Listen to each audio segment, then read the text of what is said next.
the honorable guests, my esteemed colleagues, researchers, and students.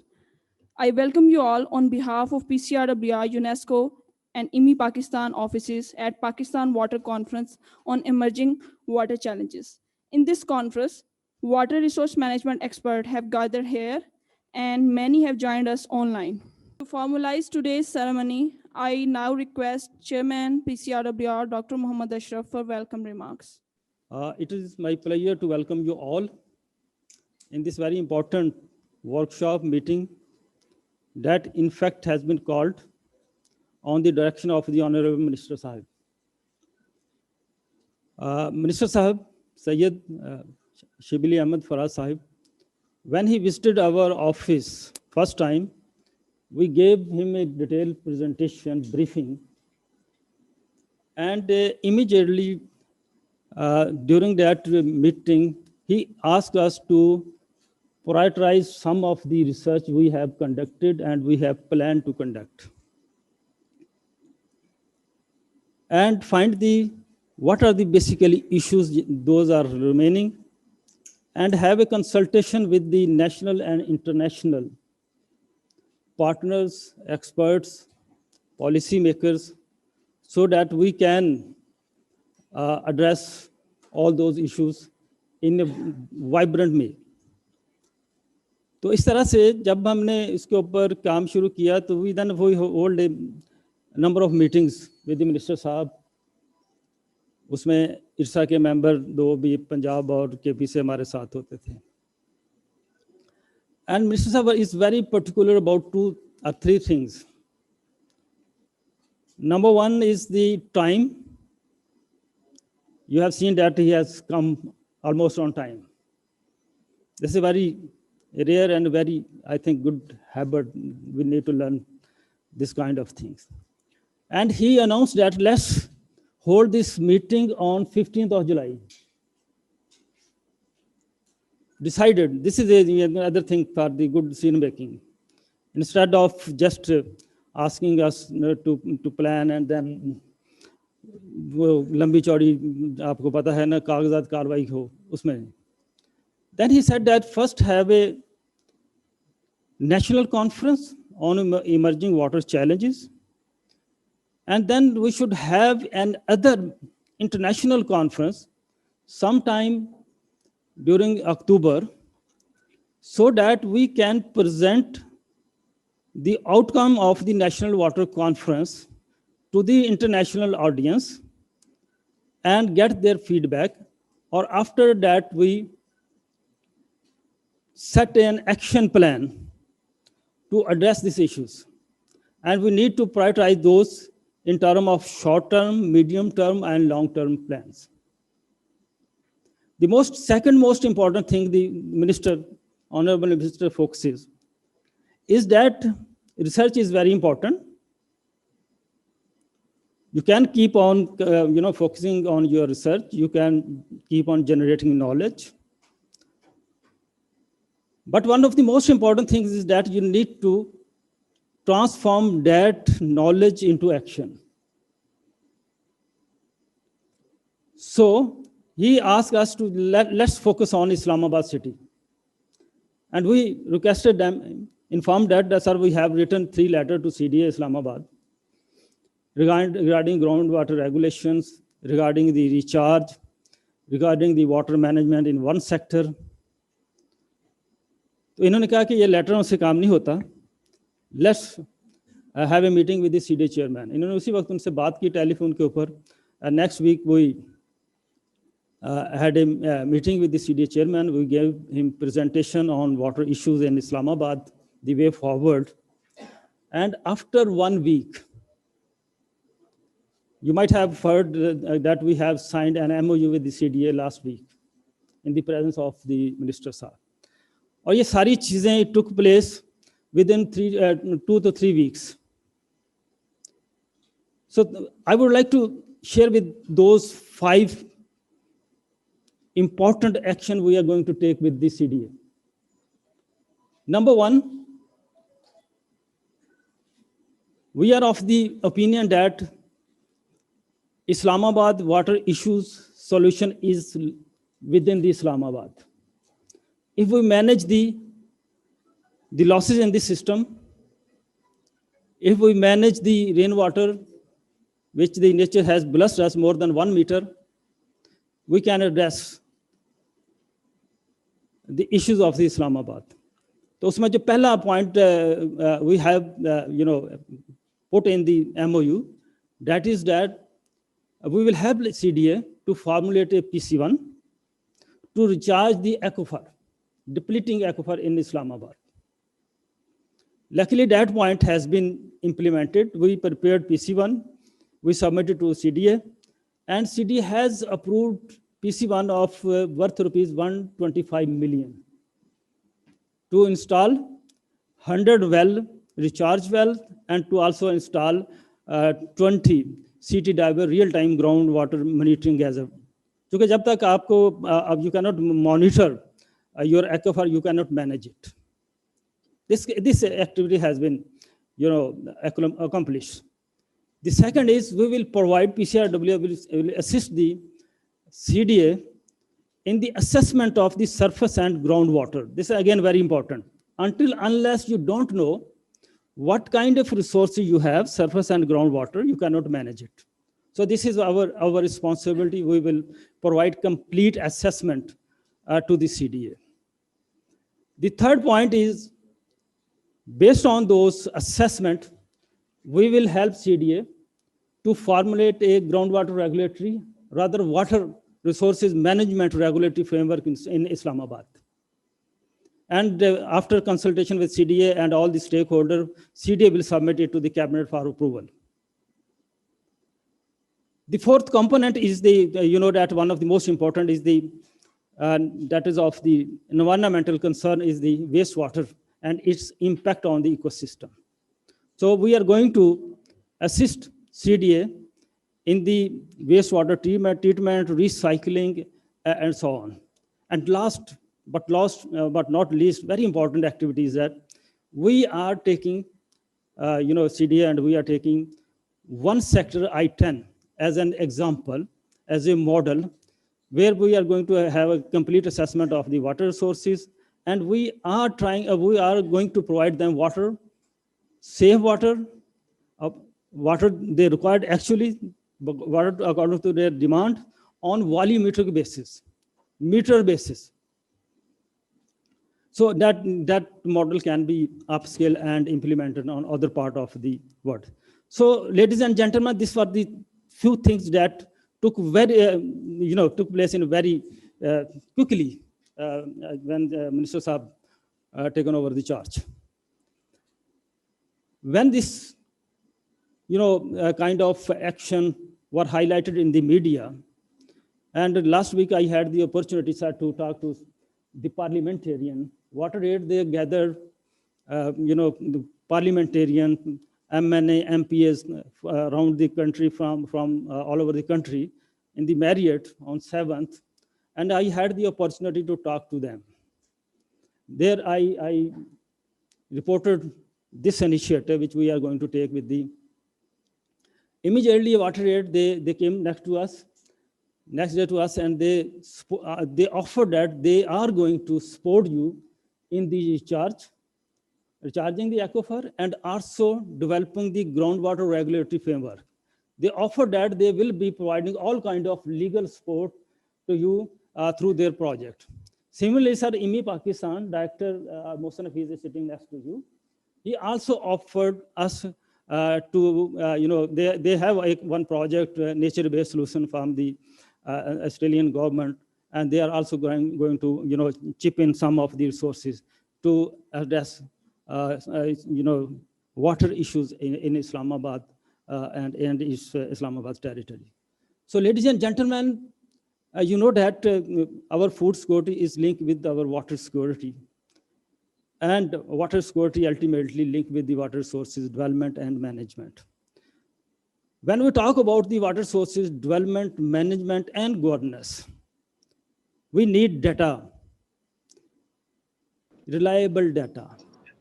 Unfortunately, you know that there is no institution in Pakistan that owns the data and data warehouse. When we brought this issue to the notice of the Minister Sahab during the meeting, he immediately asked us, let us put up a summary to the cabinet so that the other institution, they can provide data regularly so that you can keep that warehouse in PCRWR. Then, ladies and gentlemen, we requested him that first, sir, we have to consult with the professional so that we can find out what kind of data we required, on what standard, or at what frequency, because we don't like to get all kind of data that is irrelevant to us. So, ladies and gentlemen, one of the theme for today discussion is, the data is standardization, how we can put at one place and how we can use it for our decision making and policy making. The other important theme is the water sources management, and you know that most of our water is lost in the system, whether it is domestic, it's industry, or it agriculture. It is all are highly inefficient system. How we can make those systems more efficient, and then the last is the water governance. How we can put some policies framework so that the water can be used sustainably. We can use it now without compromising the needs of our future generation. So, ladies and gentlemen, after this, consultative workshop, based on these recommendations, we are holding international workshop sometime, during October.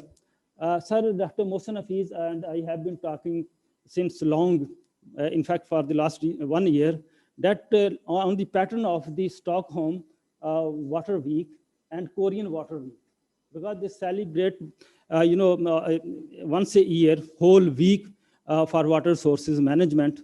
We were thinking that we should have also one water week where we can invite all the stakeholders, all the industry, all the relevant professionals, so that they can present their work.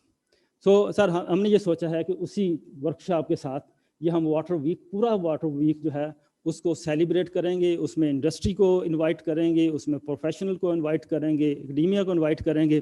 तो उसमें वो इस तरह से हम plan करेंगे कि वो जो वाटर का इश्यूज है उसको हाईलाइट किया जा सके और उसके जो सॉल्यूशंस हैं वो भी उनको इंडस्ट्री के थ्रू उसको सामने ना हाईलाइट किया जा सके और पेश किया जा सके to all stakeholder. When I say all stakeholder, तो right starting from the user to the policy maker, उसमें एकेडेमिया आ जाता है, प्रोफेशनल आ जाता है, प्रैक्टिशनर आ जाते हैं. तो उन शाम को उसको हम अप्रोच करेंगे, उस तक की नॉलेज ले जाने की कोशिश करेंगे. With these remarks, ladies and gentleman, thank you very much for coming to us and joining to us. I hope that your stay will be comfortable and we will be able to put some very good recommendation to the Minister Sahab and particularly finally to the government of Pakistan. Thank you very much once again. Thank you, sir. Ladies and gentlemen, PCRWR has a very strong and productive partnership with IWMI Pakistan office.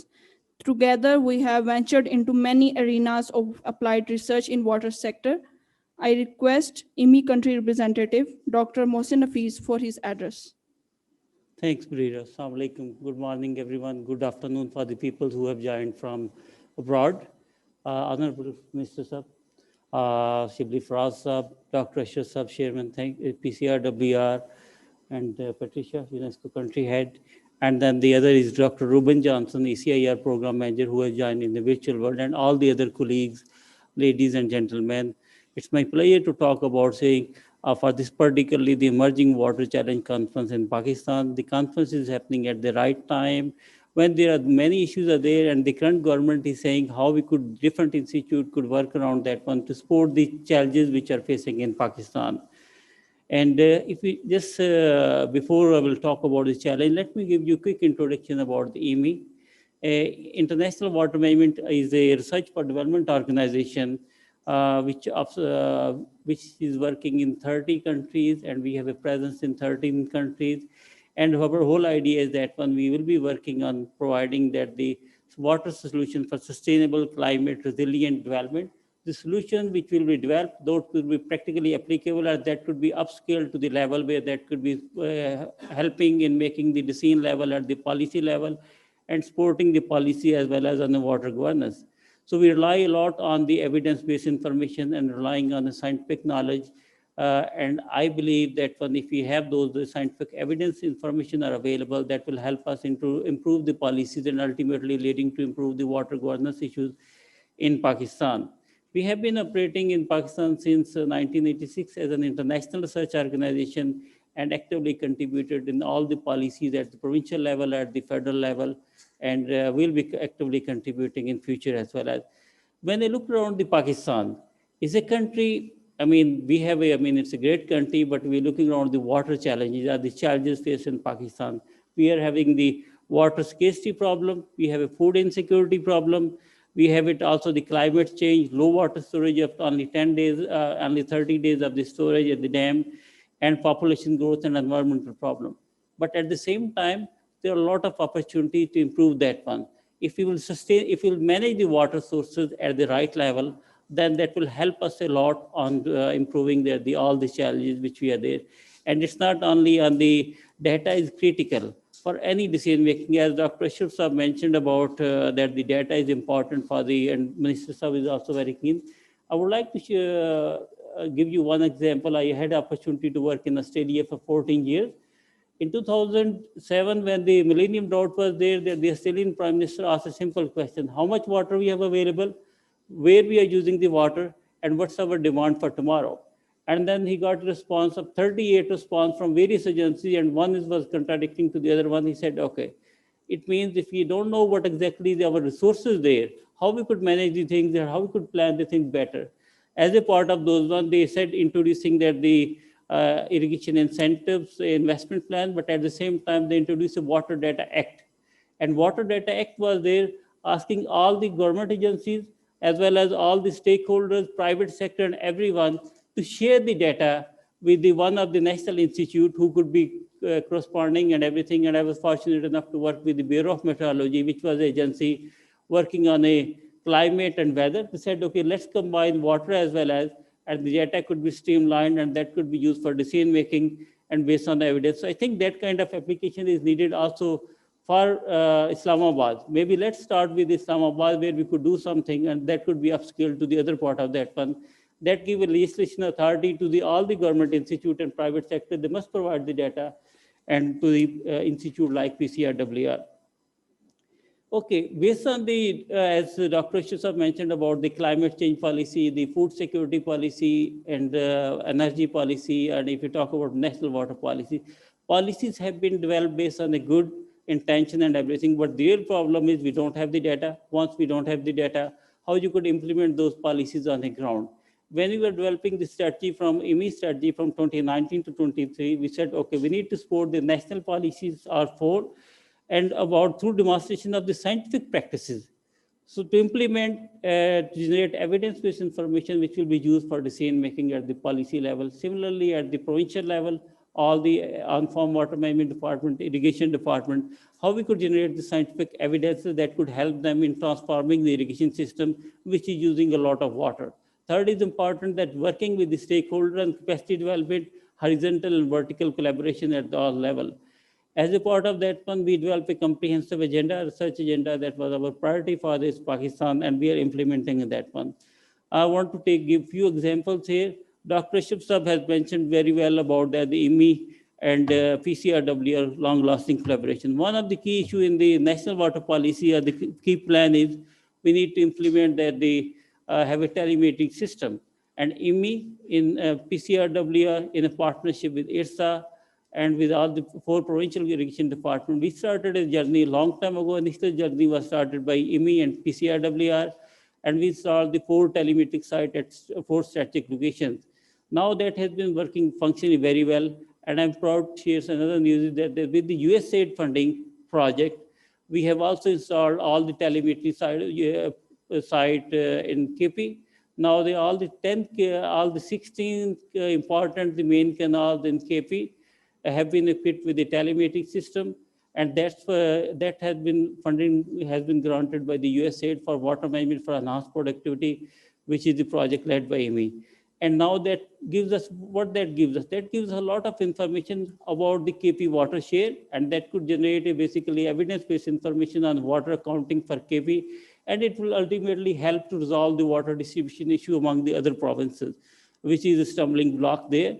Now looking around, we are also working around the evidence-based information for the groundwater monitoring in the part of the Lahore, near the Indian border, and have a better understanding whether the flow is going toward that side or our side, so that when we are developing and recommending some policies to the government, we make sure that those are implemented there. Dr. Ashraf mentioned about Islamabad issues. Islamabad issues, yes, there are very valid issues about the water scarcity, about the groundwater depletion, which is when we're looking around in Pakistan, most of the cities are dependent on the groundwater. But we have a local solutions available. We rely a lot on building a large dam. Yes, we need to build the large dam to improve the resilience, but at the same time, there are local nature-based solutions like the rainfall water harvesting, artificial recharge, and those that we are doing it. One of the projects which we are doing it with the WWF, and WWF is the lead consortium partner, and HARC and IWMI. We are working around the marginalized communities in Islamabad, one city in one location in Islamabad, one location in Rawalpindi, to develop the water-sensitive cities, and with the help of the community, how we could develop the communities, marginalized community, improve their water resilience, and improve their water management issues. Other is Dr. Ashut mentioned about we are having another project funded by the Water Aid, where we are looking around this demonstration of one recharge site, and where we are doing intensive groundwater modeling, and that modeling will help us to identify the nature-based solutions. So by December, that site will be implemented, and we will have a functional site to demonstrate. And I believe strong on the partnership.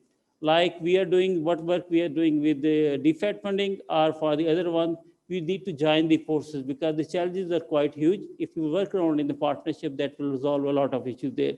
Just to move on some of the other things which IWMI is leading, and that's helping to the different policies. One aspect is on the food security policy. Often the ministry asks the national food security and such asks whether we need to go for solar irrigation, promoting the solar irrigation or not, considering that the long-term sustainability of the groundwater. So we are working on again the Swiss Development Corporation funded project, where we are looking around solar irrigation resilience project in this regional project in Pakistan started in, and observing the behavior of the farmers who are using the solar irrigation, who are using the diesel irrigation, and saying it, what exactly the farmer, whether if government want to promote the solar irrigation, is it beneficial or not? So the policy should be based on evidence base. Another thing is, which we have recently started a project, ACIR project, especially when we are talking about this lower part of the Indus Delta, southern Punjab, and there are many areas are waterlogged, and salinity is one of the problems.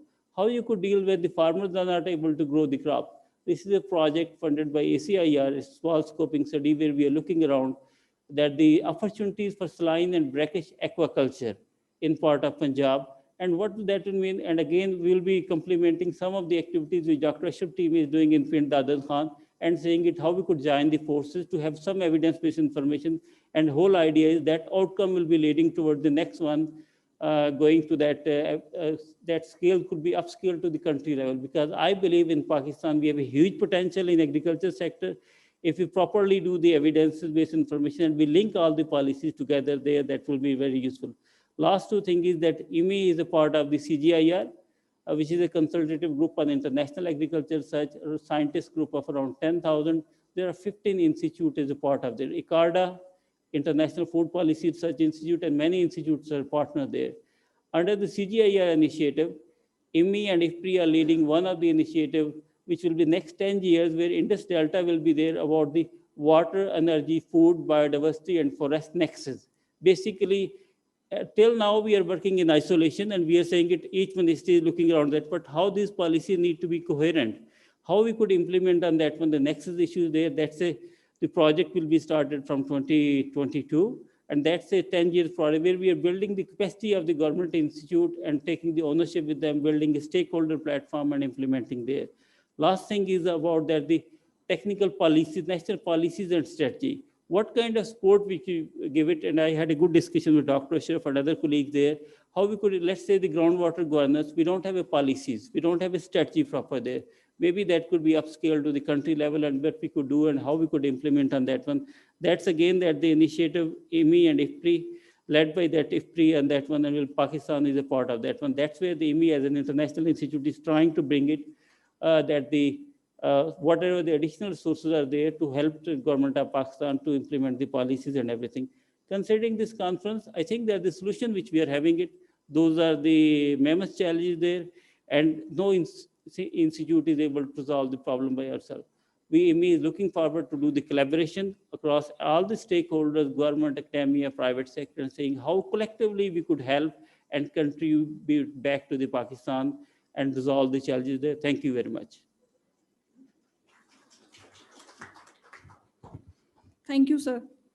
Ladies and gentlemen, PCRWR and UNESCO Pakistan are always together when there is a challenge to convert science into knowledge, as well as preservation of water-related culture and communities. I request Director UNESCO, Ms. Patricia McPhillips, for sharing some thoughts. Okay, good morning, and it's really my pleasure and honor to be here today. Excellency Fardaz, Dr. Mohsen, Dr. Ashraf, all of the participants here, good morning and assalamu alaikum. Today, water-associated problems are amongst the key challenges faced not only by Pakistan, but by the world. Pakistan's water profile has changed from being a water-abundant country to one experiencing water stress. Despite remarkable improvements in the portion of the population using improved water sources and sanitation facilities, 27.2 million Pakistanis still do not have access to safe water, with 52.7 million still not having access to adequate sanitation facilities. Population growth, rapid urbanization, water-intensive farming practices, and industrialization all contribute to Pakistan's increasing demand for water. Simultaneously, climatic changes have resulted in erratic rainfalls, leading to flooding in some years and droughts in other years. Its excessive pumping of groundwater raise major concerns over water sustainability, waste, and usage. Poor water infrastructure, pollution due to contaminated agricultural runoff, untreated industrial and household waste being dumped into water courses are just some of the factors leading to dwindling freshwater supplies, further compounding water availability. Water is at the core of sustainable development and is critical for social economic development, healthy ecosystems, and indeed for our very human survival itself. The 2030 Agenda for Sustainable Development has a dedicated goal on water. Sustainable Development Goal number 6 specifically states to ensure availability and sustainable management of water and sanitation for all. To achieve this goal, governance systems must be improved. An effective regulatory framework require implementing authorities have the technical, financial, and managerial capacity and are able to perform their tasks independently without political influence and with sufficient powers to enforce rules and guidelines. Transparency and access to information will motivate compliance by promoting trust amongst users with respect to the implementation and enforcement processes. Just a few examples with, that UNESCO has been doing in Pakistan with its partners that we have undertaken. I'm just going to go through a couple of them. With UNESCO's Intergovernmental Hydrological Program, the IHP, an eco-hydrology demonstration site has been established in the National University for Science and Technology, where most of the wastewater of the university is treated. This site provides an opportunity for students to learn and to conduct research and improve available techniques and technologies. UNESCO in Pakistan is ready to upscale and replicate this very effective technology in different areas of Pakistan. UNESCO, again, always with our partners, has completed a project in the strengthening of flood warnings and the management capacities in this area. This project boosted the capacity of Pakistan authorities in reliable flood warnings in the Indus Basin. Moreover, a pilot project on rainwater harvesting in Dera Ismail Khan was implemented to address water security challenges in rural areas. Presently, UNESCO, in partnership with PCRWR, is in the process of developing an integrated water resource management and implementation guidelines for water managers and stakeholders in the country. This guideline builds upon current plans and practices of government institutions at national and provincial levels in Pakistan and aims to build the capacity of relevant authorities involved in water resource management and also to provide a roadmap for future interventions.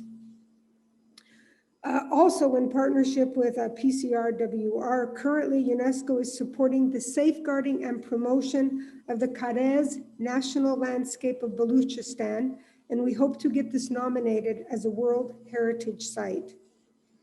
In concluding, I would really like to congratulate PCRWR and IWMI really for arranging this meeting, this conference today, and really to thank you for your ongoing support of UNESCO and our partnerships, and to help us in addressing the challenges that Pakistan is facing.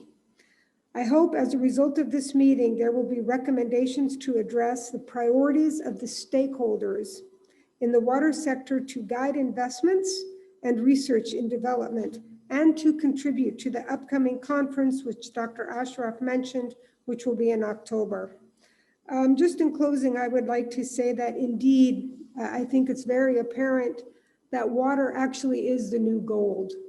We don't really need gold. We can function without it, but as water, without water, we cannot. Thank you so much. Thank you very much, ma'am. Dear participants, Office of the Chief Engineering Advisor is custodian of national water policy and have a lead role in many water sector development projects, which are going to change the future of Pakistan for good. I now request Engineering Advisor Civil, Mr. Atar Hamid from Federal Flood Commission for his remarks. Honorable Federal Ministers and respected guests. So I have, honor to be here to address this occasion. A few things I want to say instead of reading this paper which I have got. So first things are, Dr. Saab, you are lucky you have got such an enthusiastic minister that he has insight to not only to implement field works, but also believes on research. So it is good for not only the country, but also for your organization to further flourish and give your role in the national interest. Specifically, when you mentioned regarding the agreement MOU that you have done with the CDA in such a short time, which is very commendable. And keeping in view the shortage of time, I would just talk on something regarding the education and awareness, sir.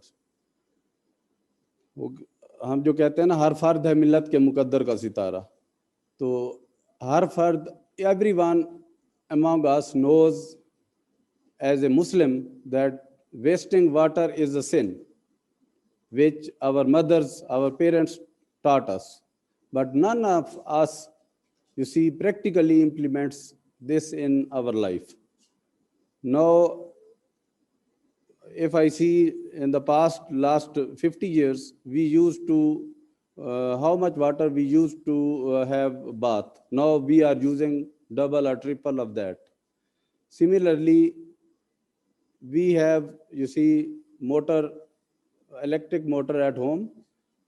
Just in the morning, you see, maid comes, she turns on, first duty is that she comes and turns on the button and starts washing your car porch.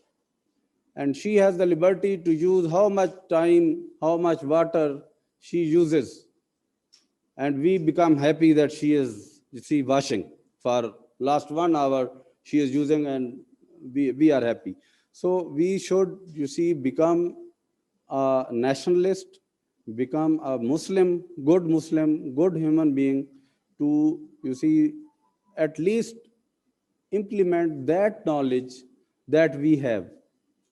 We have awareness, but our attitudes are not, you see, represent our awareness and knowledge. So whenever I see on the topic that education and awareness, every one of us knows, but our attitudes are like this, that we don't implement it. To change attitude, we don't need to be you see, a researcher or a specialist of that field, or to have an engineering degree. So I think at this moment we should promise to ourselves that we and our families will not only implement at least the knowledge we have, that the knowledge we have we should implement. That is actually the benefit of having knowledge and education and awareness. Otherwise, if we don't change our attitudes, then we will have nothing to get in future. So with this, sir, one thing I would like to have, you see, we have a very good example of Murray-Darling Basin. So such kind of, you see, knowledge and awareness we have to give to our people. As Amy had told us, initially people in Australia never wanted to have such a kind of arrangement. Then now they are implementing. Only that man has the water to use who can buy it. It is not a free commodity over there. If you have land, you have to buy water. If you don't buy, you cannot use it. So water basically is, they are privatized. They privatize their resource, and that who wins, he then sells that water to the persons, to the companies, that water company that sells that water. So now they have, you see, very good arrangement over there and very good management and using their water preciously. So I think we have a lot of water in that sense, that we can use it in a very useful manner. So one thing I would like to have to share with you in the wake of, you see, national water policy. At least during the last 3 years, government of Balochistan has been able to complete small to medium dams with the federal government funding. Around 60 dams they have completed, and around equally the same amount number of dams are under construction. And such kind of dams, they have played a lot of, you see, good role in their lives. They are not only recharging their underground water aquifer, and they are getting good quality water for their irrigation and drinking. So I think such kind of efforts should carry on, taken along with us with the passage of time, so that we will, so that government will be able to achieve the results by the during their tenure. So thank you very much, sir. Thank you, sir. Ladies and gentlemen, this conference is solely the vision product of our honored Federal Minister for Science and Technology. Today, we are privileged to have him among us to inaugurate this conference. Let us request the Federal Minister for Science and Technology to grace us with his address. Sir, please. Thank you very much. Bismillah ar-Rahman ar-Rahim. Ms. Patricia, Director, UNESCO Islamabad Office, Dr. Mohsin Hafiz, Country Director, IWMI, Pakistan, Mr. Ahmed Kamal, Chairman, Federal Flood Commission, Mr. Zaid Abbas, Member IRSA, dear colleagues from public sector and international organizations, ladies and gentlemen, Assalamu alaikum and good morning. I'm feeling very much honored to express my views before the learned audience of this conference on emerging water crisis in Pakistan. This is an issue very close to my heart. We are all aware that Pakistan is blessed with diverse landscape and seasons. The Himalayan glaciers in the north are the largest frozen water reserves outside the polar region, whereas fertile alluvial plains of Punjab and Sindh provinces are irrigated by one of the largest contiguous irrigation systems of the world. This system has contributed into the developing fourth largest groundwater aquifer in the world after China, India, and USA. Despite these natural resources, we are facing serious water issues and governance challenges. Climate change phenomena has put Pakistan amongst the most vulnerable countries in the world. As a nation, we are heading towards water scarcity.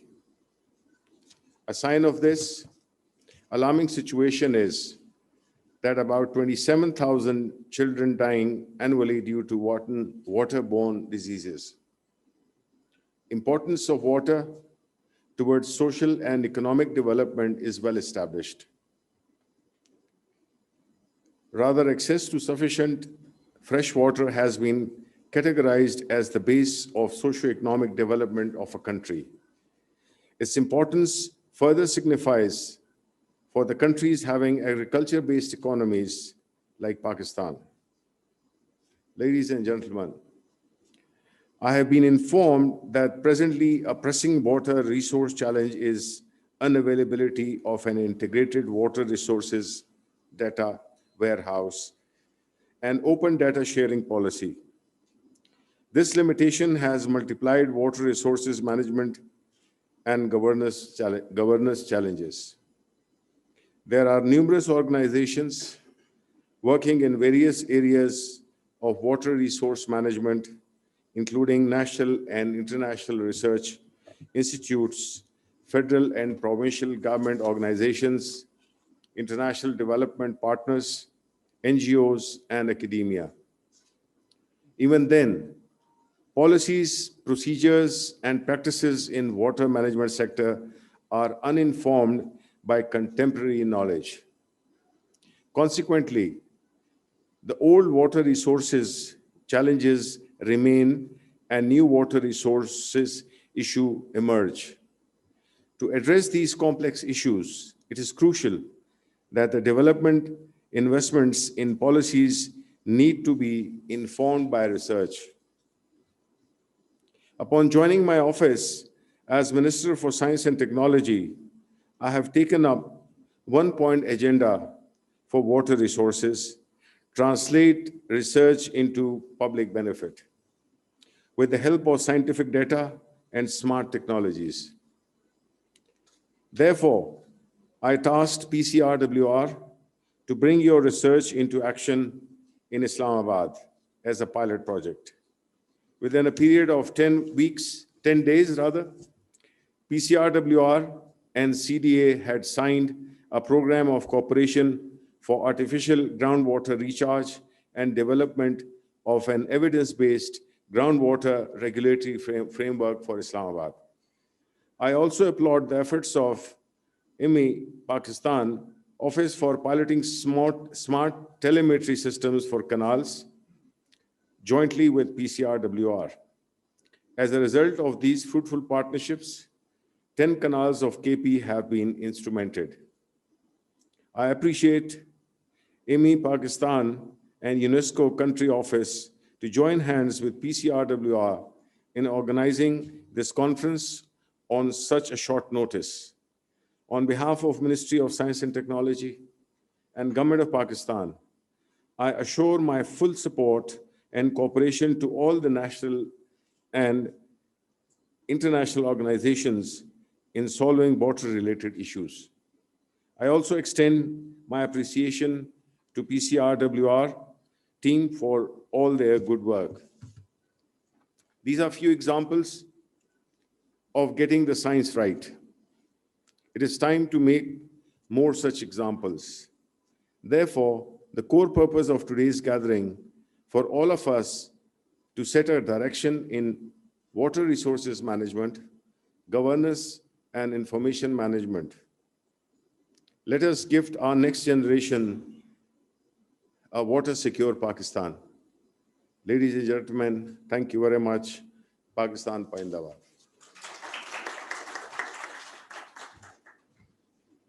Thank you so much, sir. Dear all, thank you for joining us for the inaugural session of Pakistan Water Conference. We now request you all to join the Honorable Minister for the group photo before moving towards the tea. The technical session 1 starts at 11:20. So first group photo and then refreshment. Thank you. Proceed for the first session. Thematic areas 1, which is on the water present and future scenarios. And with me, my reporter is Mr. Fakhr Raza, Director PCRWR. And few housekeeping rules. First of all, the presentation is strictly for the 10-minute maximum. So I would be requesting after 8 minutes, I will be saying it, okay, just giving a message or something. I mean, just to make sure that 10 minutes so that we'll proceed on that one because it's a long agenda and we need to cover many things there. I want to make sure that at the end of the day, we have enough time for some discussion and taking the question from the audience who are sitting it here. So first of all, I will be requesting the first speaker is Dr. Ruben Johnson, who is the Research Program Manager of Australian Centre for International Agriculture Research. And she has extensive working experience not only in Pakistan, but also in the region. And she will be talking today about the lessons from ACIR water research in Pakistan. Ruben, over to you. Thank you. Good afternoon. Can you hear me? Yes. Okay, thanks very much. Assalamu alaikum and good morning. I'm very honored to be a part of this important discussion about research directions for water in Pakistan. I'll be presenting some of the key lessons on agricultural water management from ACIR's research partnerships in Pakistan. So I'm drawing on the ideas of a large group of researchers from both countries. Please have a look at our website for details of our projects. Australia and Pakistan have a long-established cooperation in research on water and agriculture. ACIR has been working in Pakistan since 1984, and our current work on water is part of a broader collaboration under a ministerial MOU, which involves government and university partners from both countries. ACIR supports research projects in many different agricultural sectors, working at sites throughout Pakistan and with a wide range of partners. In the water sector, we have a legacy of projects on aspects of irrigated agriculture and salinity management. There's been a long engagement on groundwater modelling and management, and a new program on salinity, which we see as a critical issue for Pakistan. From this portfolio of projects, some key messages and critical knowledge gaps have emerged. I want to start by mentioning the work of CSIRO's long collaboration with Pakistan on basin-scale water management and planning. This goes well beyond their work with ACIR, but provides foundational information for many of our projects. This work is led by Dr. Mobin Ahmed, who's here with me in Canberra today. His work has demonstrated the critical importance of reliable, high-quality data and models to build a shared understanding of the water resource. Hydrological and climate models are essential tools in understanding how water availability is changing and in finding ways to manage the risks that this entails. The models are starting to paint a very worrying picture, a significant decrease in availability of water and a large increase in demand and competition for water. Research within the irrigation systems reinforces that message of the importance of reliable, transparent models and tools to support the complex decision-making around allocation of water for irrigation. We're all aware that groundwater is an increasingly large component of water use for irrigation, but it's not clear that conjunctive management of surface water and groundwater has evolved to support conjunctive use. Surface and groundwater can't be managed separately, particularly in the irrigation commands, where canal seepage and irrigation return flows go straight into the shallow aquifers. In common with much of the rest of the world, Pakistan has been engaging farmers in participatory management of irrigation schemes. A study led by Lynn Crace from Uni of South Australia underscores that this is not a simple process and emphasises that government agencies have an ongoing role in ensuring compliance. Punjab and Sindh are now taking different directions with irrigation management, and a comparative study in the future using the baseline data from our completed study could provide important lessons. Agronomic research and lots of field trials have shown that there are practical, effective approaches to save water at the farm level while maintaining or improving productivity. Things such as raised beds, zero-till, drip irrigation, and low water use crops. And it's also been demonstrated that these approaches often have benefits in other ways, such as savings in labour and inputs, or in the case of zero-till, air quality benefits through reduced stubble burning. But water saving at farm level does not necessarily translate to water saving at scheme or basin scale. It's important to consider actual evapotranspiration, water balances, and how water moves across scales. These are very important concepts that are often ignored. ACR's work on groundwater reinforces the critical importance of conjunctive management of surface and groundwater. A current project led by Dr. Jay Puntaki has been working with the provincial irrigation departments in Punjab, Sindh and Balochistan on groundwater models for specific areas in each province. This work has set the scene for developing joint surface and groundwater management plans within local management areas by defining water balances and sustainable long-term yields. Again, it emphasises the importance of data and models in understanding the options for water management. But it's also shown that the information needed to manage groundwater is mostly not available. So a concerted effort is needed by the irrigation departments to set up monitoring networks. And we've found that there are significant benefits in getting communities involved in this sort of monitoring so that they understand the issues in their local areas. The study has also confirmed the urgency of the groundwater crisis in Balochistan, where a multifaceted approach will be needed, using all the tools available from more efficient water use on farm to finding opportunities for managed aquifer recharge. ACR's projects have also explored how to scale out new approaches by supporting farmers to change their water management practices. For example, in a project led by Dr. Sandra Heaney Mustafa. The key message here is that change only happens with the engagement and ownership from the communities at the local level. Community-centred farmer-to-farmer learning is a very effective way to spread knowledge. Co-inquiry, where farmers are directly involved in the research, is a great way to stimulate interest. There has, for example, been a lot of interest in the Chameleon soil moisture monitoring tool, which tells farmers when their soils are drying out and when to irrigate. ACR is supporting a new program on salinity management that we hope can be the start of a bigger collaborative effort to tackle this very difficult problem. The project is led by Dr. Bakshal Lashari and Dr. Michael Mitchell, and we'll have an inception meeting very soon. The aim is to bring together the results from many years of experience with salinity to take a more holistic approach to managing across scales from farm to basin. The combined challenges of increasing demand for water, continuing salinisation and climate change mean that there will be areas where communities will have to find ways to live with salinity, find new production systems that can be viable in saline landscapes. This is an area where Australia has considerable experience, and there's a lot to be learned from an exchange of ideas. We're also starting some new small scoping studies on aquaculture in saline systems and on options for trees in salt-affected landscapes. Once again, we've found that information is a bottleneck. There's quite a lot of information available, but it's scattered and sometimes inconsistent and hard to access.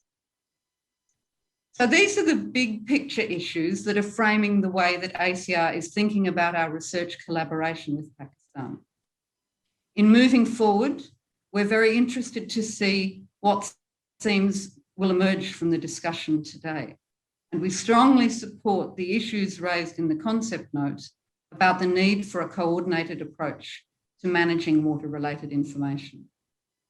I'd like to just make a quick note of thanks to the project leaders who helped me put together this presentation listed here, and they were drawing on information from many partners in Pakistan. So thank you to you all. I'm sure that most of you know Dr. Kazmi, ACR's country manager in Pakistan. Both Kazmi and myself would be very happy to answer any questions today, or if you'd like to follow up on any of the projects after the meeting, please contact us. Thank you very much. Thanks, Ruben, for giving a very comprehensive presentation and just sharing the lessons, what PCIR has done in Pakistan and what's the way forward. There is now, I will go for, there is the option for going for one question. Anybody want to have a question? Yes, go ahead. Thank you very much for a very comprehensive and very relevant presentation. One of the key lessons you have indicated is with respect to farmer integrated learning model. What is your point of view regarding the challenges we faced with respect to the inclusiveness? Thank you. Well, we're very lucky to have Dr. Sandra online with us, so I might pass it to her to give a more comprehensive answer. But inclusiveness is a very important part of the way that Sandra and her team have been working with the communities, and they've been aiming to include both the marginalised, very poor, who are often not included, but also women and youth. Sandra, would you like to comment briefly? Yes, thank you, Robin. Inclusiveness is always a challenge, and it's often not the farmers that are challenged by it. It's the people in government departments, agricultural service providers, and various other stakeholders in the process that are the ones that take the most convincing that they should come and share their knowledge with the farmers. But we had great success in running stakeholder forums, which the team from PCRWR would be happy to share with you, I'm sure, and getting people together as equals in the discussion around what needs to happen regarding water in those communities. Thanks, Sandra. Thanks, Ruben. Now, just moving and considering at the time, we will be moving to the next speaker. Next speaker is Mr. Zamir Ahmed Somro, who is the water sources specialist for Asia Disaster Pacific Center, and he will be talking about national and provincial water policies and guidelines. Floor is for you for the 10 minutes. Try to complete it in 8 minutes, and then we'll have 2 minutes for the discussion. Thank you. Thank you.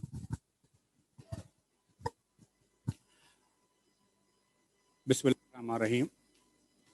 Good morning, good afternoon, good evening, from where the participants are. So, thanks to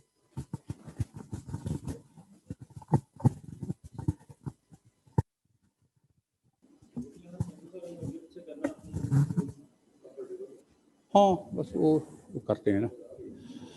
So I am Zamir Ahmed Sumro, Water Resources Management Specialist, Asian Disaster Preparedness Center, and I'm working on the project Climate Adaptation and Resilience for South Asia.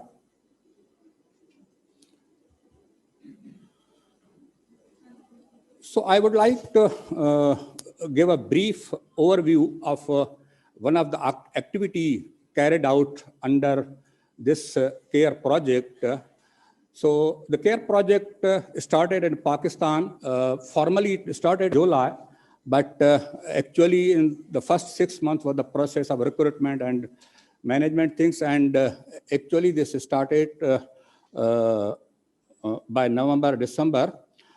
In the first instant, we have the review of existing national and provincial water policies, and we prepared the report on the basis of existing policies. So I'm going to present that review particularly. So if I give a one sentence purpose of the Care for South Asia project, the project will contribute to enabling environment for climate resilience policies, investments in agriculture, transport, water, and policy planning and finance sectors of the South Asia. So there are two components of this project. The first one is promoting evidence-based climate smart decision making, as Dr. Mohsen was discussing earlier. And the second part of the project is enhancing policies, standards, and capacities for climate resilient development. So the first part of the first component of this project is being implemented by our partner organizations, that is RIMES, Regional Integrated Multi-Hazard Warning System. And the second part of this project is being implemented by Asian Disaster Preparedness Center, ADPC. ADPC is basically intergovernmental organization where 9 countries are the signatories of this setup, including the Pakistan. So this project is implemented simultaneously in Bangladesh, Nepal, and Pakistan. So for Pakistan, Ministry of Planning, Development and Special Initiative, MOPDSI, is the focal ministry for this project. So for water sector, as I mentioned earlier, that we have completed a review report on national and provincial policy guidelines in water sector. So when I'm talking about the provincial, we have touched only the 2 provinces, Sindh and Balochistan, not all the 4. That's the limitation of the project. So basically this report provides a complete overview of evaluation of water policies, acts, guidelines in Pakistan at a federal and provincial level. And this report highlights the water resources potential of a country at federal and provincial level, and institutional structure and coordination mechanism, water governance, and integration of climate adaptation and resilience in national and provincial water policies, and ultimately the key findings. Basically, these are the components which will help to develop, to go further when we are going to evaluate the gaps, needs. So these are the key parameters or key components which we have evaluated by the desk work.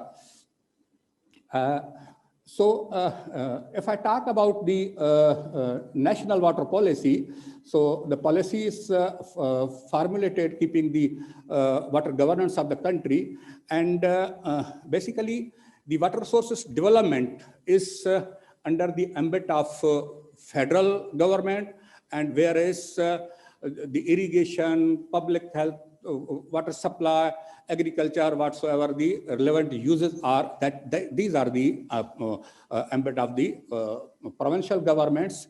The water policy is defined in under 29 sections covering the whole domain of the water sector, and the policy highlights overall scenario of the limitation of fresh water availability and provide the comprehensive framework and guiding principle for the actions, and policy provides the principal guidelines for the planners and developers on the water scarcity concerns, and provide roadmap of the action plans and national level where the provinces has been suggested to prepare their own plans. Okay. Under the review, we highlighted some water challenges, but Dr. Mohsen is saying that I should not go beyond the time. So one of the basic challenge is the Pakistan is creeping towards the water scarcity. As earlier it was mentioned that Pakistan has moved from abundance to water stress, and now it is creeping towards the water scarce country. And it will be unfortunate that Pakistan will be the first water scarce country in the South Asia. So,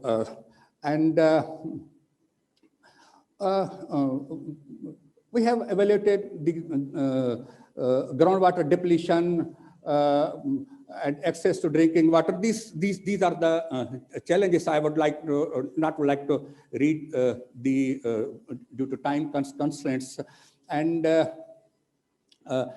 here is the IWRM framework and I say the opportunity. So 3 E's are important, that social equity, economic efficiency, and ecosystem sustainability. These are the basic approaches of the IWRM implementation.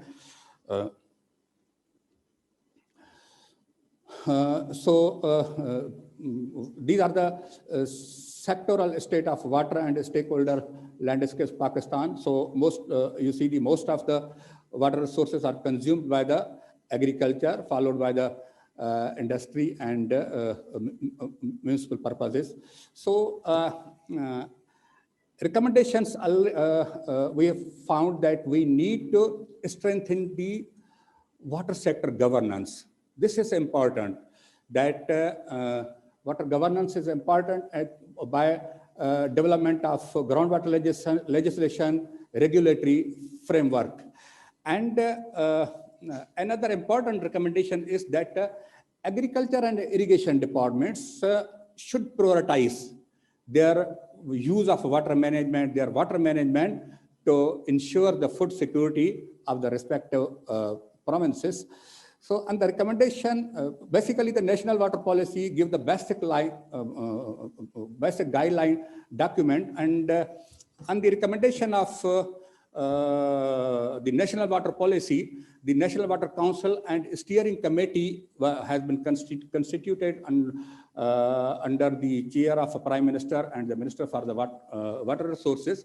So we recommend that this committee should include the more professionals to strengthen and deliver the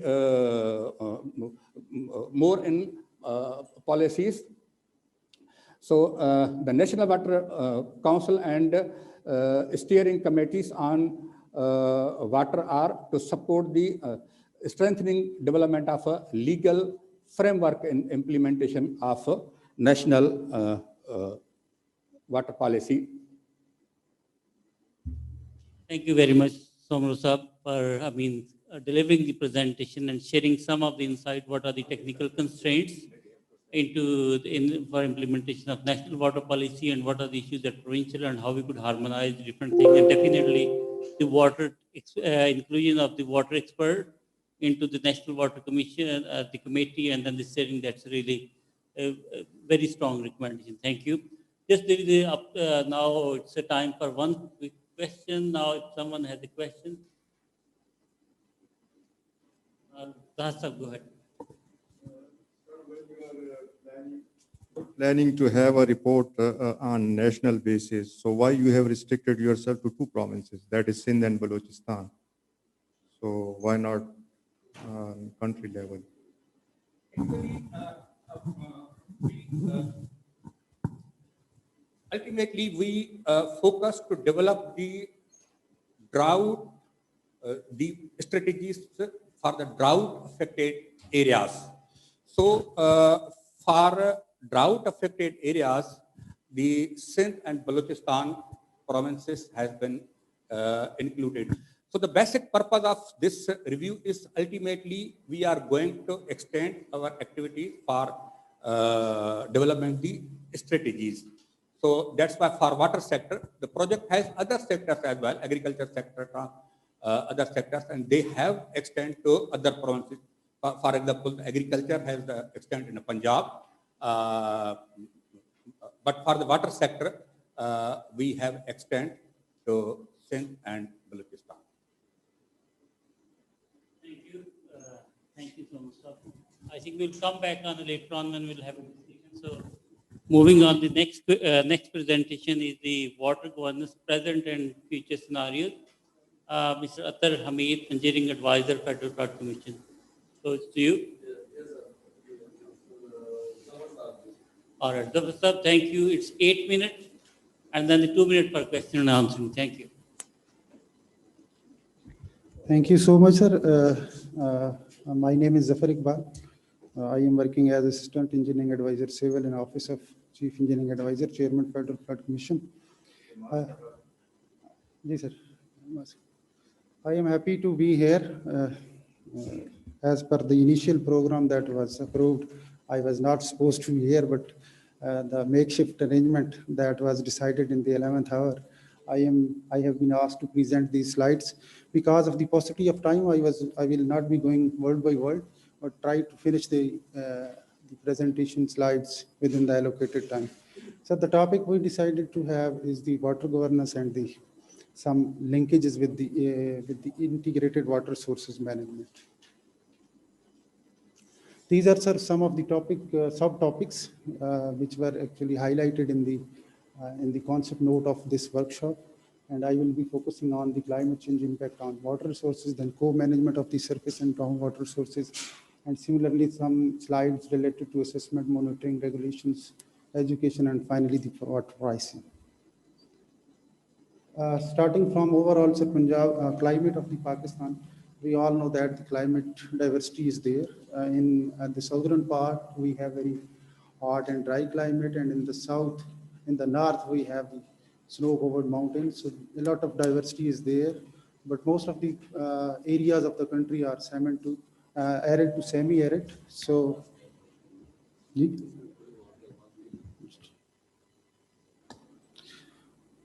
this is the sort of diversity of the climate change, and as regards the rainfall varies from less than 100 to over 1500 in different parts of the country. But because of the climate change, we have seen a significant variation in this average, as well as we have witnessed during the flooding that was experienced in Sindh province during 2011 and 2012.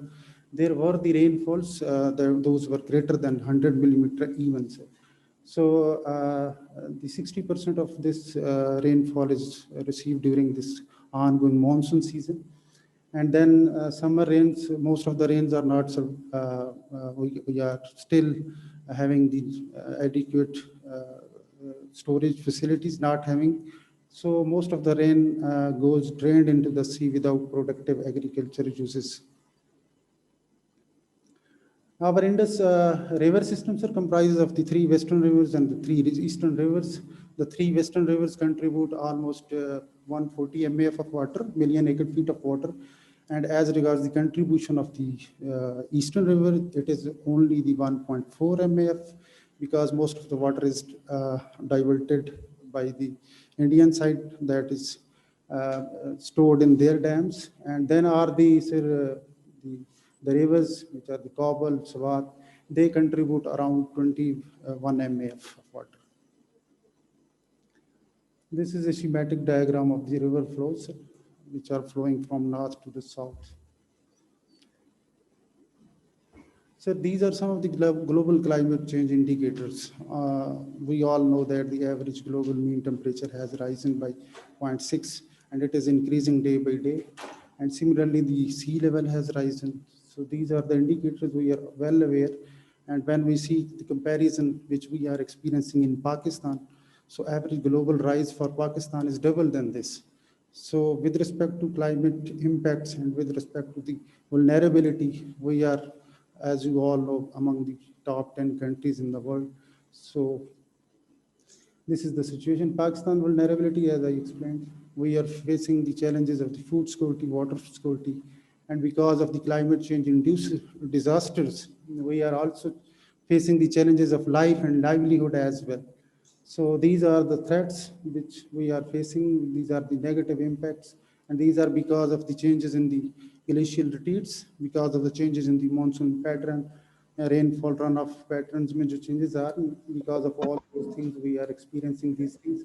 And the past data indicates that there are the obvious, very clear warming trends in the country. These are some of the indicators for the surrounding countries like Bangladesh and the Maldives, that because of the sea level rise, there is threat for many islands that they will disappear in the coming 50 to 100 years. So these are some of the indicators related to the regional vulnerability to climate change. These are, sir, the impacts, some of the figures related to the temperature changes which are expected in the next 20 to 30 years.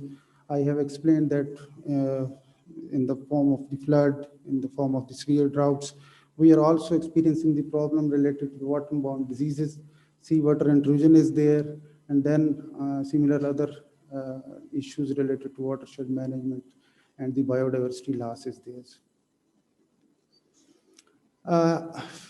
With respect to flooding, as far as my experience in Federal Flood Commission is concerned, we have experienced a very rapid change in intensity as well as the frequency of floods.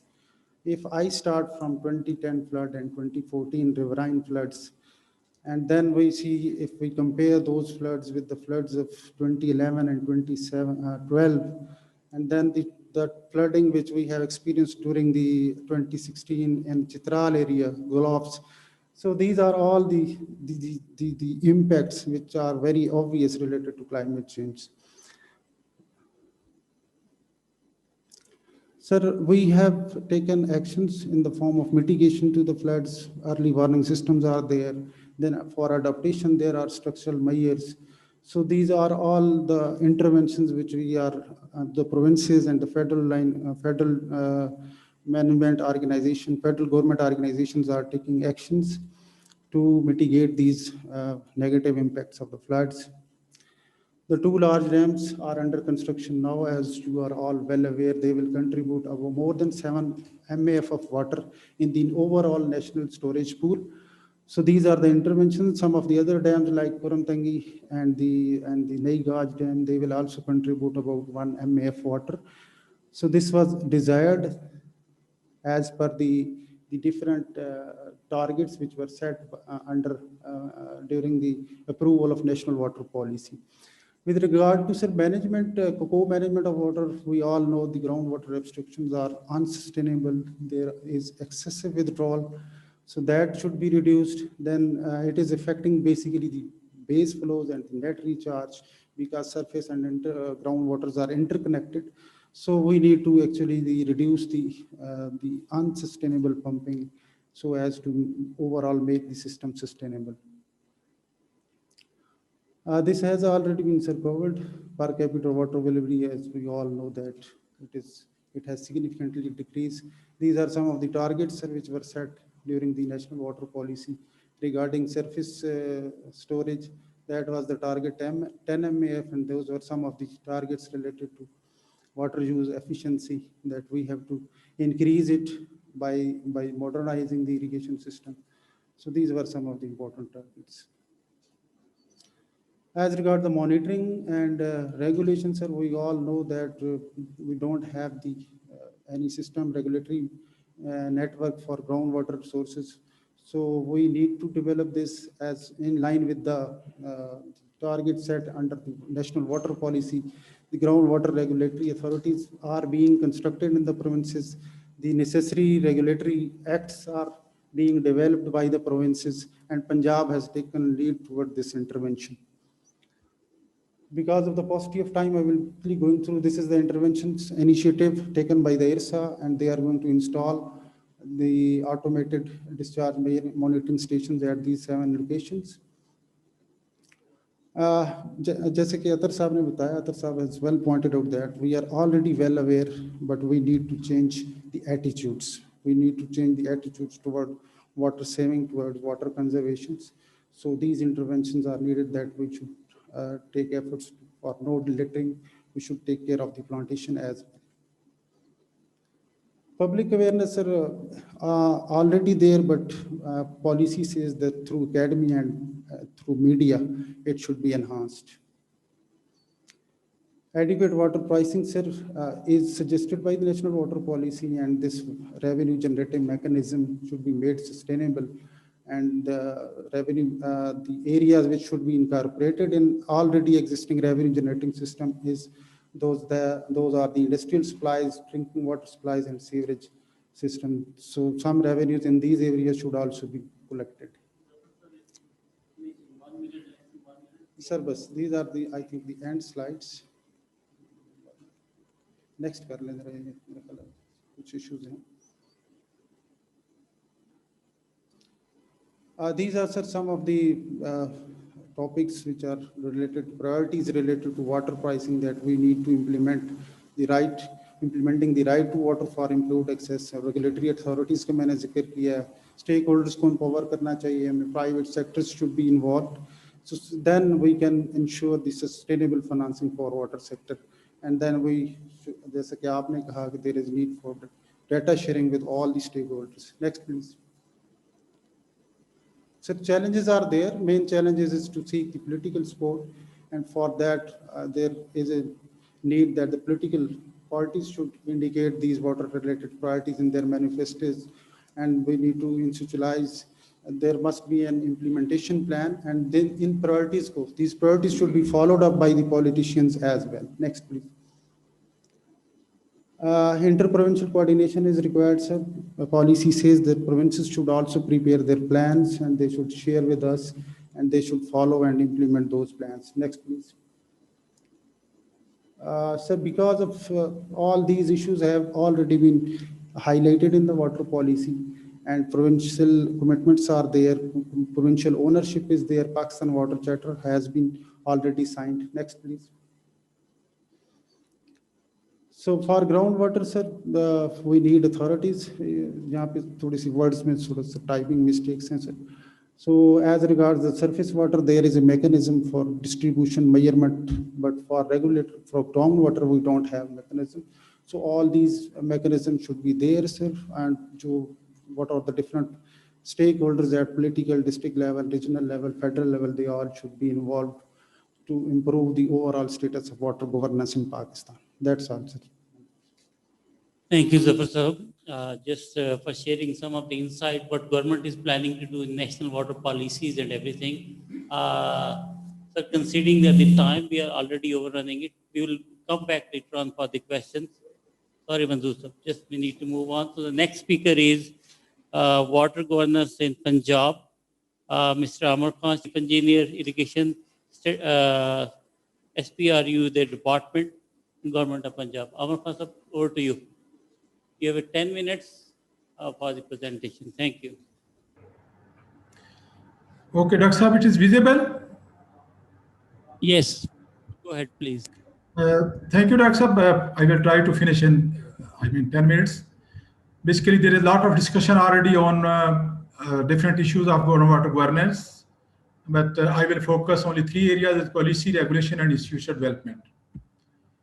in the policy, these are the water challenges. These are not the new challenges which have already been discussed by even Pakistan Council of Research and Water Resources, Somru Saab, and even the Ministry of Water Resources. So but the issue is these challenges are increasing day by day with the passage of time.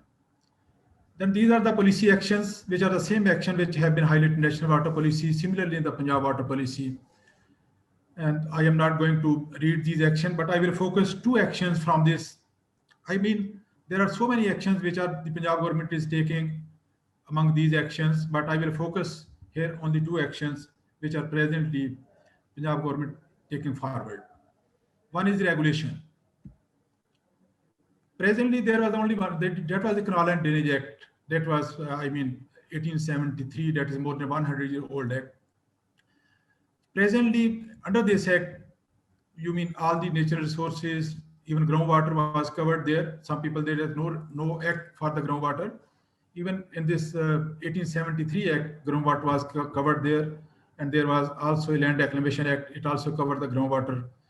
But during 2016, the act was again revised, and Section 2A of the Canal and Drainage Act was added there, which purely focused on the regulation of groundwater.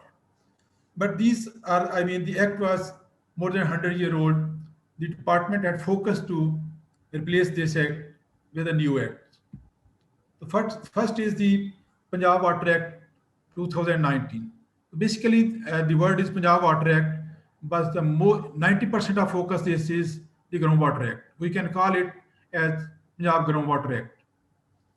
This act being the Punjab being the major users of groundwater in the Pakistan. So we have drafted this act, which is followed by other provinces like KPK, and even the Sindh government has approved accordingly their Punjab Water Act, their Provincial Water Act. This act provides comprehensive management of all water resources in the province, especially with respect to regulation regarding their use in the interest of conservation and sustainability. The more focus is conservation and sustainability. The Act also provided all water sources in the rivers and their tributaries, nalas, streams, canals, lakes, and other natural reservoirs, groundwater, subsoil water, all belong to government. There was some issues in Easement Act that the landowner has a right over groundwater, so that has been repealed here. Then there is another new regulation, that is Punjab Irrigation and Drainage Act 2021. So this Punjab Water Act, this Canal and Drainage Act has been segregated two parts. That is, one is the groundwater, we call it Punjab Water Act, and second is the surface water. So this is going to repeal the Canal and Drainage Act, and it is renamed as Punjab Irrigation, Drainage and River Act 2021. The background of this act is Canal and Drainage Act that I have mentioned at more than 100-year-old. So that was at time designed with the aim to deal with the requirement of expanding canal system with adequate water supply from healthy rivers. The situation has completely changed now. The average annual water availability of rivers has declined from 145 MF to 124.9 MF from 76 to 2020. A recent survey also indicates that over-abstraction has led to falling of groundwater. We have developed a map of the Punjab, and we have identified some cities where the groundwater has gone below the critical limits. So to meet the above challenges and provide for the certain other operational requirements, the department has drafted this Punjab Irrigation, Drainage and River Act, and that has been placed before the Provincial Cabinet. The Provincial Cabinet has approved this act, and now it is placed for the Provincial Assembly for its enactment. Then few salient features of this act, why it is redrafted, replacing 100-year-old Canal and Drainage Act. It provides clear procedure for undertaking water for new irrigation and drainage schemes, defined rights of irrigator and provide determination of level of services, allows, the C is very important, allow excavation of private canals and drains with permission of the cabinet. Specific provision have been made to regulate small dams in Punjab. Provision also made to raise and maintain the embankments, allow the cabinet to declare any section of river as a conservation zone. Provide regulation of groundwater, provide new improved system for enforcement of irrigation rights and provide framework for financial sustainability. So this is a new act. Then second component which I am focusing is the institutional development. In the institution, first of all, this is Punjab Irrigation Department, which is working with the vision that sustainable management of water resources, increasing water availability through storage and construction of reservoirs, adequate, equitable, reliable irrigation supplies through construction and maintenance of canals, financial sustainability, and effective control, planning, and management. Then there are a few new initiatives. This we have taken the last year. We have developed 3 new zones, that is Potohar zone, to tap the runoff potential in the Potohar areas. Then we have defined another zone, we call it a Saiwal zone, for the equitable and reliable water supply to the central Punjab, and then water sources zone, that is for the groundwater management. So these are the 3 new areas the department has strengthened, and the C is the groundwater management. Presently, department has established independent setup in Punjab for groundwater monitoring and management. Then the new institutional development is the Punjab Water Sources Commission. The Punjab Water Sources Commission has been notified. It consists of 22 members. It is headed by the Chief Minister of Punjab, and presently the Secretary Irrigation is working as the Director General of the Water Sources Commission. The commission is mainly responsible for conservation, redistribution, and augmenting water resources, allocating water sources for domestic, agriculture, ecological, industrial, and other uses, and securing the proper use of water sources in Punjab. Next is Punjab Water Services Regulatory Authority. So this authority will work just as the Food Authority is working here in Punjab. It will, work as a regulatory authority. Presently, its Director General is under approval with the Government of Punjab. Then, in addition to the institutional development, these are the few initiatives that the presently department is focusing through a study which being funded by the Asian Development Bank. We are developing an integrated water source management framework, and then its implementation arrangement. We are developing a Water Vision 2050 water sources information system, which have discussed many times from the morning, capacity building and awareness program for the irrigation department, and groundwater management plan. And plan will focus 2 detailed projects for recharge of the groundwater management in Punjab. So these are the, mainly 2 focus areas which I have highlighted here, in addition to many other initiatives the department has taken. Especially, I will focus one area, that is the water pricing. The Punjab government has presently approved in revised the Abhyana system, and we not only increase the water rate, but also we have linked it with water allowance of the canals. We have different water allowance of different canals, and the which canal is taking more water, they will pay the more water, price to the government. So this is the financial initiative in addition to many other initiatives. Thank you very much. Thank you, Dr. Javed Sahab, for sharing really the insight, especially on the new initiatives which the government of Punjab has taken. It's really encouraging to hear that the Punjab Irrigation and Drainage and River Act basically has been approved by the cabinet, and also that the 2 new initiatives which you are talking about, that the transformation of the department and as well as recharge potential, especially on the Potohar region and as well as on some pilot area, that's really great. One question, and for this time I will be asking someone from the online team. If you have it, please raise your hand.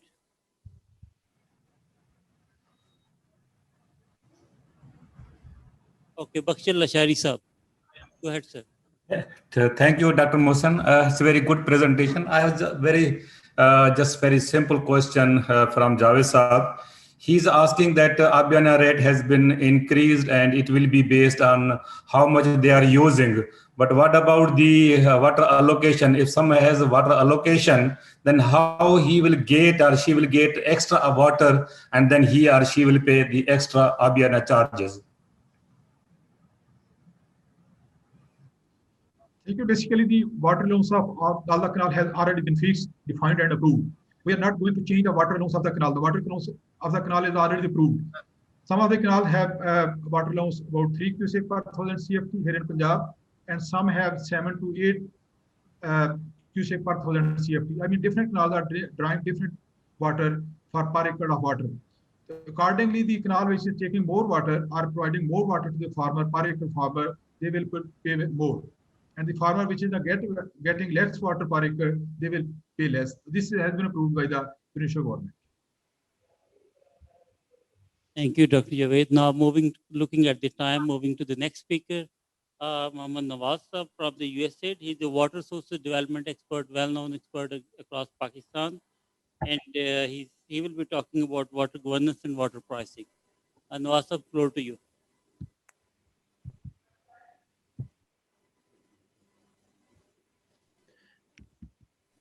Thank you, Mr. Saab.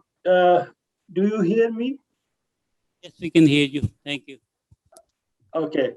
Thank you very much, IWMI, PCRWR, and UNESCO for inviting me to this important event. I'm development specialist working for USAID. My presentation is on water pricing. I will talk about it. There is no formal presentation. And the views that I'm expressing are my own and does not reflect views of my organization. So to start with is that to make water available for all sectors, there is a need to harness, develop, store, divert. Please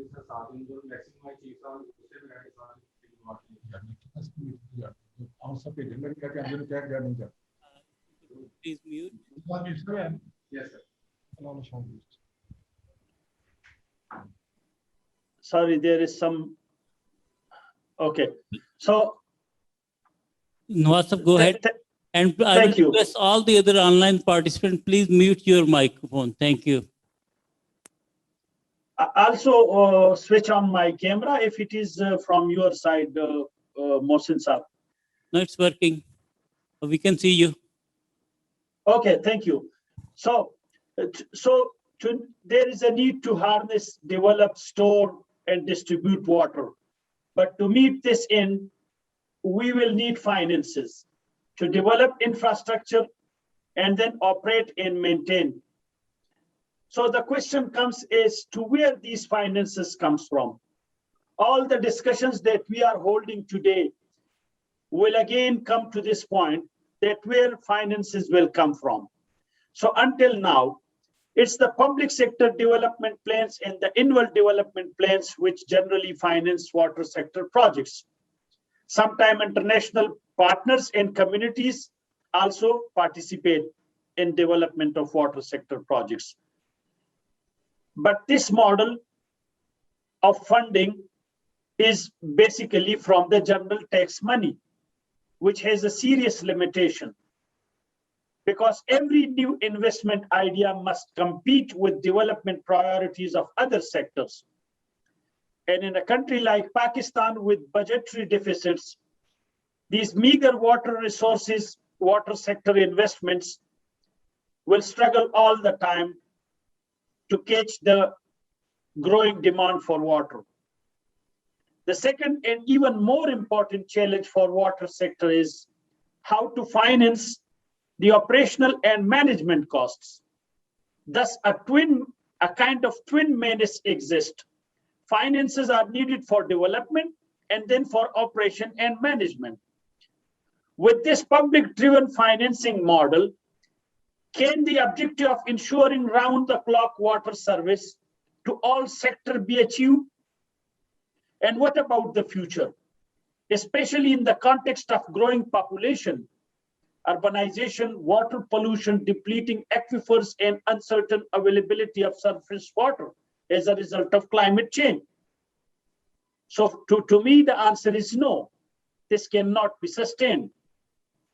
But we also understand that water has vital social, cultural, and ecological roles to play that cannot be protected favorably by market forces. So what can be done? This is where I dare to put forward some questions for further deliberations. What funding model could be viable for water sector projects in Pakistan? Public, private, community, or combination of any of the three? My second question, should we continue to design water projects solely for economic and social objectives, or should there be a consideration for financial bankability or cost recovery? My third question, the public sector bearing all the cost in a threefold manner, like burden on scarce budgetary resources, bill neglect, rebuild syndrome, and the poor water services. How to live with this? The fourth question, is there a willingness among water users to pay? We can see that they are drilling bores, operating tube wells with expensive energy at homes, commercial markets, industries, and at farms. And my fifth observation is that if in agriculture sector, land, seed, machinery, pesticides, fertilizers, transportation, everything is financed by the private sector, why not part of water cost? And just to give you one example of my research, which I did for the Supreme Court 2 years ago, and I did it for Punjab. Just imagine that in Punjab, though the price is now changed, but it is the 2018 prices I used, the Abhyana rate. 60,000 rupees, 60,000 liters of water is provided to farmers on 1 rupee. 60,000 liters on 1 rupee. And domestic water, 350 liters on 1 rupee. And industrial, 68 liters. So these are the three public sector like water market. But if you go to the private sector, 658 liters of water is provided from the groundwater through private sector. From the tankers, 4 liters of water is provided per 1 rupee. And the bottled water, 0.02 liter. So there is a big like scope to see how to rationalize market for the water. I have few recommendations. The one, that public sector projects could be evaluated against different funding models to ensure economic feasibility and financial bankability. We have good examples already. The British colonial rulers in India, they recovered cost of development from the water users. In South Africa, water projects are first scrutinized by a special public sector agency for their bankability to assess the ability of projects to recover development at operational cost over a certain period, maybe 20 years. My second recommendation, that there should be a water pricing mechanism at the ERSA level. It is not part of the Act, but it could be, to incentivize provincial governments to invest more in water saving technology so that they would be able to sell their water to the other provinces. And if there is no province available to buy water, federal government can buy water for energy and environmental purposes. The third is to rationalize water pricing for agriculture. Currently, one province, in one of the provinces, government spend more money on collection of Abhyana than the actual amount of Abhyana collected. Similarly, digital Warabandi can play some role in decreasing the cost of Abhyana collection. I also have one recommendation that because we need finances, it is a time that government can open water sector to further private sector investment to increase revenues. For example, canal water for domestic and industrial uses by having filtration plants along canals, water supply pipelines. I'm not saying that you take water from the farmers, but if it is a farmer's water, you can have a kind of incentive for the farmers. They can save water, and that water can be given to cities. And everyone knows our cities are thirsty. They need water, and there are canals everywhere. Similarly, parks along rivers and canals can earn money for government. Hydropowers on canals, swimming pools. You know, in one of the canals, I'm seeing thousands of people go to the canals every summer. So if there is a kind of private investment in having a kind of swimming pools, it will be non-consumptive and eco-tourism. In the last, any policy towards private sector need a careful scrutiny. to ensure that some social objectives are not compromised, such as a need to provide for the basic water requirement of the people and ecosystem, permit equitable access to water for poor populations, include affected parties in decision making, and improve water use efficiency and productivity. These are some of the ideas which need further discussion and scientific evidence for the policymakers. And I would stress again my last point: active involvement of the stakeholders, water users, not the engagement fatigue, which has been the case in the previous projects. So with that, I thank you all. Thank you very much. Thank you, Nawaz, for sharing really some of the innovative ideas and the things which could be practically, we could explore it, we could brainstorm it. Those are some of the new initiatives and some of the new ideas. But obviously, if you look around the neighboring countries, in China, that you're talking about the farmers and then the cities, their industry is paying for modernizing to the farm level practices, and whatever the water they're saving, that water is going to the industry. There are examples there which we could practically explore. Thank you. Just one question from one of the participants from the online. If there is any question, please, we have time for one question.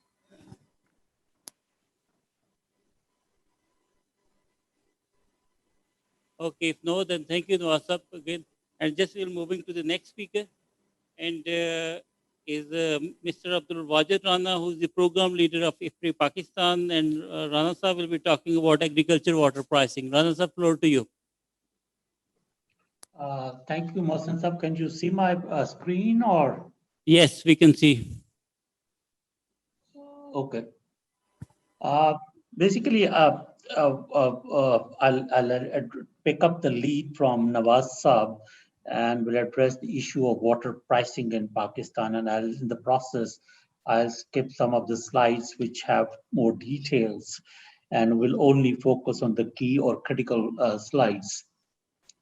Water pricing in Pakistan, unfortunately, over time has emerged as a key political economy issue, particularly in the provinces, and generally there has been a reluctance in increasing the water rate or water pricing in the provinces, with the exception of Punjab province, which has recently raised it or doubled it, or now linking it with the water allowance. The reason for that political economy issue is the general perception, and this is like we witnessed that when we were preparing or designing the Smart Punjab program funded by the World Bank, that most of the farmers and big farmers believe that it's a gift of God. Why should we pay for it? The second concept is, in any case, the water we get for agriculture is a recycled water, and therefore, why should we pay for this? However, the preamble of 1873 Act promulgated during the colonial period is very clear that water is a public property and therefore needs to be regulated and accordingly priced. And therefore, the Select Committee of the British House of Commons in 1872 recommended the criteria for determining the price water. At that point in time, they recommended rate of return of 4% on their investment, apart from recovering the full cost of O&M, which includes the water pricing plus the M&R and O&M, and ultimately it was increased to 6% in 1949. That system continued in Pakistan too, so until 1959 throughout West Pakistan. And at that time, they moved to what's called the uniform Abiana rates across the West Pakistan, which is now the 4 provinces of Pakistan now.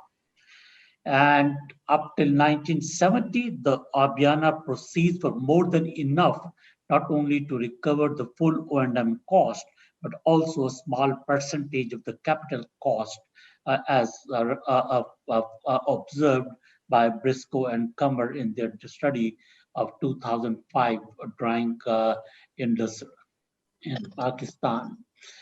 Now, there are different regimes of Abhyana in different provinces, Punjab and KPK. They have a flat rate system, while the Sindh province as well as Balochistan, they have variable crop-based rate. Now, that makes the whole issue of maintenance and O&M cost difficult to be recovered, as highlighted by Nawaz. The recent study has shown that the flat rate in Punjab, which was $1.27 per hectare in 2002, when the flat rate system was introduced, has now been reduced to 30 cents per hectare of water charge. So you can see what the inflation adjusted rate has become in real terms. And that's why, after a lot of persuasion in 2019, the province of Punjab doubled the Abhyana rate.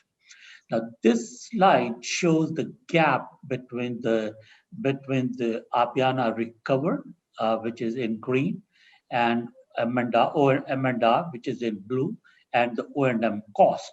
And that yawning gap is being bridged by the general public revenues of the taxpayers, which are not the direct beneficiaries of that water for agriculture. Similarly, in Sindh, the situation is more or less the same. And again, it's the same as being funded from the general public revenues. Consequently, the irrigation sector is suffering from quadruple gaps. The Abhyana is pretty low and stagnant over time, and has lost its real value if we adjust it by GDP deflator. Then there's a gap between the Abhyana assessment and Abhyana recovery, and just the situation is more or less the same across all 4 provinces. The gap between Abhyana collection and annual MNR. In Punjab, it is roughly around 14%. Abhyana is 14% of the actual MNR cost. And in Sindh, in 2019-20, it was 6% of the MNR. The situation in other 2 provinces is not much difference. And then the last gap is between budget allocation and actual releases, as well as actual requirement of maintenance of infrastructure. Hence, there's a strong need to look at this whole question of water pricing to avoid the water waste, as well as water flooding at the farm level. Now, and accordingly, the misallocation of water.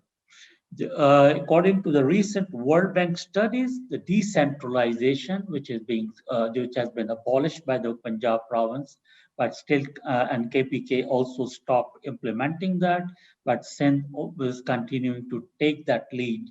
It found out that the value of rent seeking has changed from unelected bureaucracy to elected bureaucracy.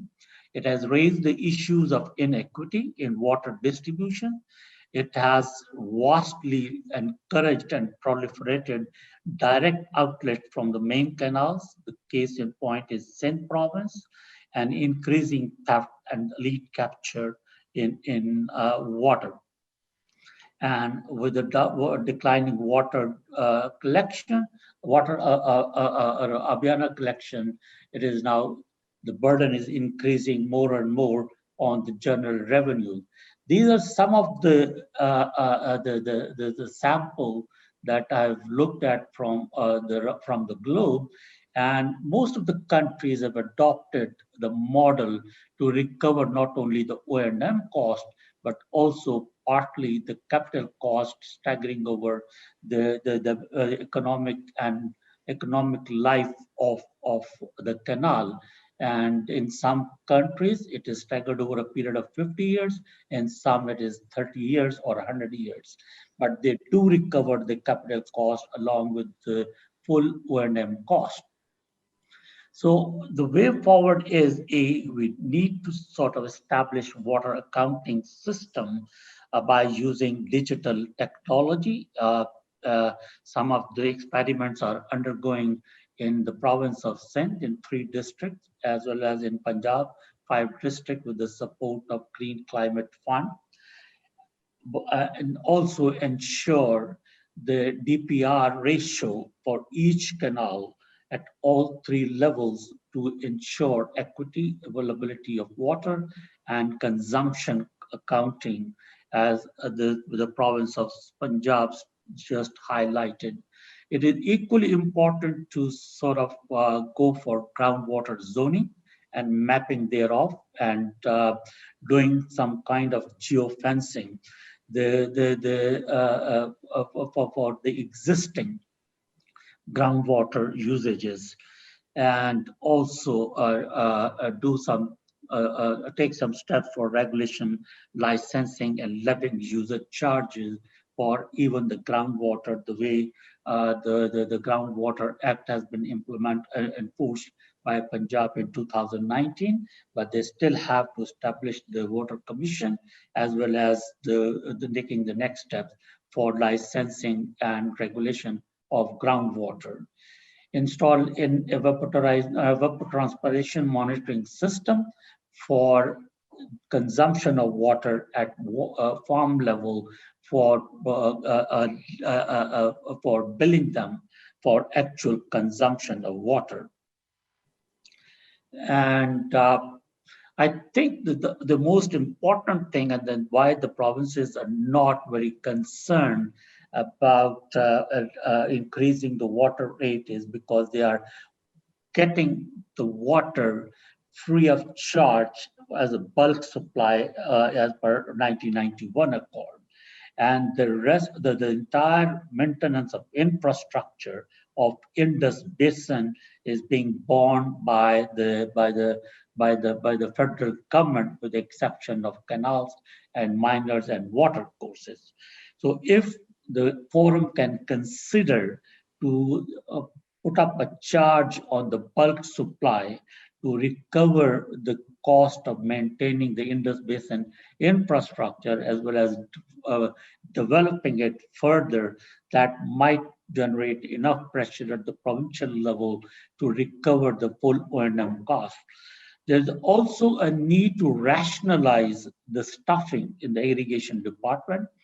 95% of the staff in both the provinces of Sindh and Punjab, the major user of irrigation water, is below grade 16, and they are basically all field workers. So there is a need to rationalize the staff to create fiscal space for M&R and reduction of O&M costs. And as Javed Sahab highlighted, the need is to go for integrated water management. Punjab is at it, and so is the province of Sindh. They are now in the process of developing water policy that will look into this integrated management of water resources, and they are at an advanced stage. So with that, I'll conclude, and I'll be happy to answer any question. Thank you, Mohsen Sahab.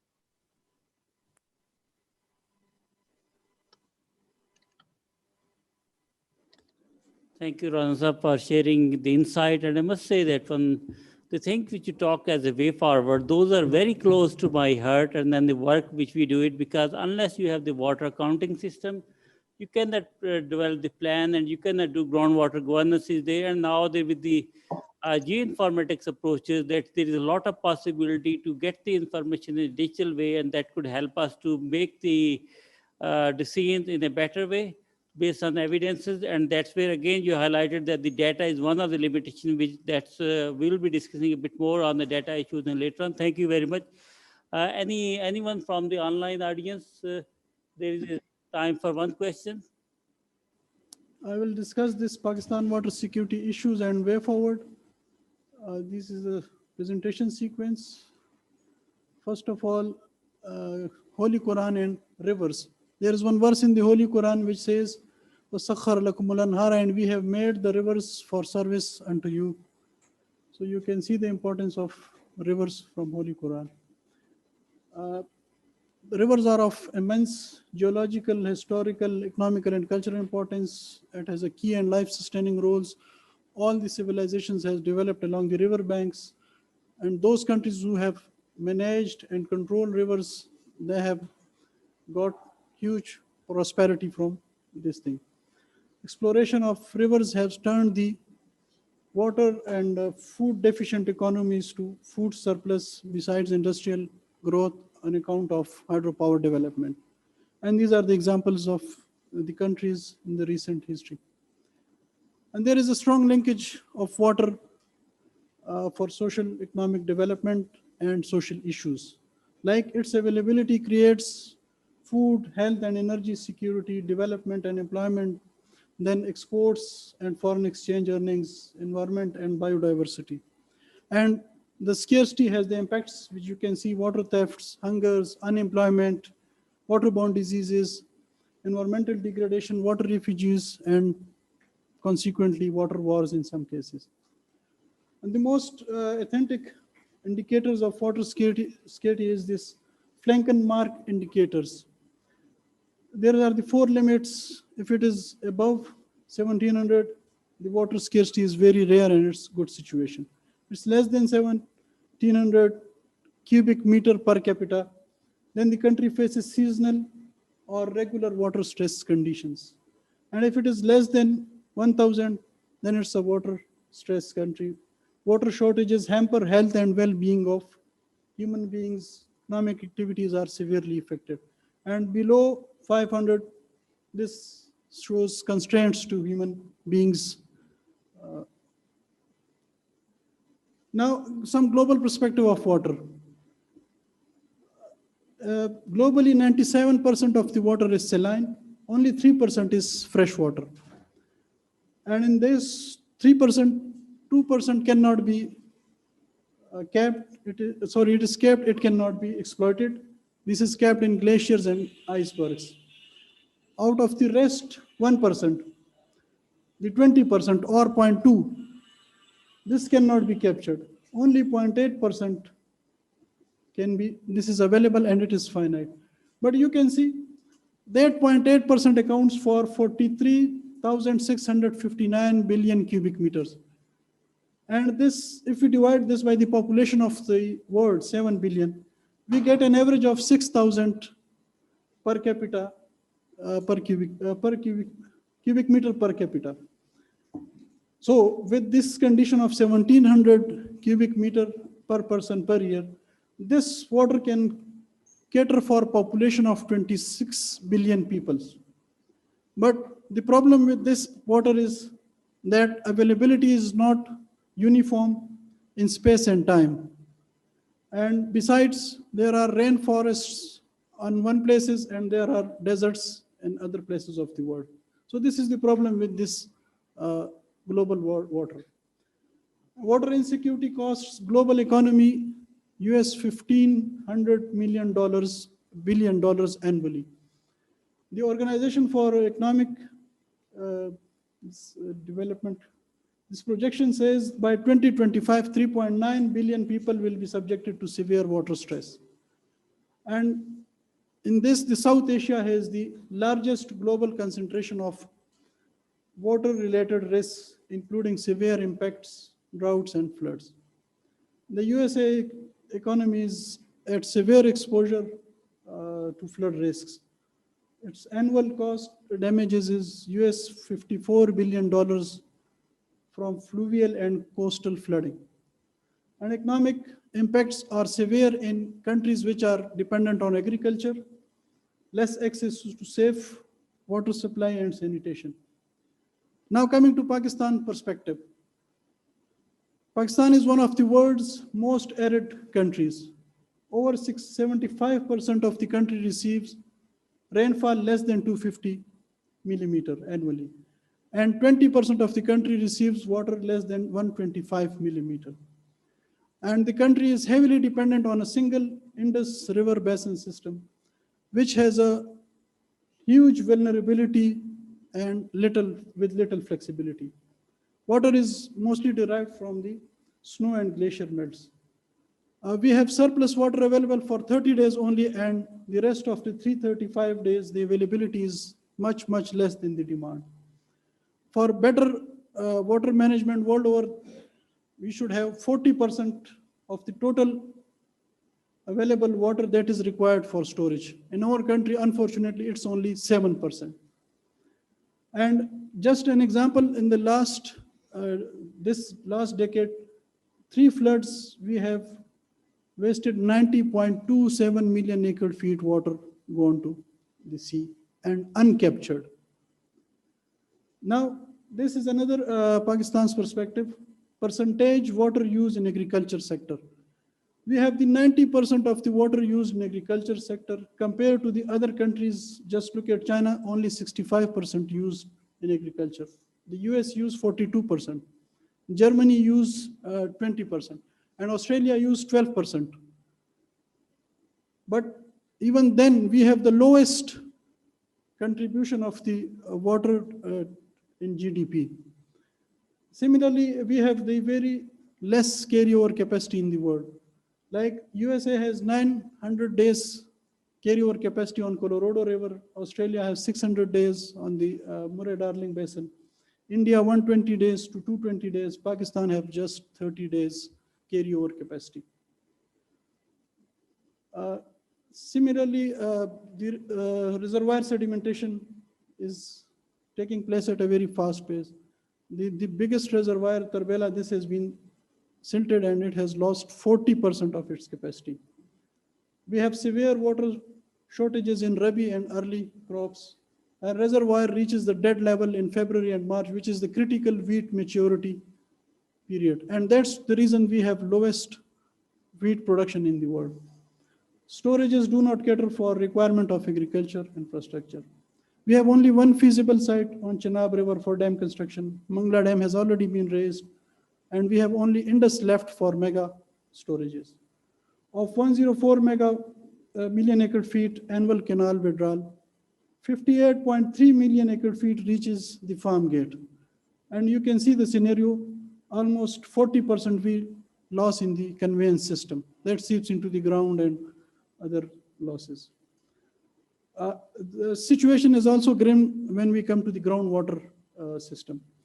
Of 54 million acre feet groundwater, we pumps 50 million acre feet annually through installation of 1 million tube wells.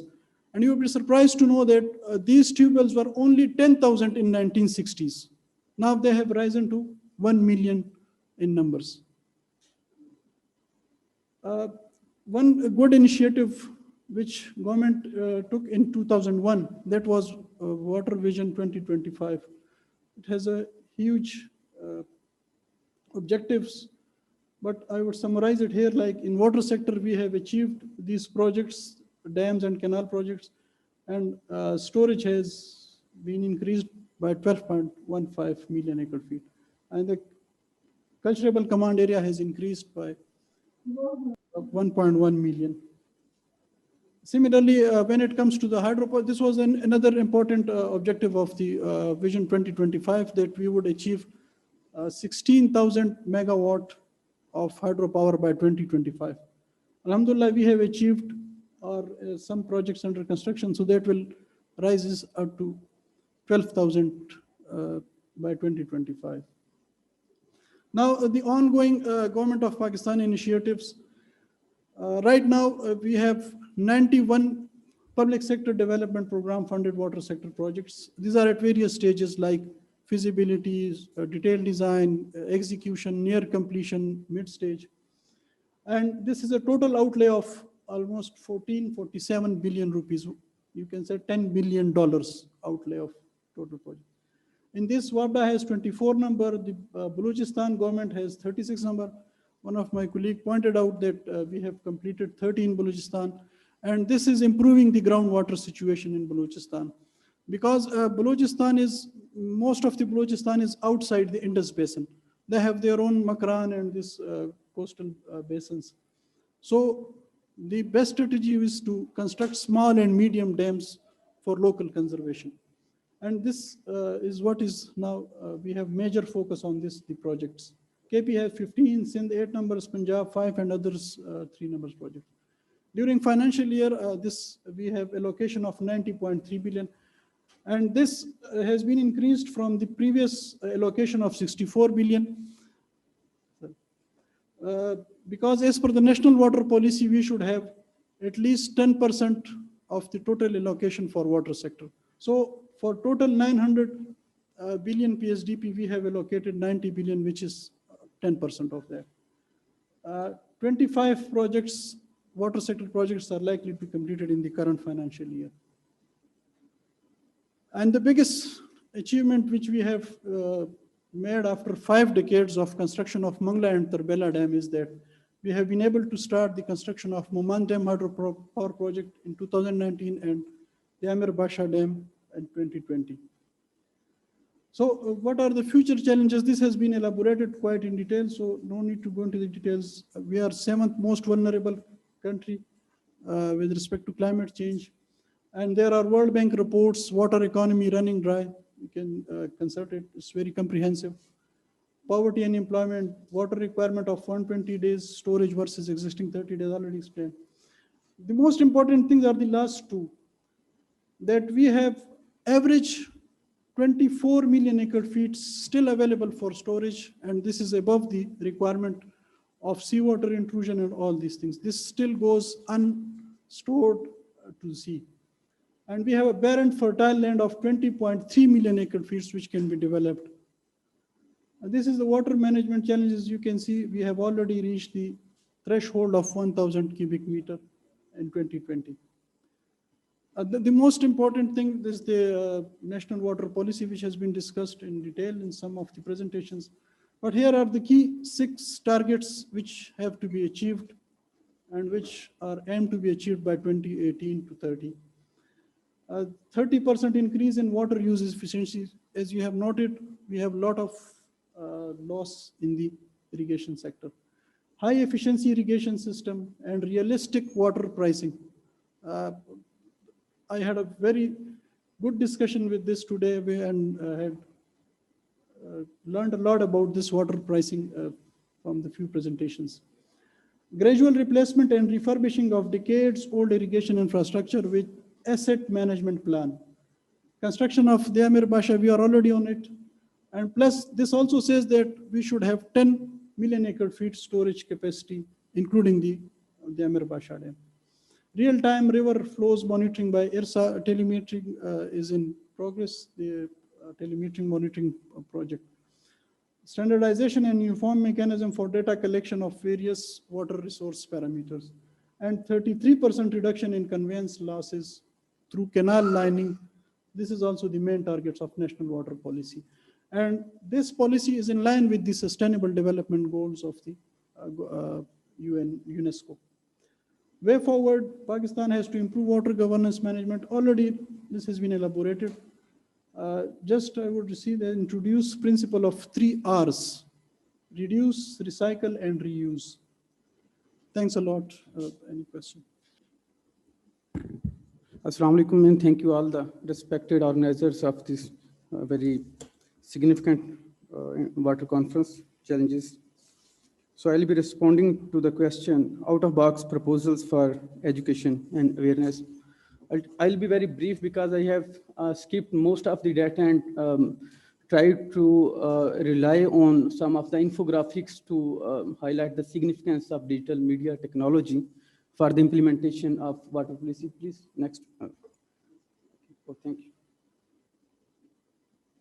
So there were some articles mentioned in national water policy for the public sensitization and awareness. For instance, it is mentioned in main concern of national water policy that there is, it is being acknowledged that there is lack of awareness in the water policy, and there is objective 2.5 that there is need to promote the behavioral change to reduce the wastage of water by raising public awareness through media campaigns and incorporating water conservation lessons in syllabus curriculum at primary, secondary, and tertiary levels. So when we talk about the portion of information management, it is again mentioned. Of now 263 people. International Cricket for England with Simo being number 263. Fine. Thank you.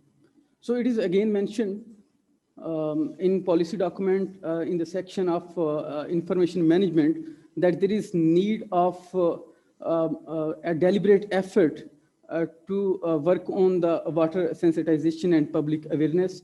And there is specific portion of public awareness in national water policy. It is being mentioned, people are primary stakeholders of water policy. So there is need to raise awareness among people to conserve water being central to sustenance of all kind of life. Awareness regarding conservation of water will be incorporated. So a provincial irrigation department and water management wings of agriculture department shall make public awareness program on integral part of their organization functions. Agriculture universities shall be encouraged. So these are a few of the recommendations given in the policy document, specifically in the national water policy. The departments are mentioned, the institutions are mentioned, the stakeholders are mentioned, but unfortunately from previous 3 years, due to a lack of funding, due to expertise, due to some specific platforms, our institutions are unable to make the public aware to that level that is required, as being mentioned by my seniors in their presentations. So we are talking about the revolution of media. You can see the growth of media is exponential, especially digital media. The radio took 38 years to reach people of 50 million users, and the Facebook reached to 100 million users in less than 9 months. It's basically the revolution of social media and and significance of digital media that is very rapidly coming into our practical lives. So at time, Facebook do have 1.2 billion users, and Twitter counts more than 200 million users. As the countries like Pakistan, we do have lack of funding, lack of expertise. So one thing I would like to mention, most of the digital media and its traffic is volunteer. It is one of the most cheapest source to disseminate information to the relevant masses. And again, the digital media is being used by the future generation of the different societies. And in context of Pakistan, I would like to give some precise infographics to highlight its significance. Global overview of digital, more than half of the world's web now comes from the mobile phone. More than half of all mobile phones around the world are now broadband. More than 1 in 5 of the world's population shopped online in the past 30 days. So these are the very updated figures. You can see that people are converting their attitude, their behavior from physical to digital traffic due to many reasons. So these are the global highlights. The world population 7.83, and the unique mobile phone users 5.22 billion. So it reflects that 66.6% world population, they are using Android or iPhone or these sort of updated technologies. And the internet users are 4.66 billion. You can see approximately 59.5% population is using internet for different purposes. We will see in the coming slides what people are doing at the internet.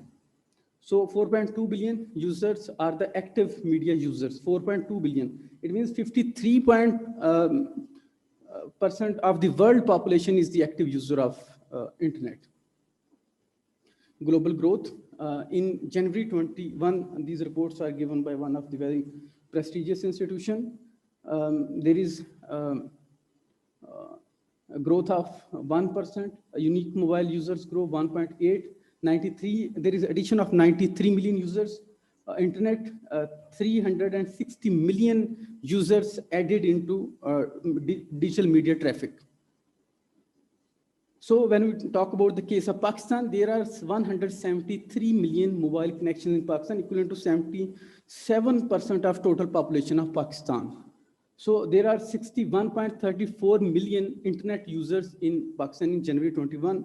The number of internet users increased by 11 million between in 1 year. So there were 46 million social media users in Pakistan in January. The number of social media users in Pakistan increased 9 million in the last year. So you can see the trend, the public perception, the behaviors are changing rapidly with the passage of time. And especially with the inception of this century and with the unfold of this century, people are rapidly converting their attitude and behavior from physical towards digital media. So the total population to 23 million, and the mobile connections 170, as already mentioned. The internet users 61 million. You can see the 27% population of Pakistan is using internet. So annual digital growth, there is approximately 21% growth in the internet use in the previous year. So what our youth is doing on digital world. So these are the websites that are being browsed by our youngsters in previous year. First of all, they are browsing Google, then YouTube, Facebook, Amazon, google.com.pk, Hamari Web, Urdu Point. These are the top 10 websites that are being explored by Pakistani youth in last year. So here we can see the portions where our policymakers, our policy practitioners can work to sensitize the public in concerning areas of national water policy. So whatever youth is doing on YouTube, in top, you can see in last year, most of the youngsters were browsing songs, movies, songs, dramas, cartoon, these sort of things. And you can see article also over there at 8 points. So this is the attitude or the thinking patterns our youngsters are doing on YouTube. So there is need of comprehensive policies at a national level to divert the traffic of Pakistani youth in some, you can say, optimistic manners. So digital influencing movements, there were some movements, and just like Arab Spring, we have seen a Twitter revolution of Iran, Occupy Wall Street movement. And in Pakistan, we also led some of the movement being influenced by Twitter. We led the movement of Zainab from Qusur, and that ended with a Zainab alert case bill at Senate of Pakistan. Recently, we have observed the case of Usman Mirza in Islamabad. Our youngsters highlighted the Margala fire, and we continuously worked to sensitize the administration of Islamabad to mitigate the effects of fire in the Margala Hills. And interestingly, the place we are sitting over here, we are conducting our event conference, the water campaign led by the management administration, Dr. Ashraf Saab, Fizan Saab.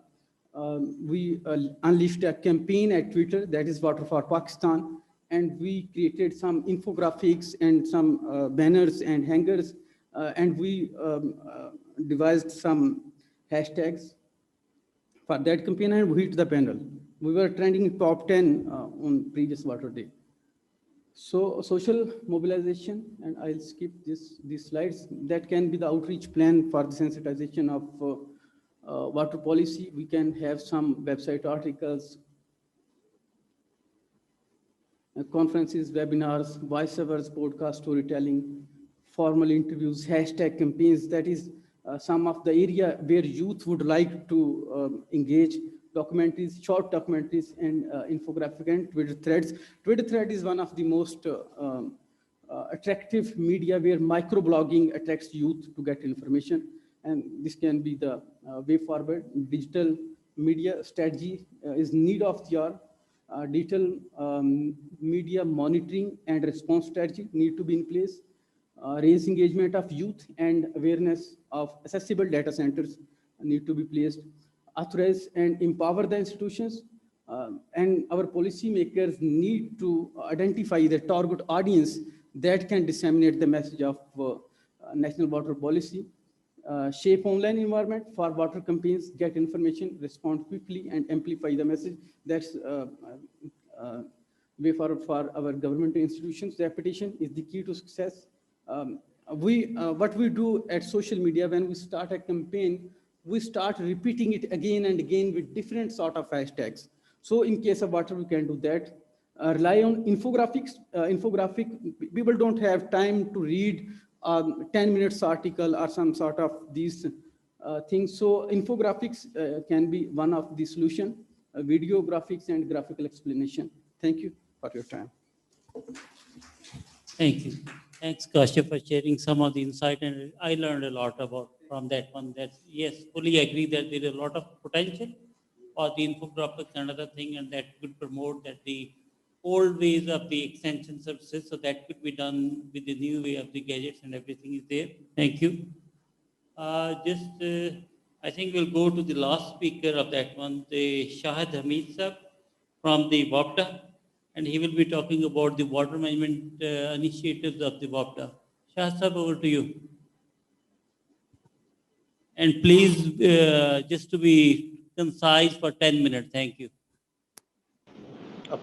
I will represent Water and Power Development Authority, and my presentation will encompass some water issues, and then the WAPDA's role for development of water sources projects, and then water management activities carried out by WAPDA. Yes, we all know that the population, food, water, and energy has nexus, and these are very important elements for human security. And the success of any nation depends on these four elements are being managed. This graph is explained by many participants. We all know that population is exponentially increasing while per capita water is decreasing, and the water resources storage is also depleting with time due to sedimentation. It's very important to know the variability of the water availability. Sometime in 78, 79, we got 183 million acre feet water, and while in 2001 and 2, we got 99 million acre feet water, annual water. So average water availability is around 145 million acre feet. So this situation dictates that we should have some storages to store flood water and then use it for inter-year and inter-season transfer of water. The most important part is that 80% of water is available in 100 days from April to August, while 20% water is available in only 265 days.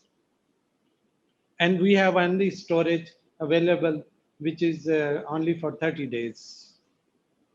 And almost 5 million acre feet storage have already been lost.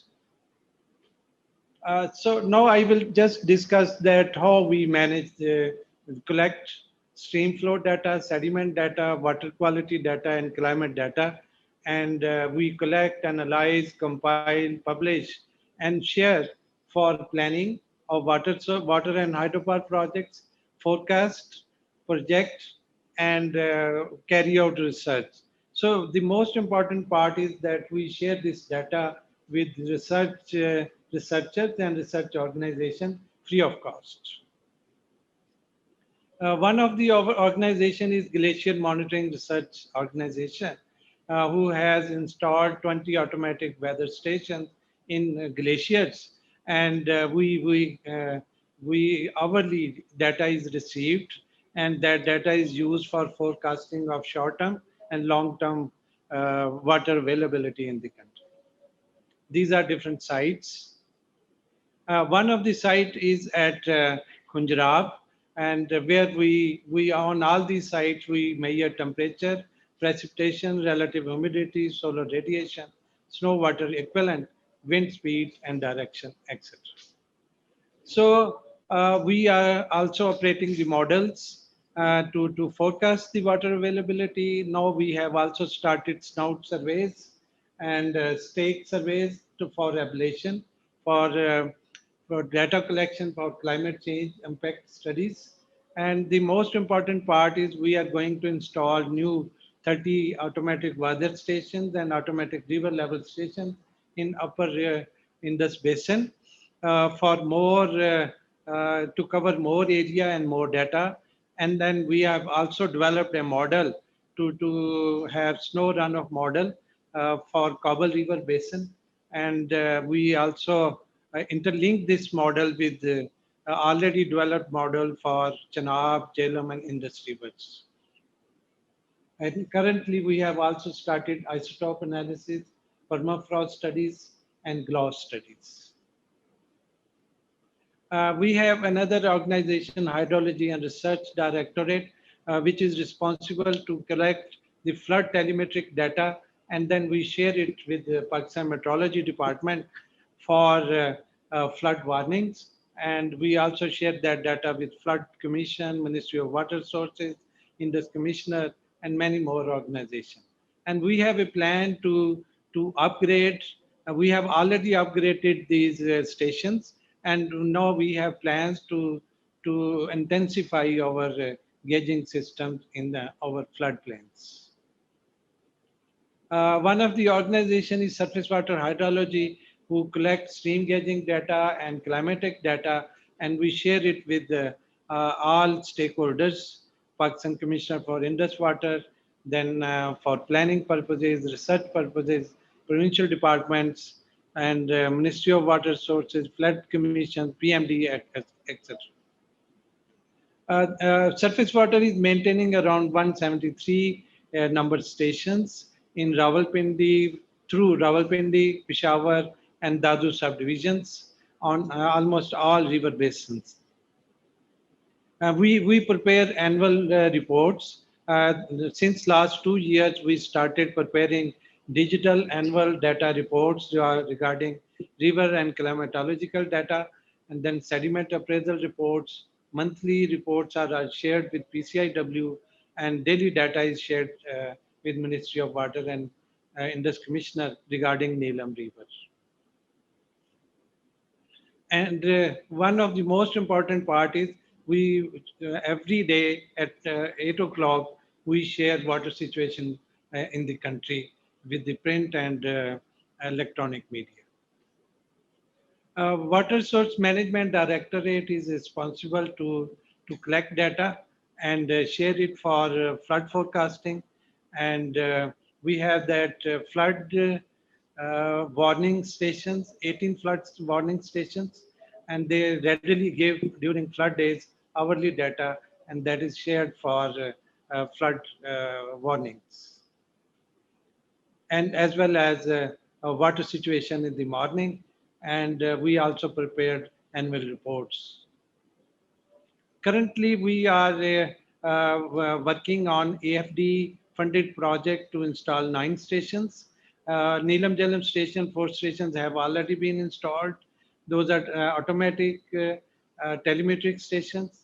We have already upgraded our 46 stations on flood telemetry. We are working with TICA, JICA, China, and KFW regarding improvement of our hydrometeorological setups. I just want to share that how much contributed, WAPDA has contributed to the nation. We have developed 30 million acre irrigated area. We reclaimed 22 million acres land. We have provided around 324 million gallon per day water for drinking purposes, and hydropower 22 stations, and we have around 9,406 megawatt power thermal power stations when it was a combined WAPDA, and then the distribution network and grid stations and village electrification. So WAPDA has contributed a lot to the national development. We all know that the Indus Cascade, we have the lot of potential available in this From Shiok to Taunsa, we have a drop of about 7,840 feet, and we have a potential to store 33 million acre-feet water storages and installed capacity of 42,000 megawatt hydropower energy. Where do we want to go?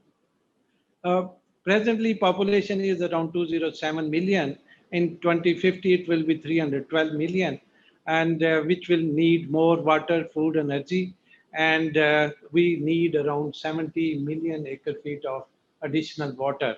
While if we talk about the hydrothermal mix, currently it is 30%, and we want to convert it into 40% in 2030 and 50% in 2050 through a plan of development of storages, conservation, and management of water. We have a short-term, medium-term, and long-term plan. In short-term plan, that is 5 million acre-feet storage and 4,600 megawatt power, medium-term plan 2030, and then long-term plans. Currently, these are projects which are under execution. Mohammed Dam project, Diamond Basha Dam project, Dasu Hydropower project, Tarbela 5th extension, Harpo Hydropower project, Kachi Canal, Negaj Dam, Kuram Tangi, and Sindh Barrage, and K4 project. So the impact of these projects will be, we will be able to generate 11.7 million acre-feet storage and more than 9,000 megawatt power with 34.5 billion units hydropower and 1.6 million acre land to be irrigated and 950 million gallon per day water for urban areas, and it will generate around job opportunity of more than 35,000 people. So the punchline is WAPDA is committed to manage water through accurate water data measurement and development of water storages for water, food, energy security of the nation. And we want that all water resources organizations should work together for water management, water conservation, and storage development. Thank you very much. Thank you, Shah Sahab, for sharing some of the WAPTA initiatives and everything. Considering that it's already 1:15, I'll be just staying for 5 minutes for the two questions. If there are any two questions, and then we'll go for the lunch, and so that we need to start another session at 2 o'clock. Yes, 2 o'clock, everyone need to be back here. So let's spend 5 minutes for any, one or two questions. If people have it online, I'm starting it from first from the online. If people have any questions, please raise your hand. And you could ask the question from any speaker who have presented in the first session.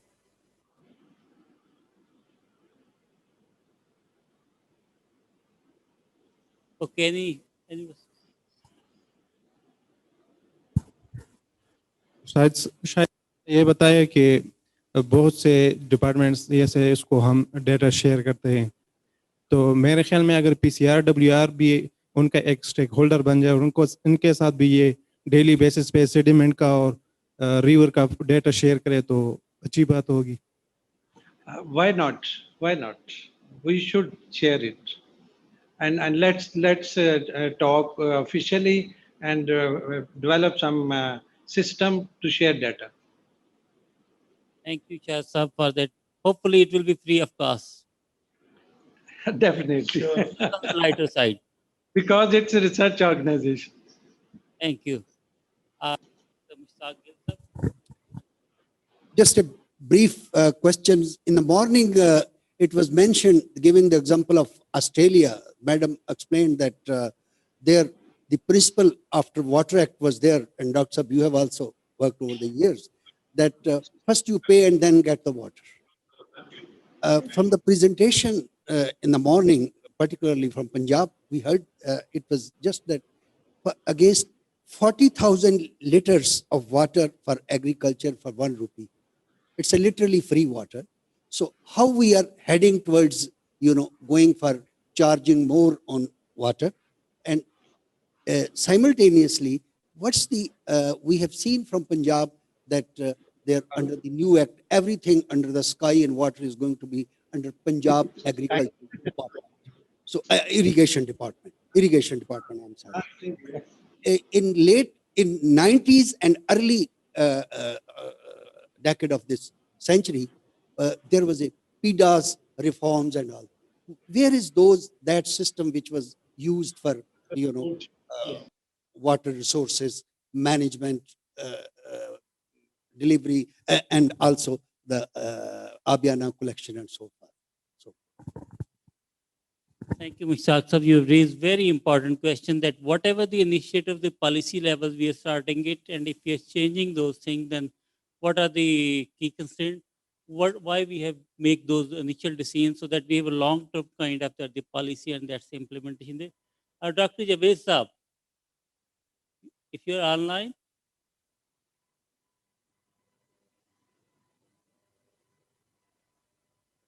All right. Okay. So just I think yes.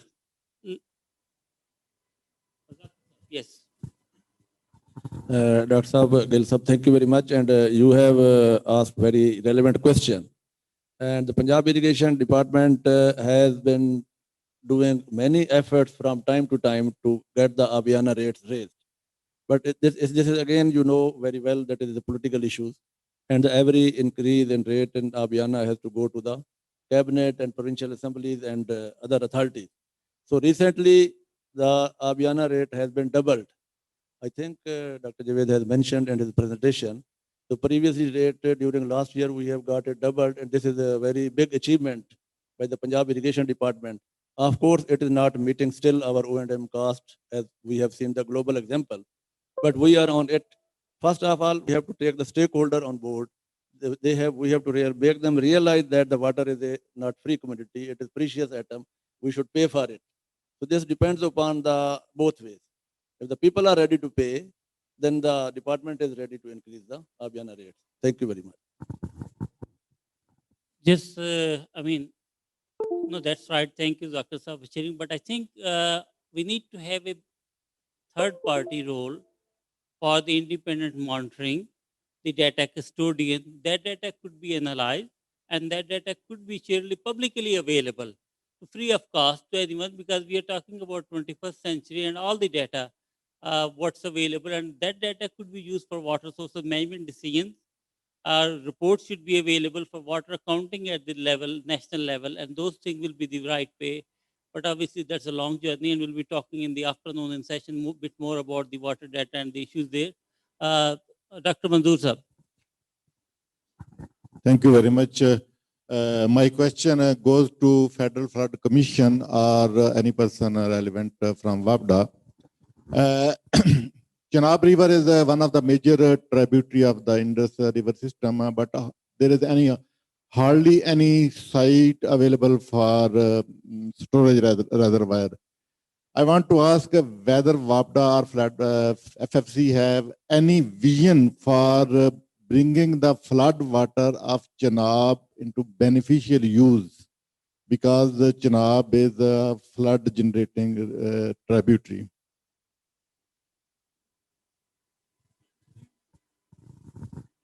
Thank you, Manzoor Saab.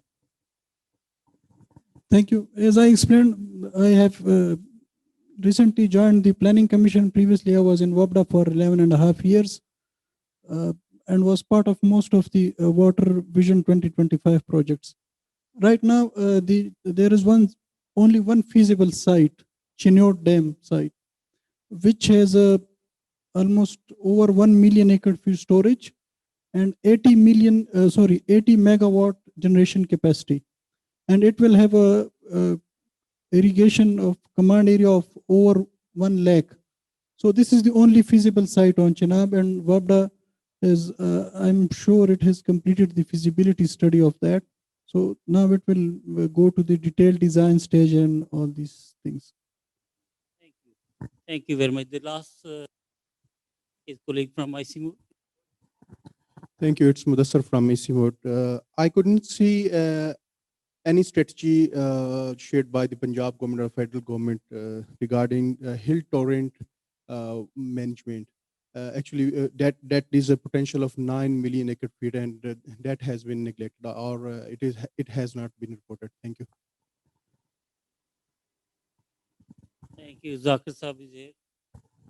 You asking for a very relevant question, but I think Dr. Javed has forgot to mention that the Punjab government is working on the hill torrents management in the Digicon area, and the feasibility of 3 or 4 sites has been prepared, and as per my knowledge, work on 2 or 1 dam is underway.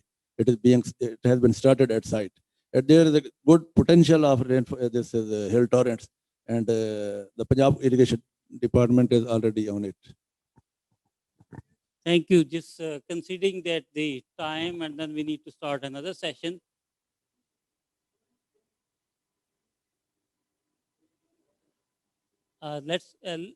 We should have that offline discussion. Let's go for the lunch.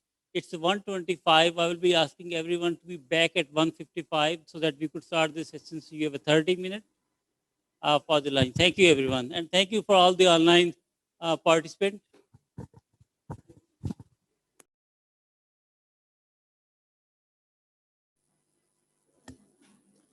Good afternoon, everyone. We'll be starting in 2 minutes' time. Just informing that the online audience that please, come back. We'll be starting in 2 minutes' time. And the next session, we'll be talking about the water sources management and national data warehousing. In the morning, we talked a lot about the water data, about the water governance, about the pricing, about all the challenges, but how that could be. And one of the critical things that the key recommendation coming from there about the data. Even though the departments claim that they have the data, but then the data is too costly, the issues about the quality and also at the accuracy and all those sort of things. So that's why it's needed. Data is available in a format which we can't use it. So it's a kind of that we need to think about how we could move forward to the next step. And if you look around that from the national water policy, there has been a significant emphasis on that one, the information standards and all the data. But so far, we have not made a progress on that one. What, as a scientist, I believe it that we need to think about that the integrated approaches, the data need to be national data warehousing there. And that could be helpful to basically open many of the things which we don't know about the water sources availability, about the water usage, about the water accounting. And once we start getting all that insight, that will be helpful to move to the next stage. So with this one, I will be with me, Brira Fatma is Deputy Director at PCRWR. She is the reporter for this session. And we'll be moving to that. The first presentation, as in Pakistan, we are having a lot of issues on the data and everything. And I'm sharing some of the example from Bureau of Meteorology, where I worked 3 years for integrated water sources modeling and management in Australia. And so this is not IWMI's work, and it's not 100% my work, but I was a part of the Bureau, and we utilize how the data is there and as a part of the whole journey, and some of the recommendations I'm sharing it. And obviously that need to be thinking about. The whole idea is not we could 100% replicate in Pakistan, but starting a discussion as a starter there and how we could do in those issues. So I will be talking about National Water Data Custodian, examples from Australia. Okay, when we are talking about the water resources management, it needs a lot of data. You need a climate data. You also need the surface flow data. You also need about the land cover. You needed the groundwater. You needed the dams, and you need all those sort of the data. But there are different custodians are there. For urban water, you have a different requirement, and all those sort of things are there. Even though that the water meters are installed, but the data was not available publicly at the government level as a central repository. The whole idea was that what could be done, and when at the peak of the millennium drought, the government said, okay, we need to have, if you really want to understand better about the Australia water sources for the changing climate, we need to collect all the data. And as a part of that, the government measures, they introduced a Water Act regulation, which was in 2007. And the regulation was specifically saying the Australian government Bureau of Meteorology was working as a data custodian of the weather and climate. But they said, okay, they also need to have the water, and they developed a 10 years plan, 10 years agenda that one and how that could be done. And the whole idea was that the information which is available for private sector or the government sector, anyone, they must share that water information to the Bureau to the standard.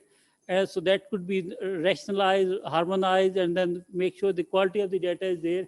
And that could be there. And as a part of the regulation, there was named up around 200 organizations from public and government sector, the utilities, and everyone is saying that this data, it's a legislative requirement for them to share the data. But even the list, even after having a legislative requirement, on the top there was the issue as well as that the data, unless you have a stake, no one is sharing the data. So the government imposed some of the financial one when you are putting the projects there, trying to make it simpler there. You need to share the data before the funding is coming, and whatever the data is there, that need to working around and having extensive consultation and harmonizing that one, what kind of data is there and how that could be done. And that could be a potential role here in Pakistan, like the in Pakistani context for PCRWR or any other institute who could take a lead on the data custodian and everything. Okay, so what we are looking, we have the observation, which can be about the groundwater. It could be rainfall. It could be the surface, the staff gauge measurement at the canal. We need to go to the decision maker. We need to make sure that the water observations are collected, it's transmitted, it's ingested, it's stored, quality controlled, so that when we are comparing all the data, it's the same quality, and it's analyzed, and then that could be used for disseminated, and that will be giving us the idea in terms of reporting and the analysis, dissemination, what exactly is the water sources situation in the part of that one, and that could be used for different decision making. So the characteristic of the quality data, it's important, the long-term data, longevity, accuracy, as well as verifiable, timely, and then the organized and basically the accessible. Even if the data is available with some agency, but it's not accessible, it's no use.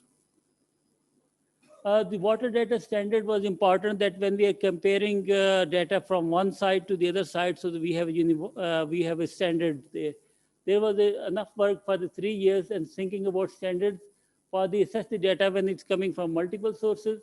So those were also standards were required for observation, transmission, storage, analysis, all those are also data supply chain.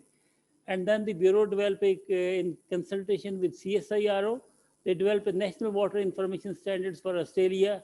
And then under that one, there was also that the VRADA, which was a Water Information and Research Development Alliance, CSIRO and Bureau that was established. Under that one, the water data transfer format, and then some of the things were there, what kind of the data need to be there, what are the data standards, and how that could be useful for making the decision. So sharing that the water observation, these are the individual water observation, what's happening on at the country level. If you move to the groundwater observation, a lot of the groundwater observation more, but that information was not available. So important was there that the stream flow data, the data need to be collect, ingest, store, and analyze. Stream flow data, diversion data, groundwater, water quality, storage, water use, entitlement and trade, restriction, various credit data product, all is coming to the different one, national climate database, which is linked with the geospatial database, with the hydrological model, and as well as a national water database. That could use for the data. Download is available for search purpose, for anything. It's available for report from a past to now, but also that rich data set is used for forecasting, for the stream flow forecasting and everything there. Again, not going into that one, but it was a complete, the intervention there, that data ingest, the protocols were there, data maintenance, product publishing, and every data need to be harmonized, streamlined, and then before the data could be used. So we developed a system management, the Bureau team has developed it. Again, that the more than 260 providers started providing the data. Data need to be, some are providing on a CD, some are providing on a email, some are providing on a FTP, how to streamline everything. Archives are relying a lot on information technology, ingest and data management, so that finally it's available toward in the intranet for the area, whatever you're looking.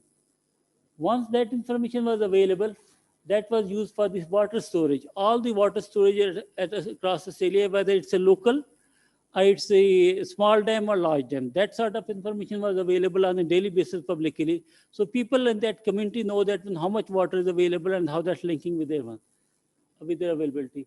Design rainfall when you're developing new construction in the industry, especially in the urban areas. to design rainfall for the water infrastructure there. Also the water restriction. If the water at your area, the dam is low, the water is less, then you will impose some of the water restriction. The people are aware of that one. Again, that the hydrological geospatial fabric database, and then that's coming environmental information explorer online, and also seasonal stream flow forecast. Once we have started at a pilot scale level where we don't have the information, what will be the likely forecast 3 months, 6 months in year advance, so that planning the water sources in a better way for flood forecasting. Once we have done the 5 years, 7 years of the data, this is my work as a part of the Bureau. We done with the CSIR in a partnership, develop a operational continental landscape water balance model, which we called it ORA landscape model. It's a 5 by 5 kilometer daily time step. What's happening? We have the rainfall 5 kilometer layer. We have that the solar radiation, and that's giving a water balance information at different layer, rainfall, the runoff, actual evapotranspiration, how much is the soil moisture in different layers and deep layers. That's telling us what exactly is the amount of water available, and then from 1911 till every day. So the way we didn't keep it as a black box, we put it on everything on the website. Every day around 9 a.m., you are getting what exactly happening in Australia on the website. And when that information was available from a modeling system, that was used from the assessment for water source assessment for various areas, for water accounting, and also for various other products for droughts, for regional water information and everything. Sharing one example of national water account, that's for the national level, this is on the left-hand side, is showing soil moisture decile, how the soil moisture for that over a longer period is varying for that region. That was used for environmental water management decision, and as well as on the runoff to the surface water. So you will have a better idea how much is the runoff generated, and obviously you have the individual points there, and model was calibrated along with the stream flow and many of the other information, ET, and then the soil moisture. The water assessment suite, it's about that one biannual, every 2 years, you have the information on water source assessment for Australia, and that comparing how that 2 years compared to the long-term data. So giving the trends and analysis on that one. The water accounting annual, where are the major, around 80% of the water user in the 12 major areas in Australia. That's giving us annual basis, how it's like a bank account, how much money is available, how much you could use it, and basically, so whether you have enough water available or not. And it's the water in Australia, also regional water information. If you're looking for a small region, let's say for Islamabad, you could extract that information from a model and from all that one. With this one, I will stop there. The purpose is not sharing it what Australia has done, but it's just starting a discussion that, okay, look, we also need to think about that one. Australia has not started this day in one. It was a overextended period of time where the reforms and all those things happened. But at a certain point, they decided, now it's too difficult for us, even though they had a water supply at that time is 600 days. But then it was facing the millennium drought, and they thought, okay, we need to really look about the alternative options and see how we could have more accurate information. I will stop here. We need to think now, or maybe in a 10 years time, it's our choice. I will be saying as a research organization, we really need to push that agenda, that it's a kind of the national, that the national agenda, and water is one of the critical thing. And if you'll try to go for that one, like in the morning I was saying, what Water Data Act could be one starting point. All the data, whichever is available by any government agency or private sector, that data need to be available to some government agency, and they should share it openly. I will stop here. Dr. Sab, this model, which was implemented in 2008, and after some time I visited that area, Murray Darling and this area, but this could be a kind of starting point for us. As you have mentioned in this model, it starts from estimation of soil moisture. That is coming from the rainfall. So rainfall and runoff, both. Yep. So now people are talking of green water, which is consumed by the soil due to the cover, then blue water, surface and groundwater, and then the gray water, which is the wastage. I think at this juncture of time, we should at least take a start on this and try to apply those sensors and models, which I brought last year, one of those sensors here. So I must say that with this added availability of our experts IWMI's experience, we should include in our, this water management plan or water budgeting or whatever it is. So this is a kind of, at this stage, before we become too late, this is the time to at least make it as a part of the act which the provinces are talking about. Thank you, sir.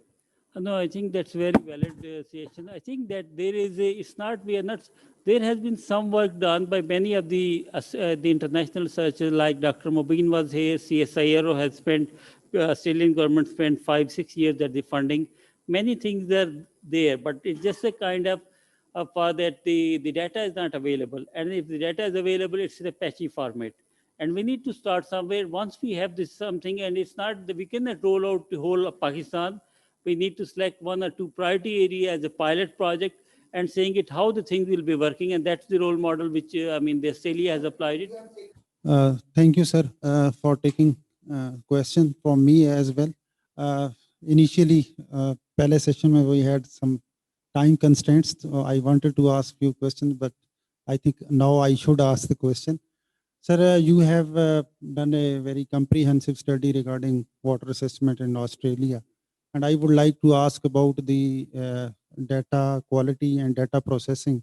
What we experienced in Pakistan, that the data is actually measured by the irrigation departments or WAPDA. But when it reaches IRSA, so some rounding off is there. And similarly, when we are using this data for flood forecast, we are rounding it to thousands. So the accuracy is disturbed. So was there any this sort of the problem in Australia as well? And sir, my next second part of the question is that, so what are the hindrances for replicating this model in Pakistan? You definitely have discussed this with many of the top managers of the federal water management institutions. So why not we replicate this model for Pakistan? And I think this should have been replicated, and it has been proposed by, rather recommended by the National Water Policy as well. Thank you. I think that the first one is, yes, there was a similar problem there. So one of the things is there that data should not go to the by third party and coming back to that one. All the agencies who are primarily collecting the data, 260 entities, whether it's a government, or it's a local government, or it's a provincial government. There was also the, like irrigation, there was a New South Wales Water Commission, Department and Agriculture. They were sharing all the data directly and along with the standard. What exactly the standard they are using it before developing the standard water data transfer standard, there was extensive consultation at the provincial level, asking by each of the department, you present how you are making sure the data is good, and then reaching an agreement that this is the national standards of data that need to be done through consultation. And once that's done, so the data is there, based on that one, it was checked. And a lot of things were there that wherever the data issue was there, so they installed some of the instrumentation to make sure that those kind of the human intervention is resolved. Coming back to the second one, I think it's just in Australia, there was a lot of debate that this should happen, but it was not happening. When the government put some of the kind of the legislative requirement along with some of the financial restriction there, okay, that you need to get something, and then that's where the things work. So it cannot, if you just say, first thing is we don't have any legislative requirement. If let's say Federal Flood Commission is saying we need a data, okay, it's just a kind of, yes, government agencies, they will providing the data to you, but we don't have any proper protocols, we don't have a standard and all those things. That it need to be a bit more formalized. And then the government need to own it. And obviously you guys are representing the government, and the push will be coming from you guys. We can support you to you guys, but there is need of drive from the within the government than the outside the international organization. Thank you. Excuse me, sir. I also want to add something.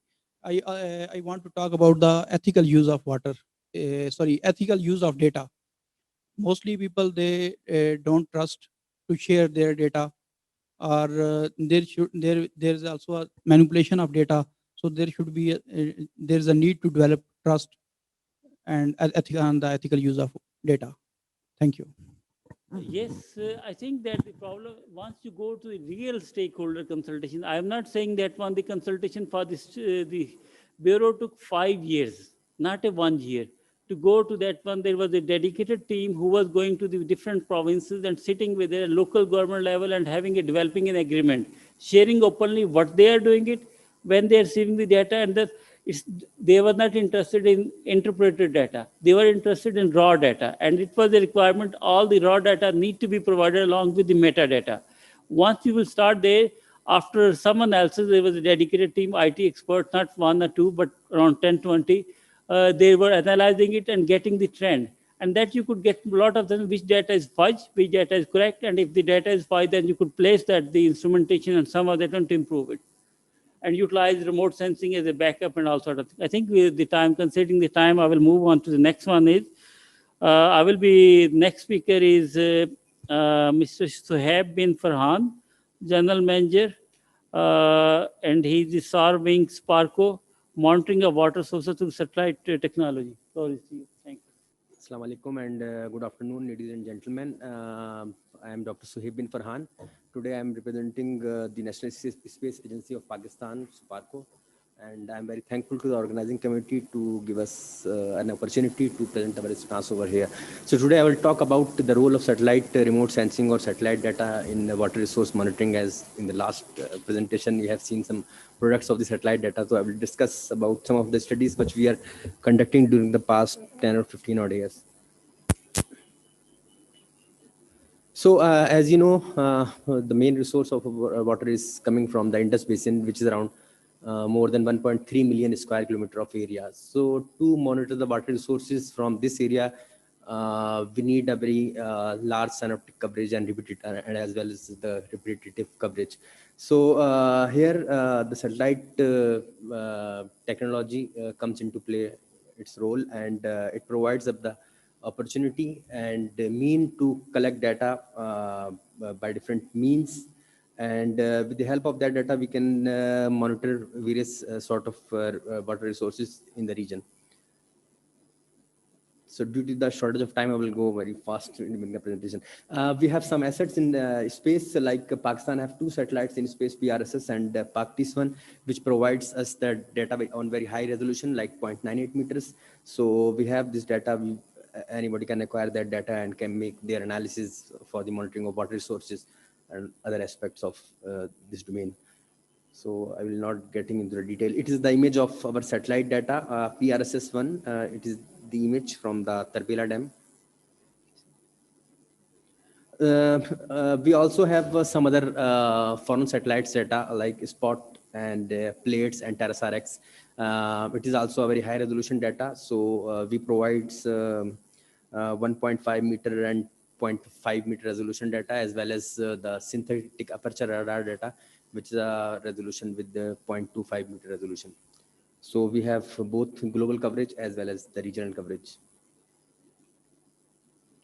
So with the help of satellite data, what we can monitor, like we monitor the glaciers, rivers, drainage network, water courses. We can monitor the seasonal snow cover on daily basis. We can see its melting or depletion trends. We can develop the irrigation network, water monitoring of water reservoirs, dams, and lakes. We can estimate the soil moisture. We can make the studies of evapotranspiration, rainfall estimation.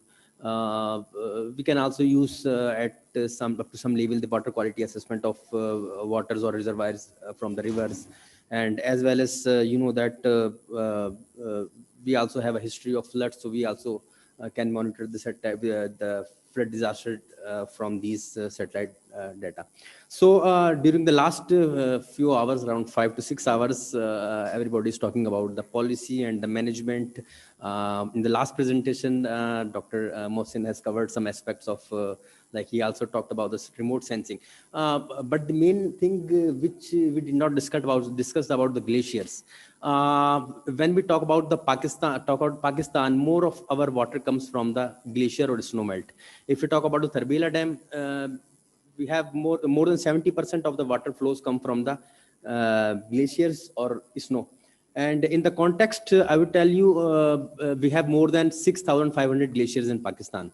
And even if we take the example of one glacier, for example, Biafo Glacier, which is the 5th largest glacier of the globe, the capacity of Tarbela Dam, the maximum capacity is around 13 cubic kilometer. Now it is came around 8 cubic kilometers. But only the capacity of water storage at the, of Biafo Glacier is more than 130 cubic kilometers. So, on annual basis, only Biafo Glacier provides more than 10 cubic kilometer of water. So it means only one glacier can provide us the water which can fill up the reservoir of Tarbela. So you can see the importance of glaciers in the water resource management or for the future or water. When we talk about the water scarcity or water management, we have to see our glaciers first. So so we have data since past 1973 with the help of old 30 meters or 80 meter satellite data. So we monitor the glaciers. You can see from 1973 we have the data, so we can monitor glaciers, how it is the latest data, and you can see how the glaciers have been changed for the past 40 or 50 odd years. So we monitor the data. So today we have very short time, so I will just focus, show you how and what we are doing. It is the Baltoro Glacier, and K2 lies over here. So you can see how how satellite data can be helpful to monitor the glacier changes. You can see the evolution and development of lakes on the glacier and how it is moving and how the mass of the ice from the higher accumulation areas is being coming down through the gravity with the glaciers from upper parts to the lower parts. So there are some examples. Similarly, we also monitor the glacier disasters during the past few years. Maybe you know about the Shisper Glacier surge and also the Fort Pin Glacier surge. There are a lot of events in Karakoram region. The glaciers have been surging. So we also monitor the glacier surges. So similarly, we have developed the first glacier inventory of Pakistan, and it has different aspects where we have also developed its geometry, its hypsometry, its classification. We have produced different sorts of maps, and we also have the statistical data of all of the glaciers in Pakistan, like 6,668 glaciers. So it is a very useful inventory which can be used for the water resource management studies. Here are some examples. The right side is the Hunza Basin, and the left side is the Upper Indus Basin. So you can see the blue color is showing the extent of glaciers. So you can see that in Hunza Basin, you have around more than 40% of the area is covered by the glaciers. And if we talk about the Upper Indus River Basin, around 12% of the area is covered by perennial ice or the glaciers. Here we also monitor seasonal snow cover. We have the data. With the help of that data, we can daily monitor the depletion or increment in the snow at different elevation floors. For example, it is the image of March at the starting of the spring, and then you can see in July most of the snow has been depleted. But in winter season, around 70 to 80% of the Upper Indus River Basin is covered by seasonal snow. So it also provides a very huge quantity of waters which can drain and provide water source to our whole country. Similarly, we also monitor the irrigation network, and we also monitor the development of glacial lakes. Maybe if you may know, we have more than 2,400 glacial lakes in Pakistan. So with the help of satellite technology, they also store some water, but sometimes it can also develop the gulf events like glacial lake outburst flood. So we can also monitor these sort of glacial lakes from the satellite data. Here are also some changes from different temporal time studies on different dams, Shadikot Dam, Mirani Dam. Similarly, with the help of satellite data and allied with the ground-based data, we can also find the suitable site for the glacier, for the dams, like what has been doing for the past 4 years. Similarly, the river course change studies can also be done. I mean, there are a lot of domains which can be covered from the satellite data. From the ground, you can only collect the data at some particular points, but satellite give you the synoptic coverage or large coverage. You can get a lot of data and can any sort of analysis, like in the CSIRO program, we have seen a lot of applications of satellite data. So we also have a disaster watch in which we, in real time, we monitor the flood events with the help of satellite data. Okay, along with the satellite data, we are also conducting the studies, ground-based studies on glaciers. We started our glacier research program since past 2010, and we are conducting our research with the help of our foreign partner, ITPCAS. And during the past 10 years, we have conducted so many studies, like we measured the discharge from various glaciers in the region. We have installed some automatic weather stations at different elevation floors of the glaciers. And we also measure the melting of glaciers by installing the ablation stakes at different locations of the glacier. Here are some examples. And we have the glacier, but we don't have how much ice is stored in our glaciers. Nobody has yet made such sort of studies. We have some data, some estimations, but nobody yet did the study about how much ice or how much water reserve we have. So we have started these sort of studies. We are with the help, along with the satellite data, we are using the airborne studies as well as the like drones, as well as ground-based radars to estimate the thickness of the ice. And according to our initial estimates, Upper Indus River Basin has around more than 1,500 cubic kilometers of ice reserves. So here are some results. I will not going into the detail. Similarly, we are also going the paleoclimatological studies. 2 minutes, okay. Water tells us the history, So we are conducting the scientific studies in which we are collecting the ice cores and the lake sediment cores, and through which cores we are trying to extract the data for the past thousands of years from our glaciers and from our lake sediments. So in 2019, for the first time in Pakistan, we have initiated a program of glacier ice coring. And in Biafo Glacier, in the accumulation areas, we have conducted the first deep ice core drill in the whole region. Nobody has done it yet.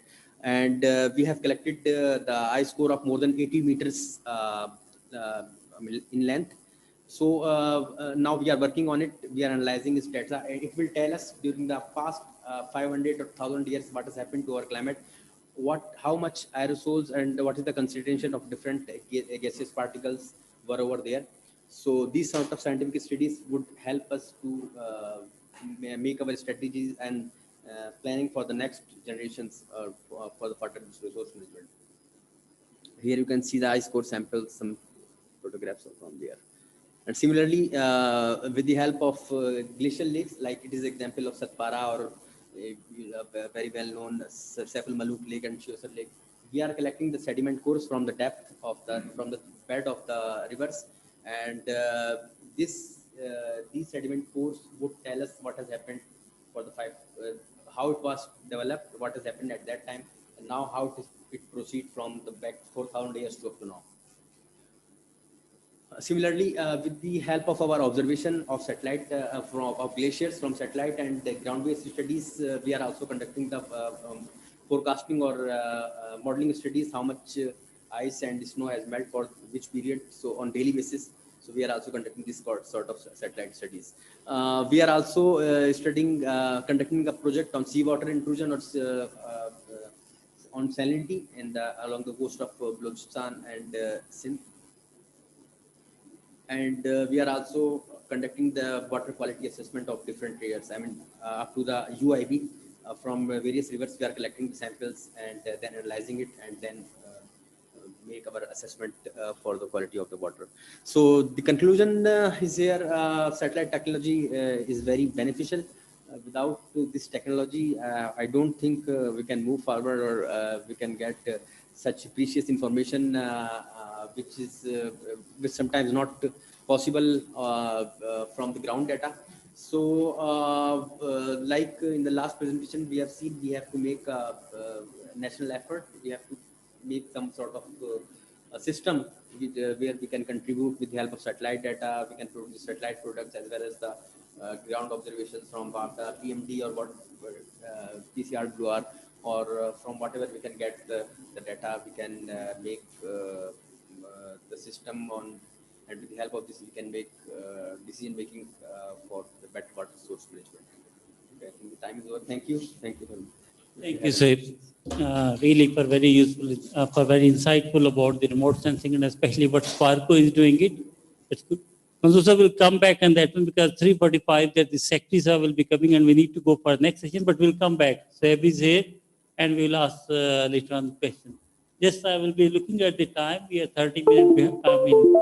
I will be requesting to the next speaker. Thank you very much. Is Dr. Azim Shah, who is the Senior Regional Researcher at IWMI Pakistan. And Azim will be talking about enabling water volumetric flow measurement in the Indus Basin Irrigation Scheme, perceptions and conflict reduction. Azim, to you for the 10 minutes. Thank you. Azim, yes, now we can see it. Go ahead, please. Okay, thank you. Thank you. Perfect. Good afternoon, everyone. I'll be presenting the results of one of the experiment that we carried out at IWMI a few years back. It's basically enabling volumetric flow measurement in the Indus Basin Irrigation Scheme, perception and conflict reduction. This is the title of the paper that came out of this study. So the main motivation for this study was, as discussed in the earlier sessions, the use of water in the agriculture sector is rather very inefficient. And if we compare global south with the developed or more industrialized countries, the use of agriculture or the percentage of fresh water withdrawal for agriculture is rather very high.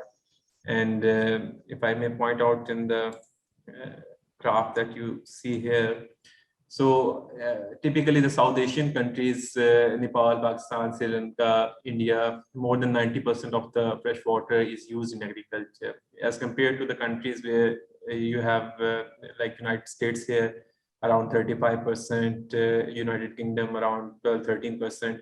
So most of these developed countries, the use of agriculture, fresh water is rather low. Global average is somewhere around 70%. So keeping in view the inefficient use of surface water or the fresh water, we really wanted to investigate at what scale can we feasibly introduce volumetric flow measurement in a system like Indus Basin Irrigation System, and also how sharing the information would impact the system users and planners. So these were the two key research questions that we had in our mind while we started investigating this issue. And we had a funding at that time from a USAID project, and we selected the area of a distributary which fell in the Hakra branch canal. So that's the map, and if you see on the map somewhere here, there's a distributary 5R which comes out of the Hakra main branch canal. And that's the schematic diagram of the distributary. There were 26 water courses in this distributary, and also the length of the distributary was around 10 kilometers. So the idea was we wanted to instrument each and every water course on this distributary to investigate what is whether it's feasible to instrument or measure flow of water at the water course level. And if it's feasible, then how does it change the system behavior? So we started with different approaches and trials. We installed flumes in the water courses, but due to siltation, it could not work out very well. And then we installed ultrasonic sensor at the head of each outlet in the water course. And then we refined, So then we refined the technology, and we verified the discharge reported or calculated through the ultrasonic sensors through on-spot measurements. Finally, we arrived at this type of structure, which is shown here in the figure, where we installed ultrasonic sensor over each and every outlet cluster. And the data was captured automatically and sent to the servers, where it was processed to calculate the discharge entering each and every outlet of the distributary. Along with that, we also identified that there were often issues with the maintenance of the water courses, and we installed these types of indicator boards where if the water may reach in the red zone, it showed that the outlet is down. So we advise the farmers to take out silt from the water course, so that if the water is free flowing in the outlet, that would be then providing the correct discharge that was calculated to the instruments. So a bit of capacity building on part of the farmers as well. Also, we kept on sharing the data through notice boards installed at different villages where we installed our instruments.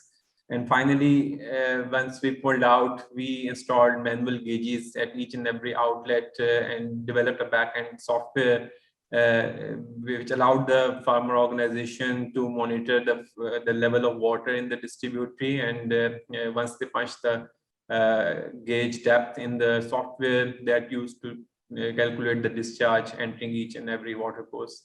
So that's a brief overview of the system that we installed. So regarding this study, we started deploying instruments first on the 17 different canals to measure the water entering at the head of each distributary. And then we picked one distributary which was 5R, and there we installed instruments on each and every outlet to measure flow entering into the water courses.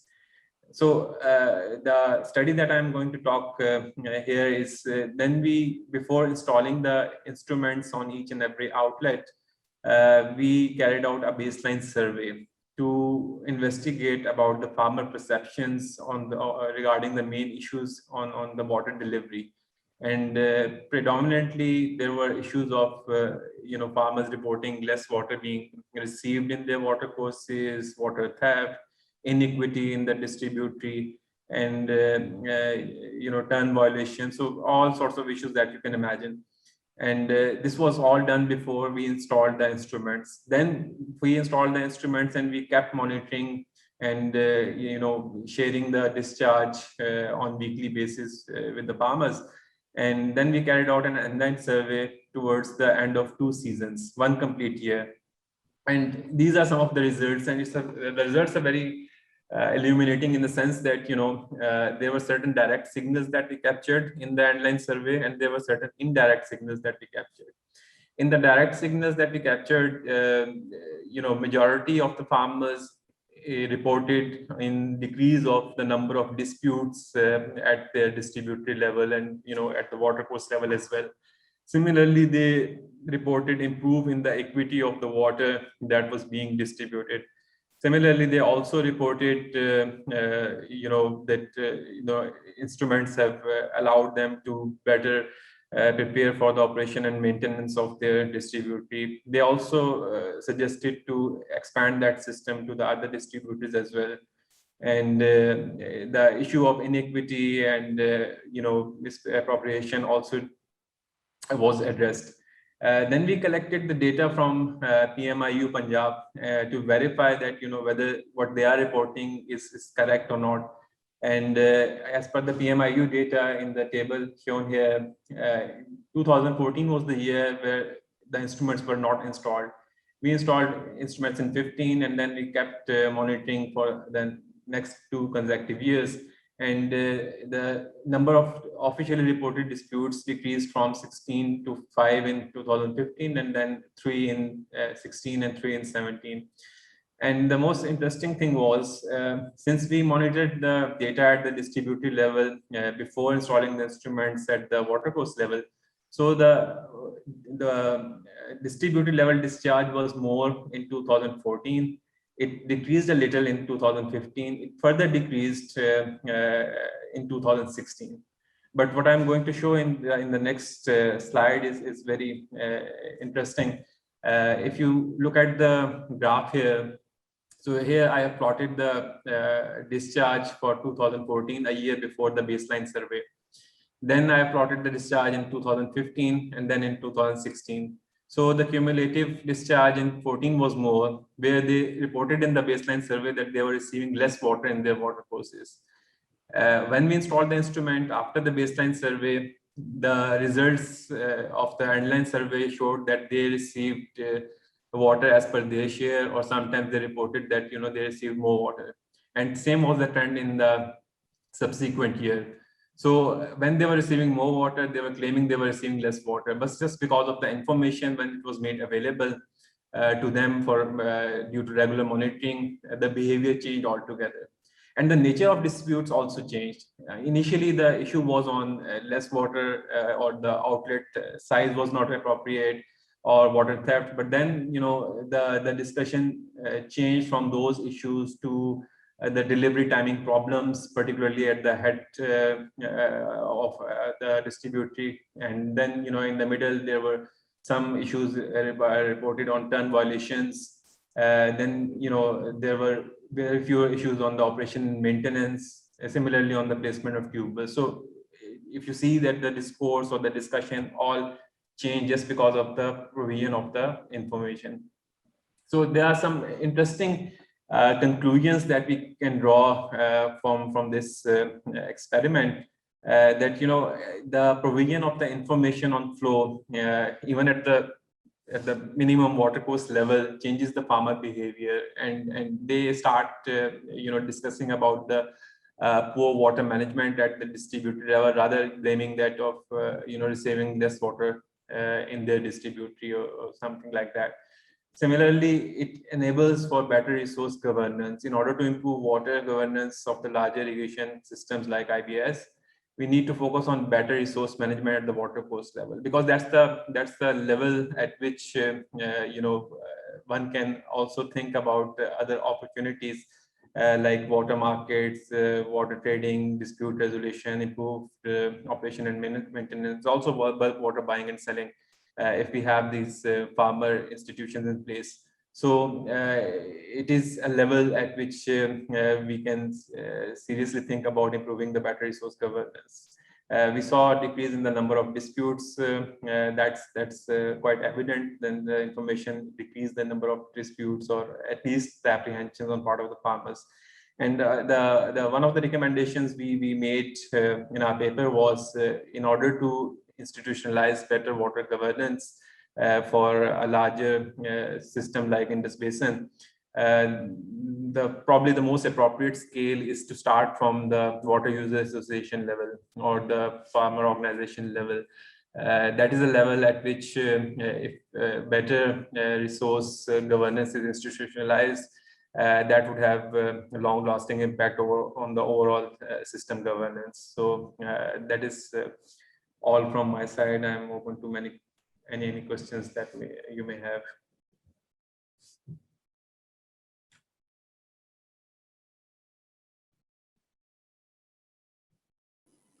Thank you, everyone. My name is Zakir Hussain, and I work at PCRWR Islamabad. This presentation that I'm going to show you is basically, I'll present very brief overview of the global climate change, and also the climate change in the Indus, and also its implications on water. This is a study. This presentation is mainly based on our work, PCRWR did work under a HiWare project, and these slides will be primarily the results and the findings of these studies.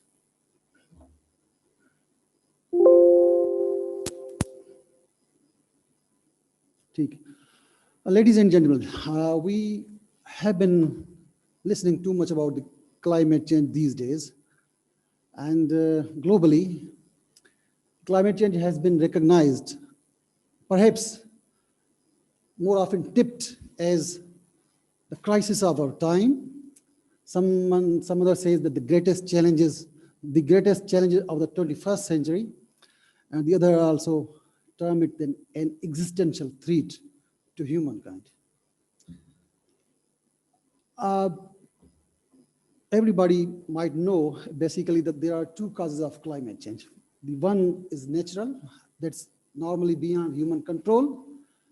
The other is anthropogenic, that's caused by humankind. And that's where we are responsible, and that's where we can do something. These anthropogenic causes actually happened during the last industrial era, last century, and you can see the curve, famous hockey-like curve, that there's abrupt changes in the greenhouse gas emissions during the last century. Here's some example of the global greenhouse gas emissions over the last century. CO2, carbon dioxide, methane, and nitrous oxide. And the bottom one shows that the sectoral contributions of these. So, I mean, basically the oil and coal are the major responsible sectors for this elevated greenhouse gas concentrations into the atmosphere. Climate change normally, basically actually impacts, climate change impacts are manifold actually, but largely uncertain, still largely uncertain. However, scientific evidence is the strongest for natural systems, but with significant spatial variability.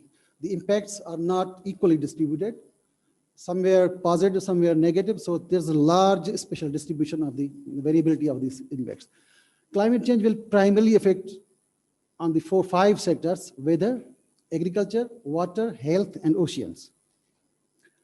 And of course, Indus Basin is not an exclusion. Perhaps it has been termed as the hotspot of climate change. Indus Basin, HKH, is nowadays termed as hotspot of climate change. Basically, it's very complex. Here you show, because of it is influenced by fairly intricate and distinct climate regimes. From the northern sides, western winter westerlies, from the eastern South Asian monsoon system, from the southern and southeastern side, Indian monsoon, or maybe from the Arabian Sea. There are variable trajectories which enter into the system, and perhaps more important is the local evapotranspiration, which is taking place throughout the Indus Basin irrigated plains. Here I just show you some blinks of the uncertainty, because the Indus, I think, it has been remained largely unknown still, and the precipitation is the major parameter, climatic parameter that influences water, and also the major indicator of climate change.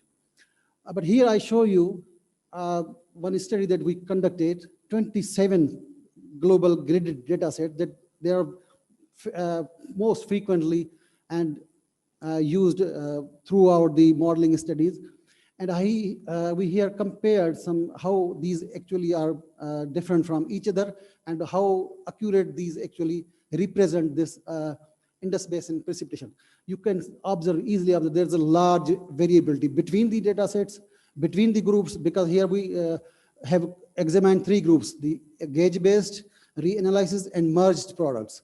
So no data actually could be termed as the very much accurate, but in terms of relative terms, you can term some data is doing better, but there is also a large spatial variability. Some database is working very good in the one region, but the worst in the other region. Here, another example of the uncertainty. These days, a lot of people talked about global circulation models. But here I examined the range of available global circulation model results for the Indus Basin based on their past performance and only for the precipitation parameter. And you can here clearly examine, it's a messy, might not be visible to many other, but it's the objective here is to indicate the 75 global circulation model results. Their variability is too much, very much. In terms of precipitation, minus 57 to 70 plus 77% increase or decrease precipitation with in the Indus Basin. Almost all of these GCM results were actually failed to represent the multiple weather systems that we are having in Indus Basin. Of course, we cannot work with all these, so we have to choose which one is better for the Indus Basin. So we conducted a little bit analysis, and we opted for the base 24 models and plotted them into the 4 corners, extreme, because we wanted to work what would be the extreme, best, and worst scenario. So in that case, we selected two models, the red one, MPISM and MEROC 5, represented two extremes, wet and dry, warm wet and cold dry scenarios. And their data sets actually were bias corrected and downscaled to the data set that we developed for the Indus Basin, and then a hydrological modeling study was conducted. So here are some temperature variability and trends for the whole Indus Basin, for whole upper Indus Basin, not the Indus, but whole upper Indus Basin. Tarbela and below, above Tarbela and at Katam, Jhelum, Chenab, Jhelum. During the last 40 years, almost exactly 0.6 degree centigrade temperature has been increased. But for the future, there's a huge variability between the models. So, I mean, these models show the best and worst scenarios, but there would be a lot of if and buts in that scenario. So you can't say what is exactly going to happen. Similarly, for precipitation, because precipitation has a more variability, a spatial variability. So we conducted a regional analysis, and here you can see that the Karakoram might gain precipitation. Similarly, maybe some part of Kharmong, the north western part also gain, but the worst affected would be the western Himalayan, Jhelum and Chenab, where precipitation could decline significantly for the future next century. River flow, if we model this, the according river flows, there are also even more variability, because river flow is affected by not only the precipitation, but there are many other parameters. So variability increases and uncertainty also increases, but there's no clear message which actually what is going to happen. These are the ranges based, and one thing is, I think, very clear in Chenab and Jhelum, that there's a significant declining trend for the future flows. For the Tarbela, there's a slightly upward increasing trend. For the Kabul, there's a mixed trend.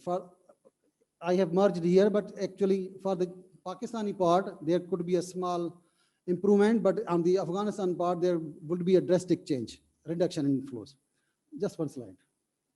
There's also, the modeling results also show there's a very strong shift in seasonality and hydrological peaks.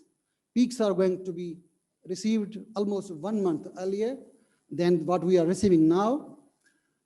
And also, there'll be a depression. The distribution will be more on the winter and other seasons, but the peaks will be depressed.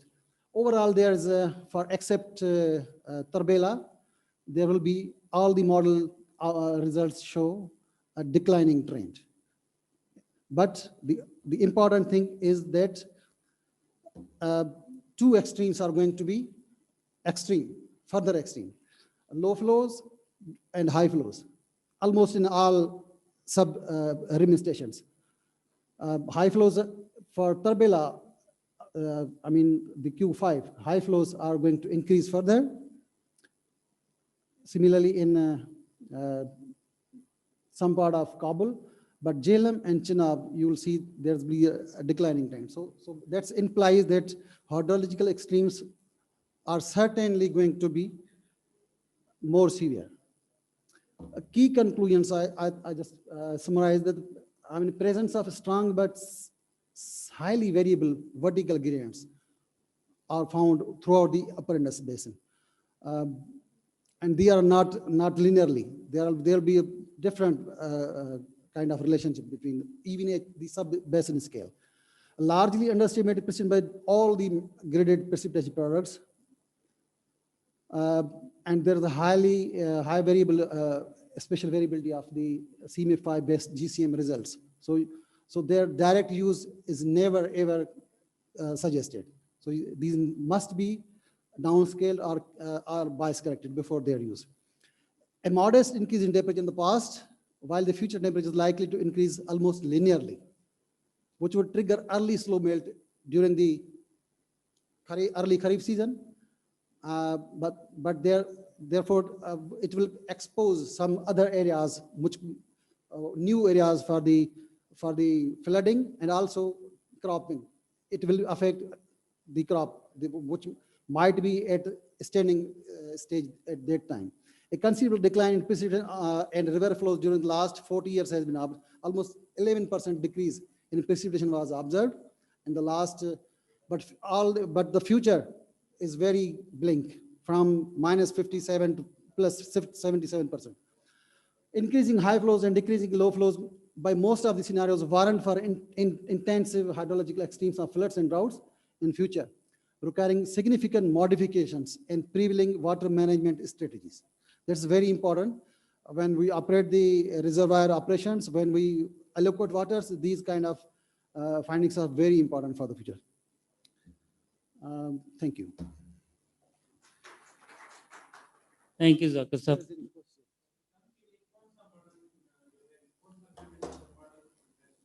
In my study, I evaluated 27 data sets, and I found that reanalysis, the most recent one, the 5th generation reanalysis by the European Union, that is called ERA 5, is the more accurate, not the most, but relatively more accurate. There is still lots of improvement could be done, but the all other are just.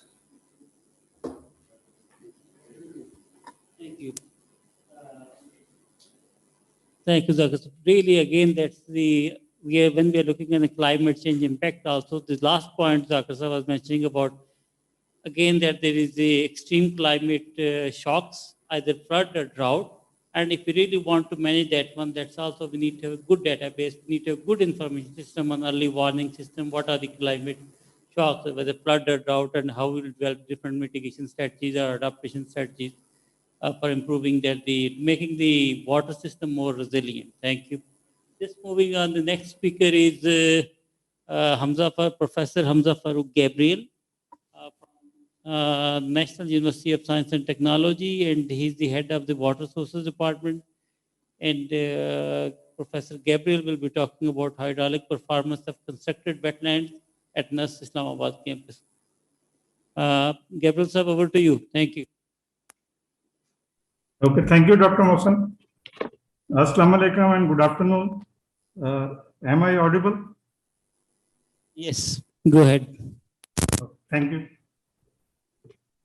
So today I'm going to present regarding a UNESCO-sponsored project which was undertaken at the NUS Islamabad campus. So we assessed the hydraulic wetlands which are being used for treating the wastewater at NUS Islamabad campus. So as we all know that Pakistan is a water-stressed country, and the main driving factors are the increase in industrialization, increase in urbanization, and also there is population growth which is increasing day by day, and we lack the proper treatment facilities for treating the wastewater. So how to cope this situation? One solution can be to treat our wastewater and reuse it. So many treatment systems are available which can be classified as conventional methods, biological methods, and biochemical methods. So all have got some advantages or disadvantages, but today I'm going to present one of the biological method, constructed wetlands, which can be classified further as the vertical subsurface flow and the horizontal subsurface flow. So at NUS, we are using the constructed wetland of the horizontal subsurface flow type. So this is the schematic diagram of the horizontal subsurface flow wetland, where you can see that underneath is a impermeable layer so that the groundwater is not contaminated, and there is a substrate and the vegetation is over the surface, and water is entered horizontally, and then through the biological remediation the water quality is improved.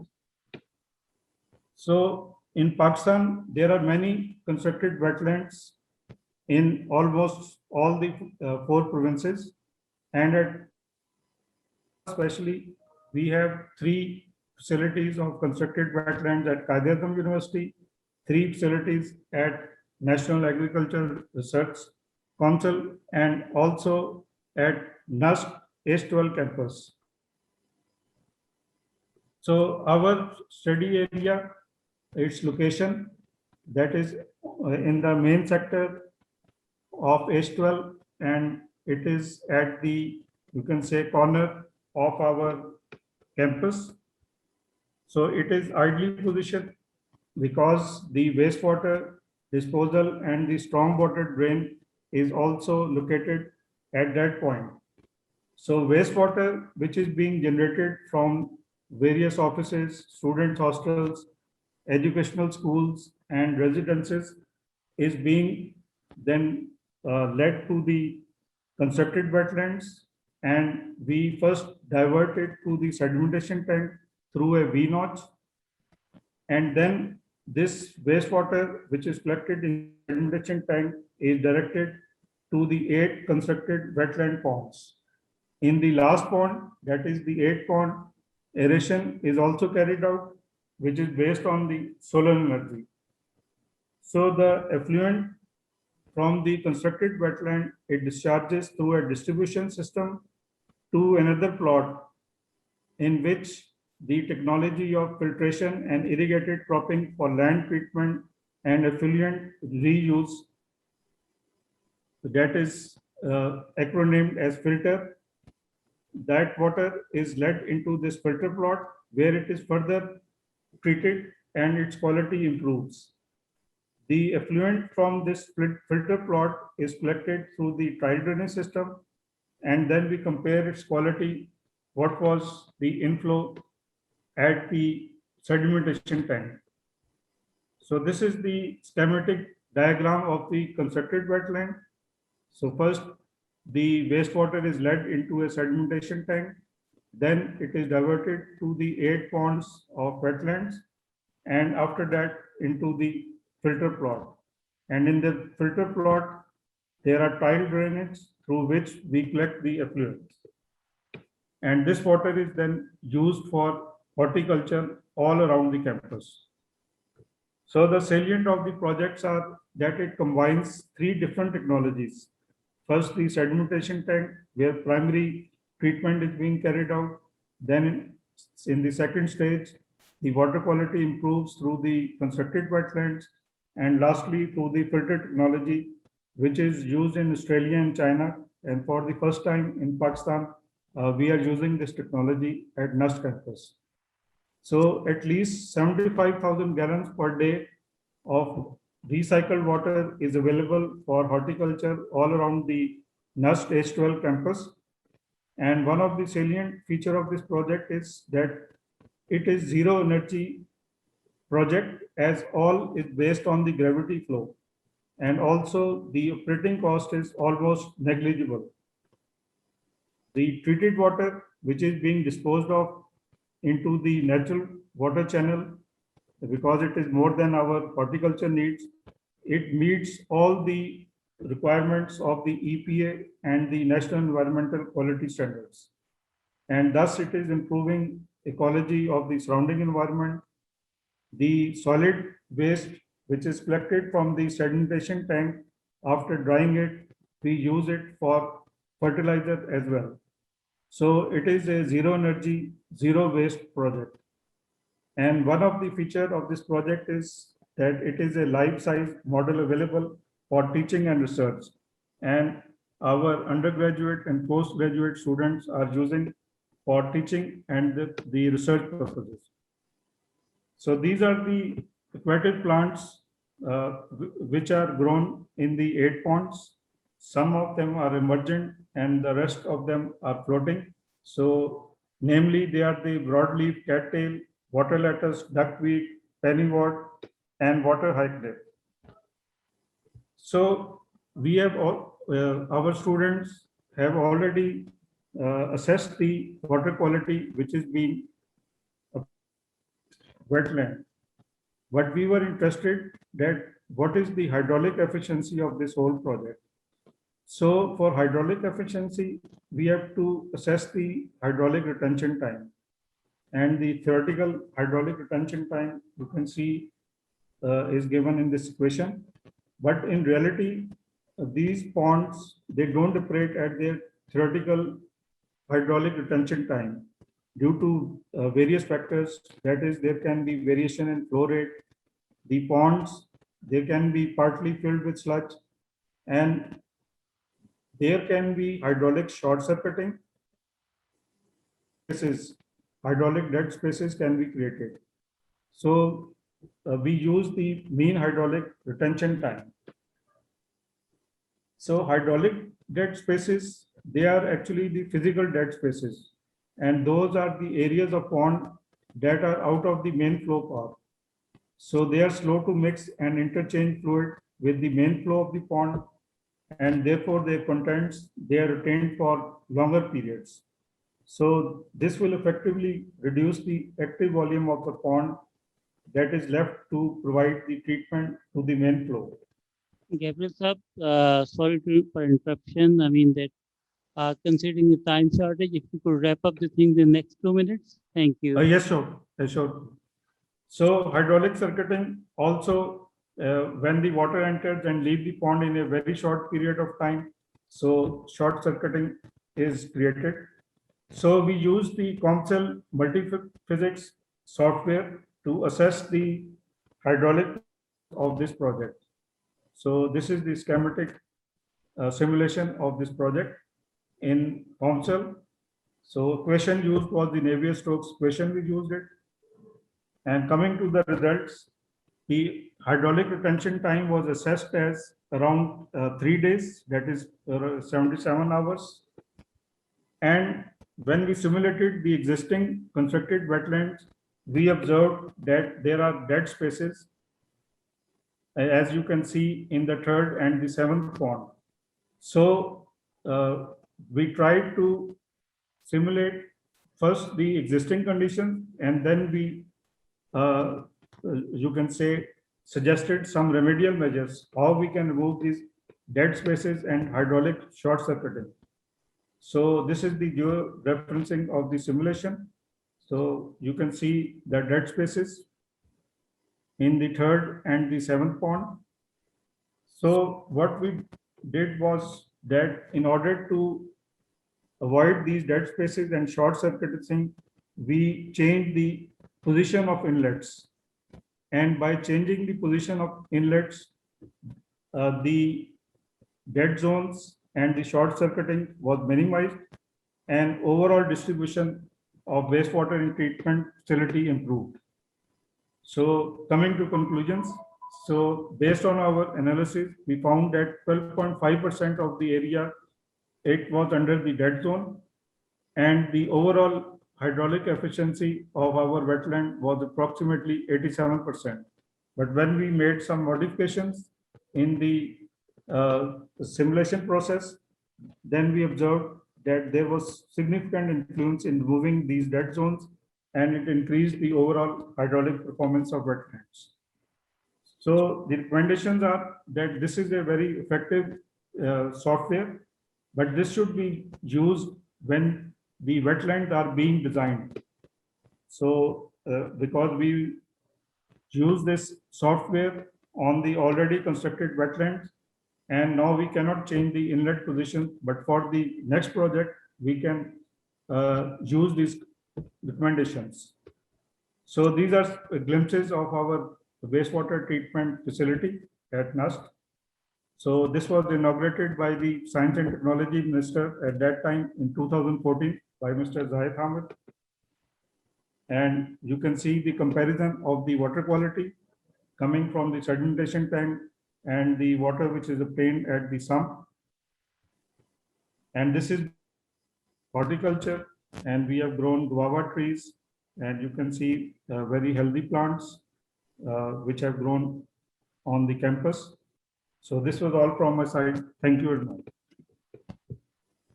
One is that the NUS like university, I mean, you guys are using that the wastewater and then how that could be used. That's really that where the university need to be a demonstration of that one.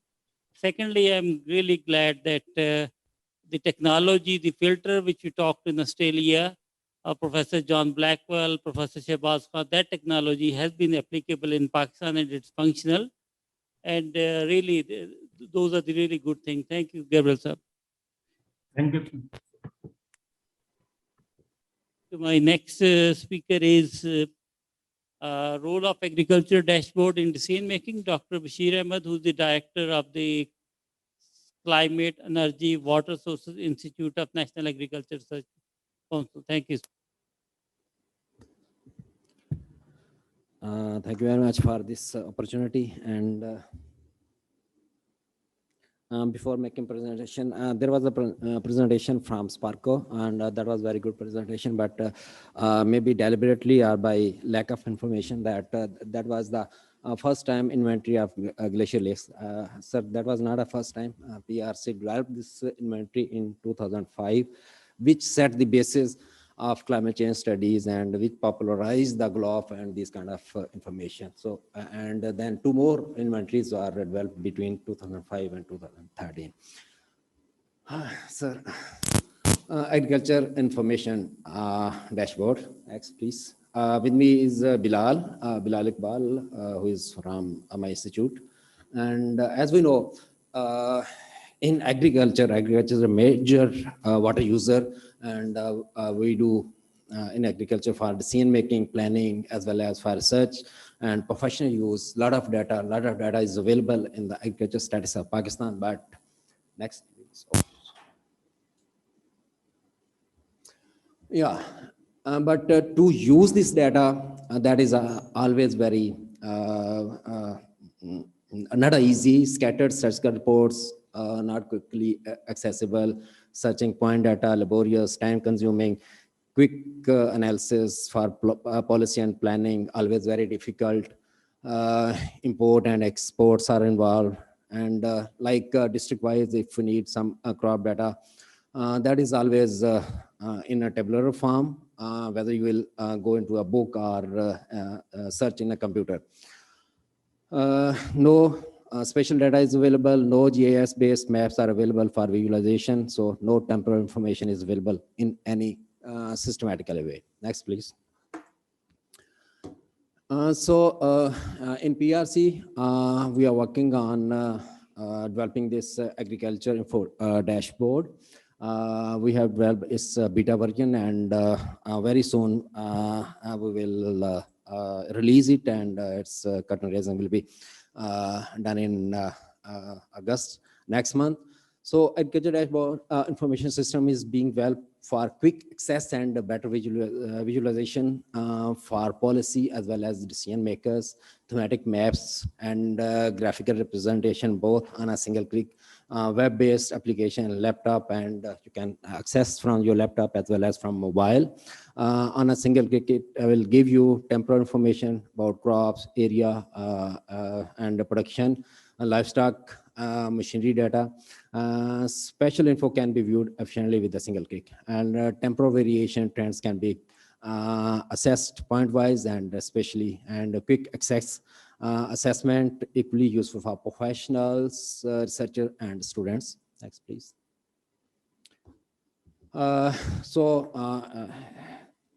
Basically, that covers crop sector as well as crop area and production, livestock data, agriculture farm machinery data, water sources, irrigation use data, and energy use in agriculture. Basically, the base of is the agriculture stats data that is already in the public domain, and we have just formed this. Bilal, screen sharing. You can go for the next slide. So, sorry, some transition because that is on a laptop. Still, it's not in the public domain. It's on a local host, and it's taking time. Basically, उसी data को use किया गया है कि user friendly हो آپ like اسی meeting میں بیٹھے ہوئے آپ کو انفارمیشن چاہیے تو آپ کو you need not to go کہ کمپیوٹر میں جا کے سرچ کریں یا بکس وغیرہ کھولیں, تو ادھر ہی اپنے موبائل سے ہی آپ اس کو وہ دیکھ سکتے ہیں.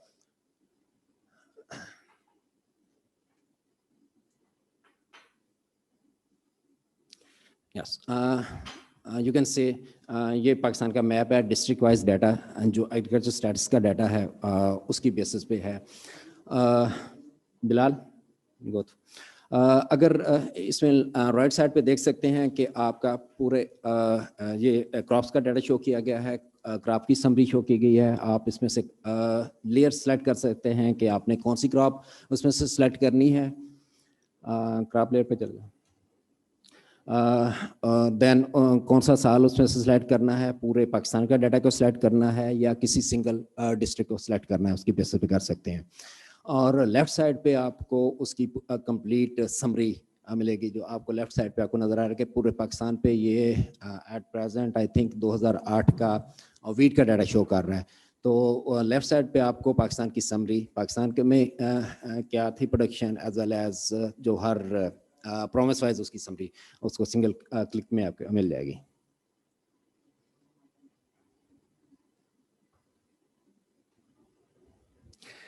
دین اسی طرح ہی لائف اسٹاک کا ڈیٹا ہے, آل کراپس کا ڈیٹا ہے, آل فروٹس کا ڈیٹا ہے, واٹ ایور جو بھی پبلک ڈومین میں اویلیبل تھا وہ آپ کو اویلیبل کیا گیا ہے. اینڈ لائف اسٹاک کا ڈیٹا وہی ہے. اور نیکسٹ اسٹیج پہ ہم لوگ ایز اے سیڈ ارلیئر جو مشینری کا ڈیٹا ہے وہ بہت ہیوج ڈیٹا سیٹس ہوتا ہے, اس کی بھی کافی ضرورت ہوتی ہے, اس کو کر رہے ہیں. As well as energy use کا ڈیٹا اور لائک ٹیوبویلز وغیرہ کا ڈیٹا, باقی ڈیٹا اس کو بھی کر رہے ہیں.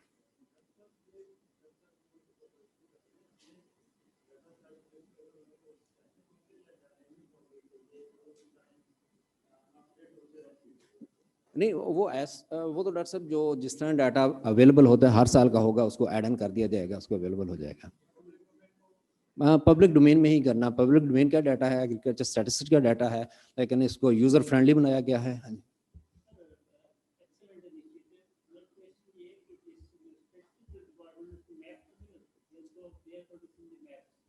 نہیں جی جی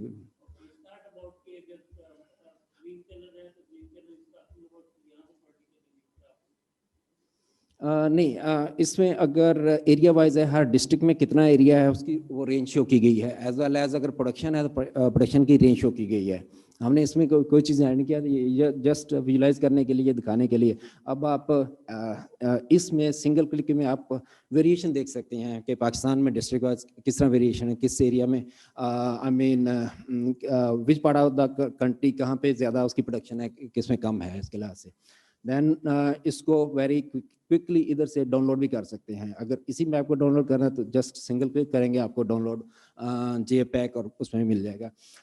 پھر ہے کہ ہر کسی ڈسٹرکٹ کا اوور آل لائک ویٹ کی ہم جھنگ کی بات کریں تو اس کو کسی ڈسٹرکٹ میں جا کے کلک کریں گے وہ پورا ویٹ کا all historical with all trends اور ڈیٹا شو کر دے گا, اور آپ اس کو at a spot download بھی کر سکتے ہیں, ایز ویل ایز اپنی میپس کو یا اس کو رپورٹ کو بھی شو کر سکتے ہیں.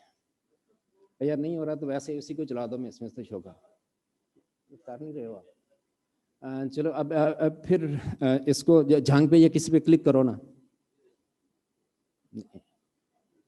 نہیں ادھر نہیں نا, آپ کی کوئی اسکرین شیئر نہیں ہو رہی, میرے خیال ہے آپ کی پریزنٹیشن شو.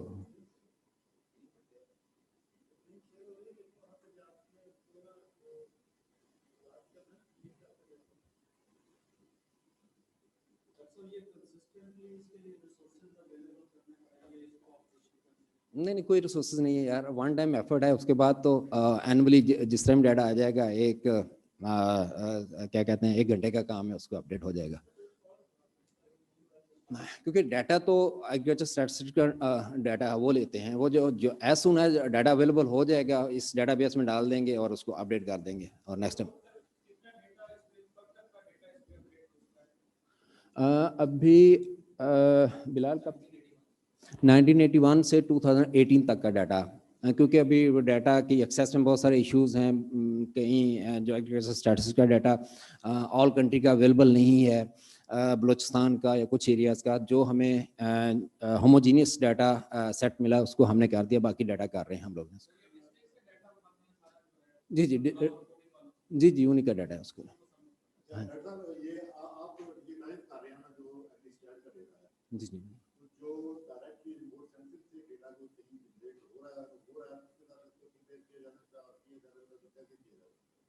वो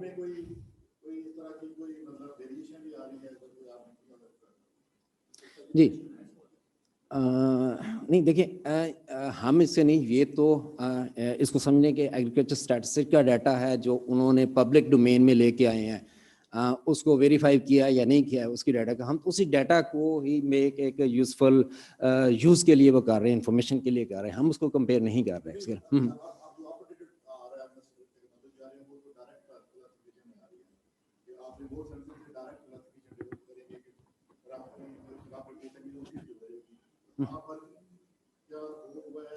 नहीं सर वो एक अलग टॉपिक है, इसके लिहाज से नहीं। हाँ नहीं बन सकता है, उसमें हम काम कर भी रहे हैं, और रादर में भी इन 4 अगस्त को हमारे इसी मोड का एक इंटरनेशनल हमारा वो है, उसमें काम कर रहे हैं। वेरी जस्ट दो करो ना, किसी डिस्ट्रिक्ट पे जाकर क्लिक करो। हाँ चलें, वो किसी डिस्ट्रिक्ट पे आप जस्ट क्लिक करेंगे तो ये पूरा आपका जो भी हिस्टोरिकल ग्राफ है उसका आ जाएगा। अगर पूरे के लाइक किसी एक क्रॉप को करना है तो जो पिछला इन्होंने स्लाइड दिखाई है वो इस तरह आपका स्क्रीन पे आ जाएगा। इसको आप स्लाइड बार के साथ शो भी कर सकते हैं कि उसके जिस तरह आप उसको मर्जी करना। सो ये इस तरह की एक एफर्ट है कि इसको हाउ इफेक्टिवली हम जो भी डेटाबेस जो डाटा अवेलेबल हैं उसको इफेक्टिवली किस तरह हम इसको यूटिलाइज कर सकते हैं विद दैट। और इसके जो बैकग्राउंड में भी सारा जो मैप्स है, जो बैकग्राउंड है वो भी एज पर योर रिक्वायरमेंट उसको यूज कर सकते हैं। With that thank you very much.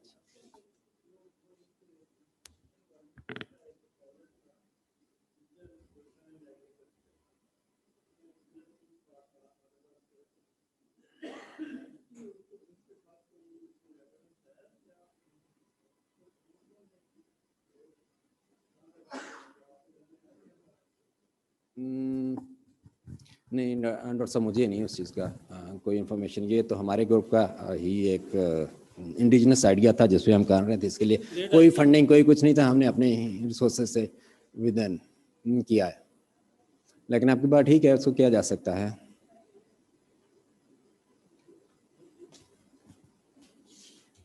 Thank you.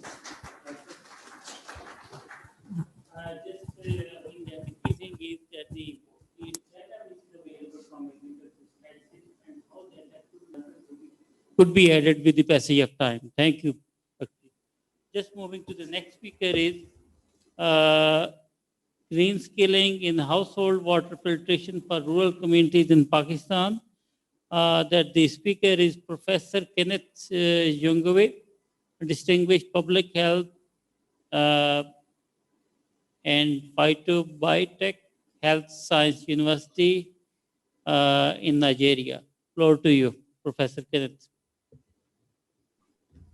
Okay, thank you. Thank you, Chair. I just wonder if everyone is getting me there. Can you hear me, everyone? Yes, loud and clear. Okay. Thank you. Okay, yeah, thank you. So let me thank all of you, the organizers of this workshop, and to stand on any on the already existing protocol. I'm giving my talk right away from Nigeria. My topic is reading Pakistan, but most of the work has been done in developing countries, and I think they are adaptable to Pakistan. So please, Chair, may I have you share my slides to the audience, please? I send over my slides. Can I have the slides? Okay, thank you very much. So, green skilling in household water purification and rural and peri-urban communities, possible implementation of this in Pakistan. What I would like to say here is that the emerging issues, move to the next slide, the emerging issues in water that we have observed is actually microbial resistance. There is emerging waterborne fungal infections, there is emerging viruses, and the challenges is that these emerging bugs and strains of organisms do not respond to chlorination, do not respond to the use of polyelectrolyte in water. Next slide. Of course, we know the importance that 1.2 billion people still lack access to water. And the issue is technology. We need to decentralize the technology if we want to address and have increased access and water equity to rural and peri-urban areas in Pakistan, and of course, in developing countries. Next slide. Next slide.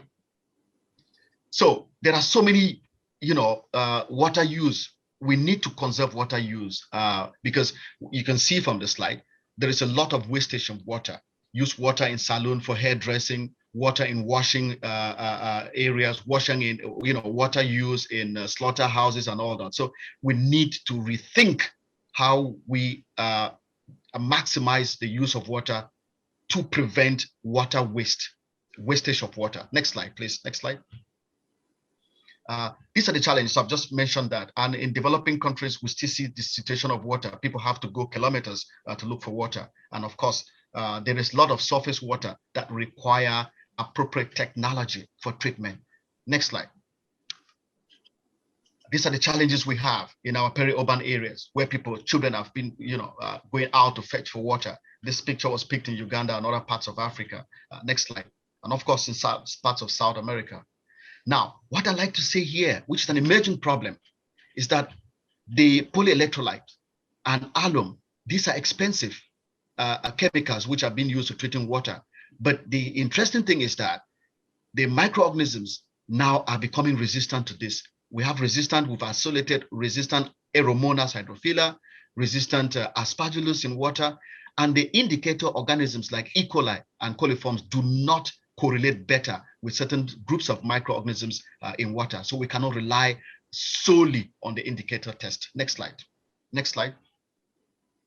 So the conventional water treatment systems are very expensive and they are not ecological. And that's why we want to be able to migrate to reducing carbon emission when we treat water. Next slide. Now, this is using, I'm going to show you samples here where we're using biocoagulants, plant material to treat water. This is green technology, and we should start, approaching and maximizing and exploiting green technology in water management and conservation of water. I'm not going to talk deeply into this, but there are lots of technology that we have worked on, and all we need to do is to scale up. Next slide. Next slide. Now, moringa is one of the plants. Jatropha is one of the plants that we have identified. Next plant. Next slide, please. Now, this is a clear case. If you look at the picture there, we use moringa there to recover wastewater from slaughterhouse. Look at that. In 10 minutes. 10 minutes. You won't believe that, which is very exciting. Next slide. We did experiments here to demonstrate how we can use moringa sand filter system to treat water and wastewater. Next slide.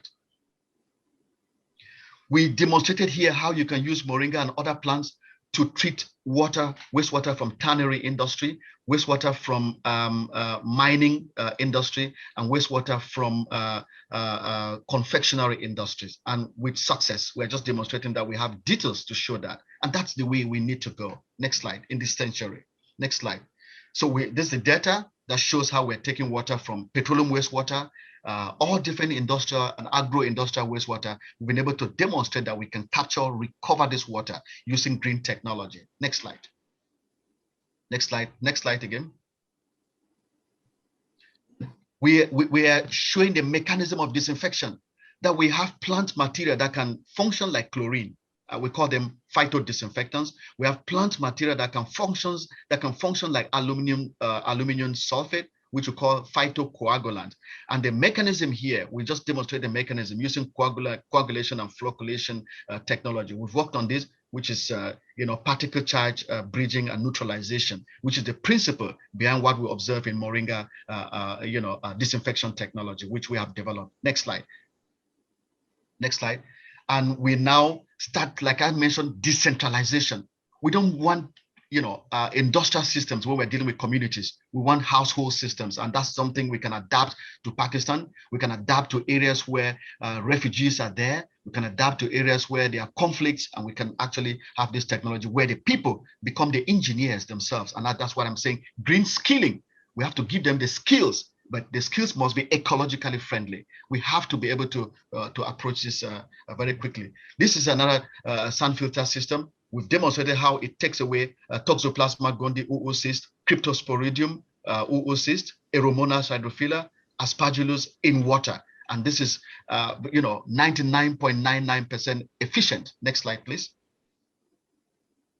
Now we're training children to build a moringa plant-based system for purifying water. So that's a two-stage system we have developed, and that's something we can actually adapt in rural Pakistan. Next slide. And this is the whole technology where we're able to show that, using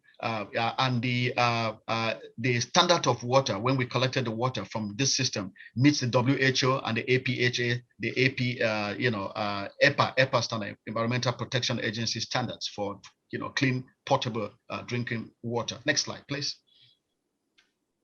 And that's the system.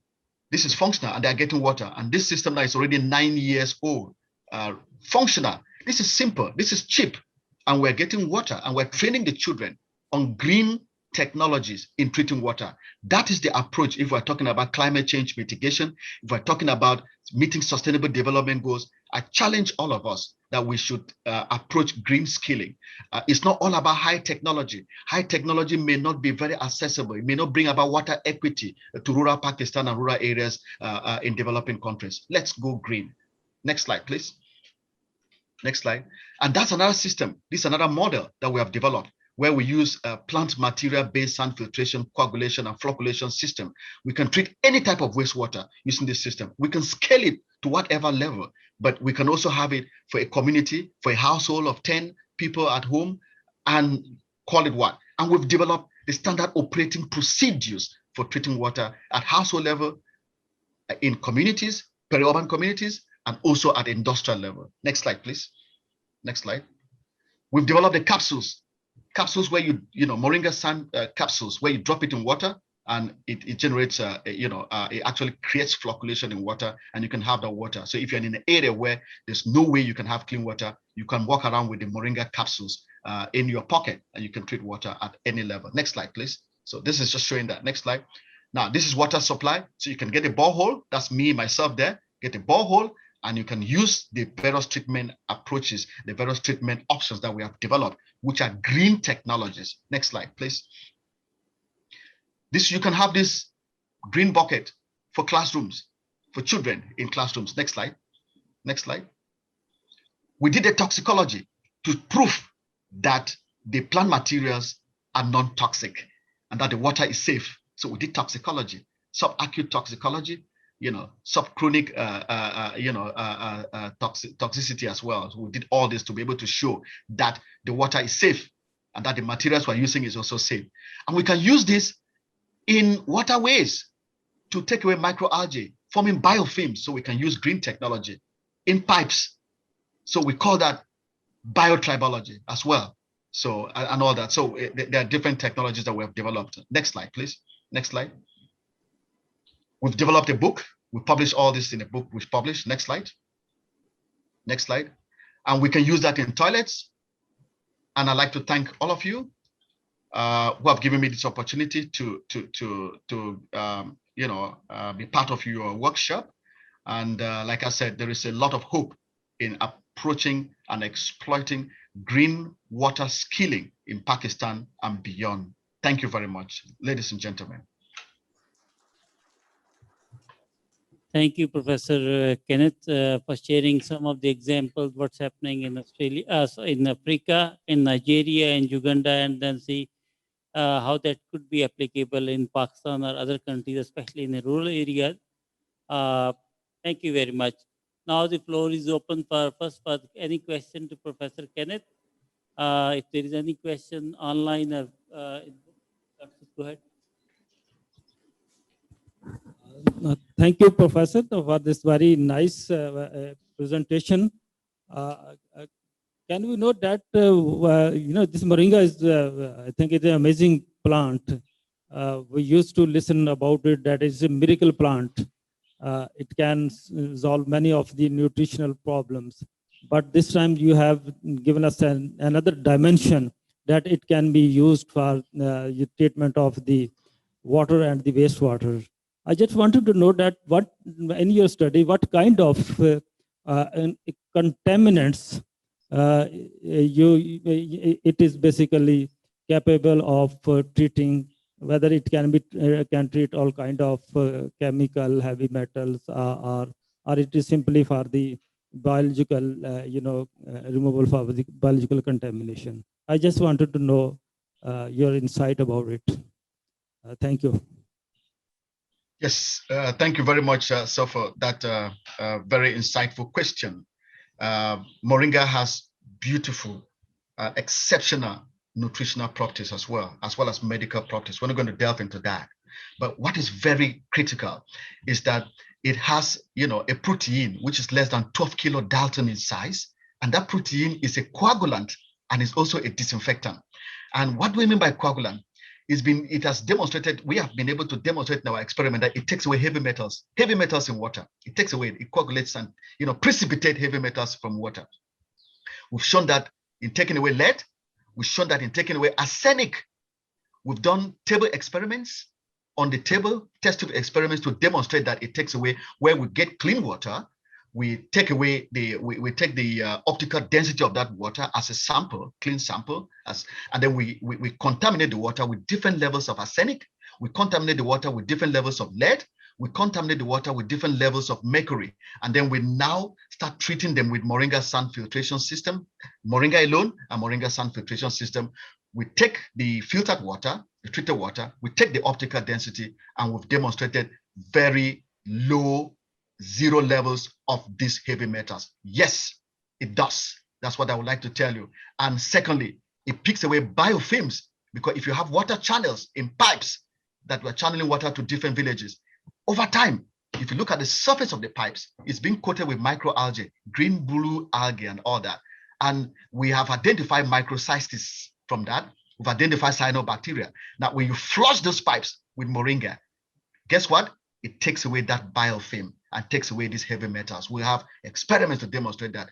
What I would like to challenge all of us, if we're serious about climate change, if we're serious about climate change mitigation, let's use green skilling in water technology. And even in irrigation, we have experiments that have shown that we can use treated water with Moringa for irrigation purposes. Thank you very much. Thank you. Just now, the floor is open for any questions to any panelists and any speaker. First, I will be asking anyone online, the people who have been there from the morning till now in the afternoon. Anyone from that one, if you want to basically ask any question, please unmute yourself and introduce, and then ask the question. Thank you very much. My question goes to my friend from Sparco. As far as I know, that NASA is generating a lot of data. That data is high quality, and their technology is much advanced, and they are providing that data free of cost as well, and imparting training online. And there is online analytical capacity for that data. What I want to know, what is the difference between data provided by Sparco and that provided by NASA in terms of resolution of data, revisit time, filtration, and analytical capacity? Would you like to know?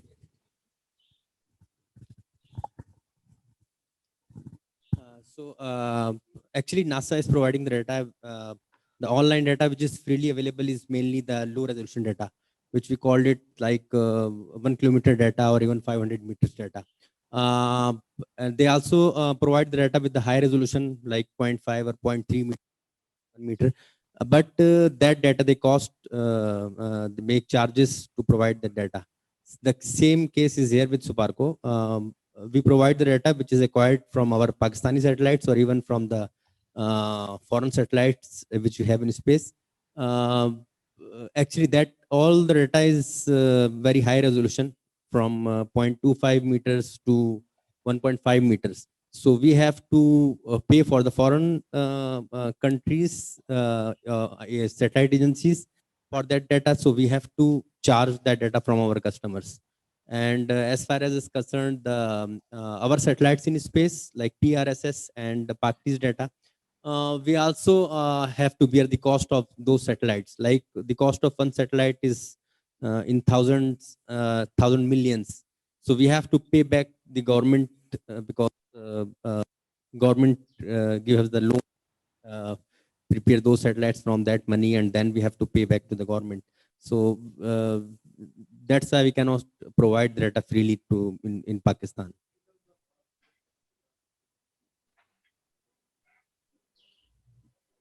No. They are not providing free of cost. Only the low resolution data is available free of cost. Yeah, only the low resolution data.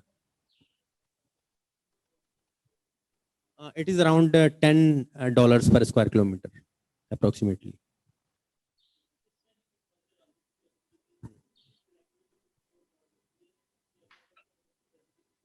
Okay.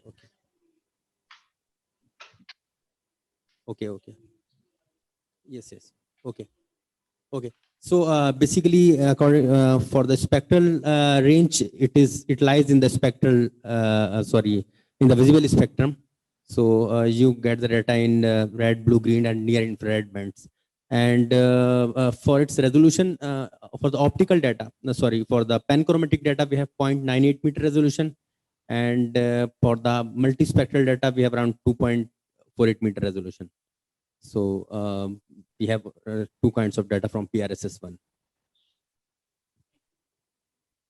One of the speakers, he promoted water pricing or something like that. In this context, I would say that we must develop some models. Like I am a retired chief engineer also from irrigation KP.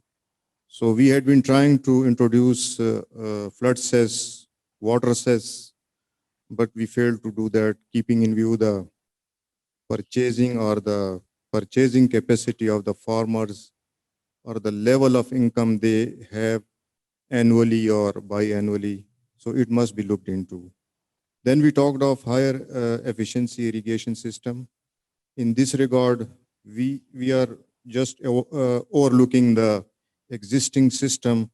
I think for higher efficiency irrigation system, we need to develop a new system of irrigation and what to do about which is existing. So we must have some thinking on that too. There had been promotion of some curriculum for higher studies in technical, in the field of water resources. I would suggest there should be technical collaboration so that mostly we face issues rather than we need some, though there is an importance of having more education, but sometimes we are stuck up in a problem and we do need technical collaboration with renowned universities, either nationally or internationally. Then there is a concept of no dams nowadays. Some people or some experts, they are promoting that there should be no dams. Hello. And let the rivers to flow and we generate economy or irrigation economy from that. So I didn't see any of the presentation on that. And I also gone through some presentation on water management. And they said that if we improve the water management of Pakistan, groundwater management, so we don't need any improvement in other sector of water development. We also lagged off-farm areas which are to be developed because we have no more, in my knowledge, that we have saturated in our on-farm activities and we must now switch to off-farm areas. Somebody talked of hill torrents, so we need to see, because I remember when we asked World Bank or some other donors, they refused to invest in hill torrents because they said that the irrigation intensity or the outcome of the irrigation is not is a composite in terms of its benefits. So either we need to go for dams or on hill torrents, or we just keep on flowing these torrents up to the outfall and getting benefits from that. Then we come to Islamabad water supply. So I think this is a good initiative, and we must work in collaboration so that this issue is resolved, and we must learn from the past that what we did mistakes while planning Islamabad, or keeping in view the different aspects. And lastly, this seminar is being arranged as a preliminary seminar for international seminar. So either we are going to shortlist some of the presentations, or we need to add more in that.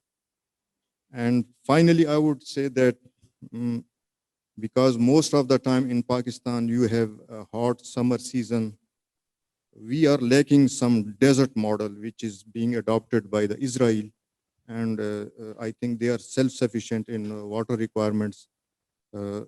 Let's have some thinking on that too. Thanks.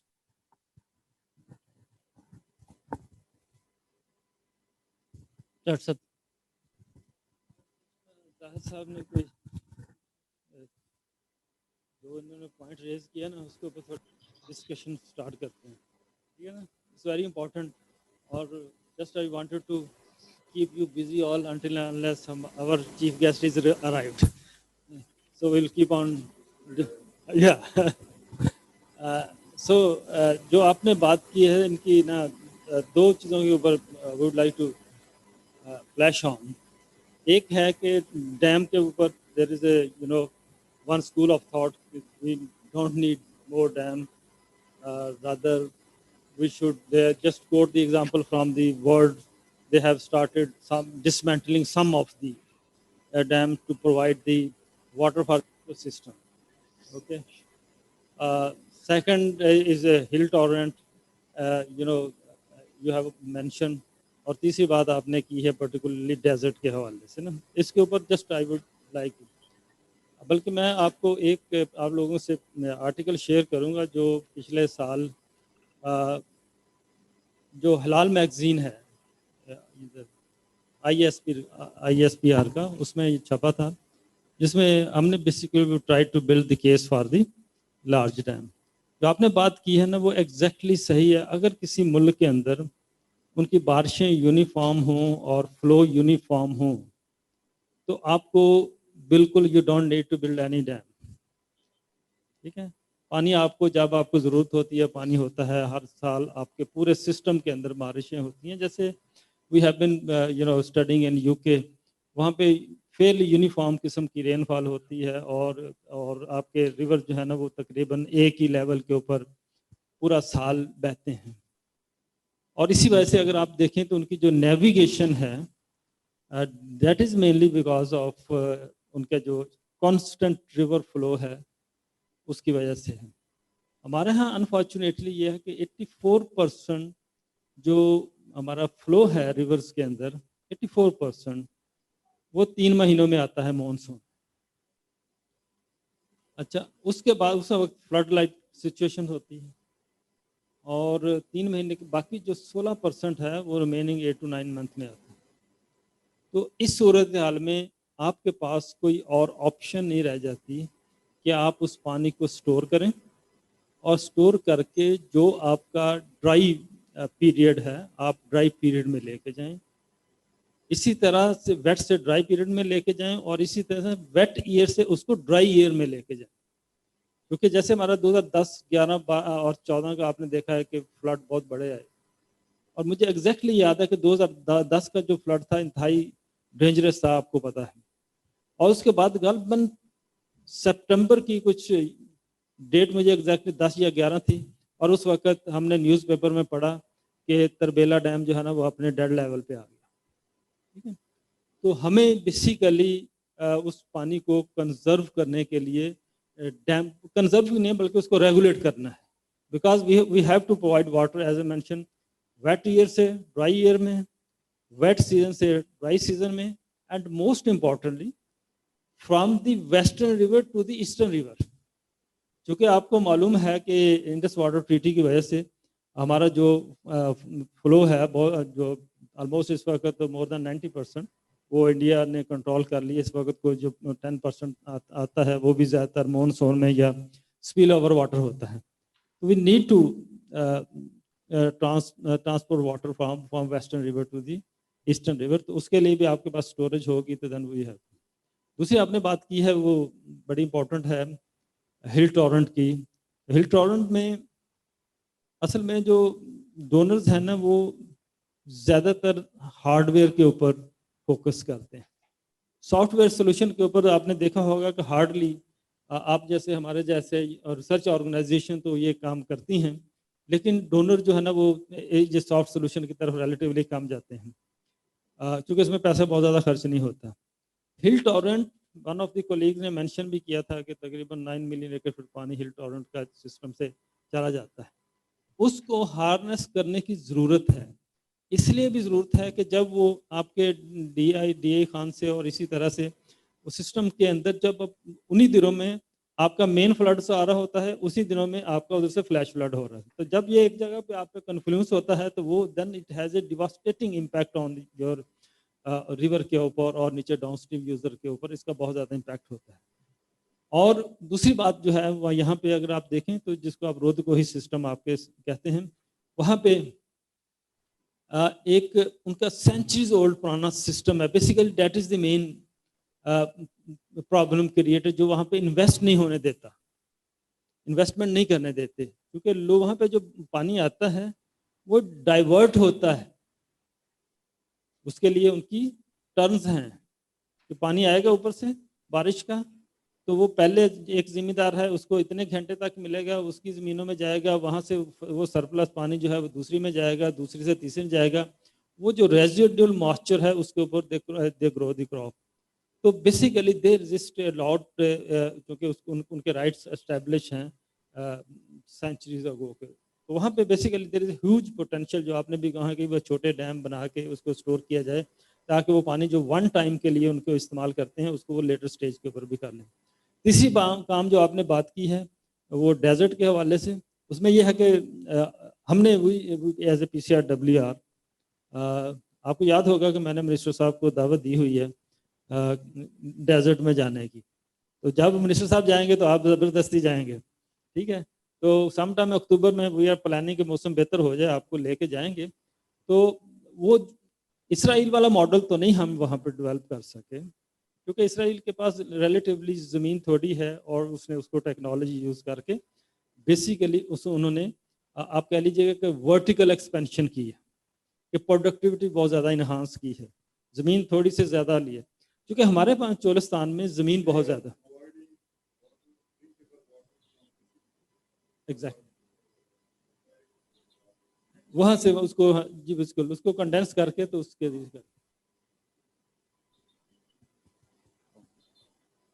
ٹھیک ہو گیا نا. پھر ہم نے بھی جیسے ہی کام ختم کر دینا کہہ رہے جی سیکٹر صاحب آ رہے ہیں تو چلے میں نے اچھا وہ انہوں نے جیسے آپ نے کہتے ہیں کہ یہ ایک انہوں نے ٹیکنالوجی کی ہے کہ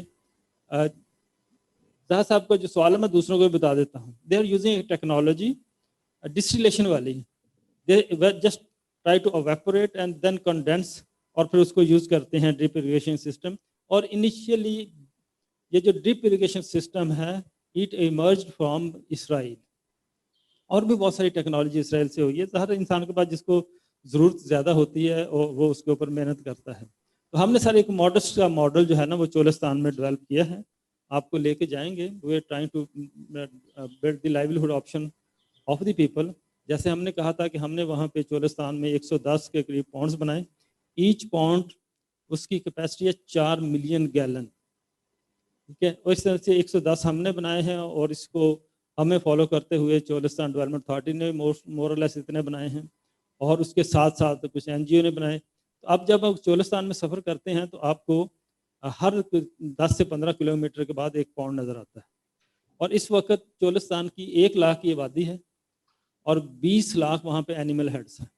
इसका मतलब हुआ कि वहाँ पे 1 और 20 की रेशो है। एक आदमी जो है उसके हिस्से में 20 जानवर आते हैं। और आप अंदाज़ा कर लें कि जिसके हिस्से में 20 जानवर हों आजकल, हाँ जी, और वो कोई इतना गरीब आदमी नहीं होता। तो उनकी चूँकि लाइवलीहुड टोटली डिपेंड करती है लाइव स्टॉक के ऊपर, तो हमने फोकस ये किया है कि उनका जो लाइव स्टॉक का पानी का इशू है उसको रिजॉल्व किया जाए। और आपने ये भी देखा होगा कि पिछले 10 सालों में जो टाइम एंड गेन थर के बारे में आपने इशू सुना होगा कि थर में इस तरह की कैजुअलिटी हुई हैं, लेकिन आपने चोलिस्तान के बारे में नहीं ये सुना होगा कि पिछले 10 सालों में कोई ऐसा हुआ। बिकॉज हर में ये होता है कि जब लोग अपने लिए नहीं, अपने they don't move it for themselves because they can drive their livelihood from the livestocks. तो वो अपने एनिमल्स के लिए ट्रैवल करते हैं, माइग्रेट करते हैं। उस माइग्रेशन में ये होता है कि जो अडल्ट्स होते हैं वो तो सर्वाइव कर जाते हैं, जो इन्फेंट्स होते हैं वो they are basically they are the sufferer. और अगर आप देखें तो थर में आपको महसूस होगा कि सबसे ज़्यादा जो कैजुअलिटी हुई हैं वो बच्चों को हुई है, इन्फेंट्स की हुई। तो चोलिस्तान में वो इस तरह का इशू नहीं आया। हमने वही मॉडल चोलिस्तान वाला हम उसको थर में भी इम्प्लीमेंट कर रहे हैं और पार्टली हमने सर DI खान में भी किया है। वहाँ पे बहुत ही निगलेक्टेड एरिया था आपकी, वहाँ पे मूसा जई एक यूनियन काउंसिल है, आज मेरे हाल में वो उसने पैट्रिशा ने भी इसके जिक्र किया था, यूनेस्को के डायरेक्टर ने। तो इससे पहले जो डायरेक्टर थी, इत्तेफाक यह है कि हम उसको वहाँ लेके गए थे। मेरे ख्याल में कोई इस तरह के सीनियर लेवल का वो one of the most neglected जो यूनियन काउंसिल थी DI खान की टांग की, उसमें हम उसको लेके गए थे। और ये वो लोग भी बिलीव करने के लिए तैयार नहीं थे कि कितनी सीनियर लेवल की कोई इंटरनेशनल जो है ना लीडर वो हमारे पास आएगी। तो we are trying our best. दूसरे भी इदारे कर रहे हैं, तो ग्रेजुअली चीज़ें कुछ ना कुछ बेहतर हो रही हैं। तो बाकी आपके बहुत सारे कमेंट्स हैं, उसके ऊपर बाकी दोस्त बात कर सकते हैं। तो जस्ट मैंने कहा चलें थोड़ा सा आपका टाइम जो है ना उसको मैं इनलार्ज करता हूँ सेक्रेटरी साहब के पहुँचने का। ठीक है जी, बाकी कसर गिल साहब कर देंगे। हाँ जी, Just adding to what Zaid Saab has indicated on the desert agriculture or desert irrigation plan, I would also like to refer another gray area, which is on, as was mentioned in the morning, that we are probably the highest, we are probably #1 country in highest allocation of water for agriculture sector, 90% plus. When we go to other countries, United States, for instance, it's 54% or 34%. So referring to Israel, I think this is the high time to conduct research on virtual water policy. And virtual water is, at this stage, it is the study from PCRWR that we are applying 7 times more water to rice than its consumptive use requirements. So this is an area, in a way, we are exporting, when we are exporting rice for $2 billion or whatever it is, we are exporting our water at the cheapest rate. So this is an area on which we should say, as Israel doesn't grow cereals, they don't grow any, water consuming crops. And for the last 70 or whatever the number of year its existence, their per capita water availability remained the same. So we have that example, and we have example from Murray-Darling. So I think in formulating our policies, we need to address these areas. And besides deserts, we have got the other cultivable wastelands to the tune of more than 11 million hectares, which is more than the cultivated area of Punjab. So I think these areas in outside, within the Indus Basin, we should get out of the Indus Basin, including these areas. Sorry for these long comments. Thank you, sir. Just want to add on, the comments, one which also you mentioned. I think when we are talking about no dam or dam, to me, first thing is the Pakistan, the country which is facing the problem, like Dr. Shah mentioned, we are talking about climate resilience. We have a 30 days of storage. Contrast to that one, let's say Australia 600 days, USA 900 days. And those countries mean that they, whatever they have a rain is there, they have enough surplus water for the 2 years. Their system has a resilience. They could afford it for the other sort of thing. But our problem is, historically, we always thought about the dams, but due to political differences, we were not able to build the dam in last 3 or 4 decades. We need to go for the dams as well as the localized nature-based solution, which does not need a lot of money. Rainwater harvesting, artificial groundwater recharge, the government of Punjab on-farm water management started building the 3,000, the small reservoir, which could be at the ponds at the level, which could store the water when the farmer don't need it. So we need to have a mixed hybrid approach. And that way we need to change the mindset of the irrigation department or the government official as well as, and also working with them. That's the one thing. Mr. Gilsab, you mentioned about the rice, okay? In my part of PhD, I did a work with Philippines with International Rice Research Institute. In Pakistan, we are using it, let's say 1 kg of rice. It needs, the water is around from 500 liter of water is required to produce 1 kg of rice. That's in some of the developed countries. And guess how much water consumption is in Pakistan? It's 5,000. So that's 10 times, not 7 times, but 10 times. And I think we need to think, the other thing is about, let's take the example of sugar cane. We are growing the sugar cane in Rahim Khan, which is a nightmare. It's just for that one, we are building that. And what that led to that one, the disaster. Groundwater is getting deeper and deeper. The water is not available, all kind of complicated problems. I think even if we have the enough data, if we could link about that one, the agroecological zone, the crop, wherever the crops are suitable, growing the crops in the area, that's a more appropriate thing. That's where that the rationalization of the irrigation system must need to happen, as well as also we need to go for the out of the interspace. What are the other things which we can do about that one? Off farms, also you mentioned really good that on farm we have spent so much time and think what can we do off farm and how we could utilize those kind of things together. And again, it's not no one institute could do it due to lack of resources, due to the human manpower and everything. And that's where they need a bit more stronger collaboration.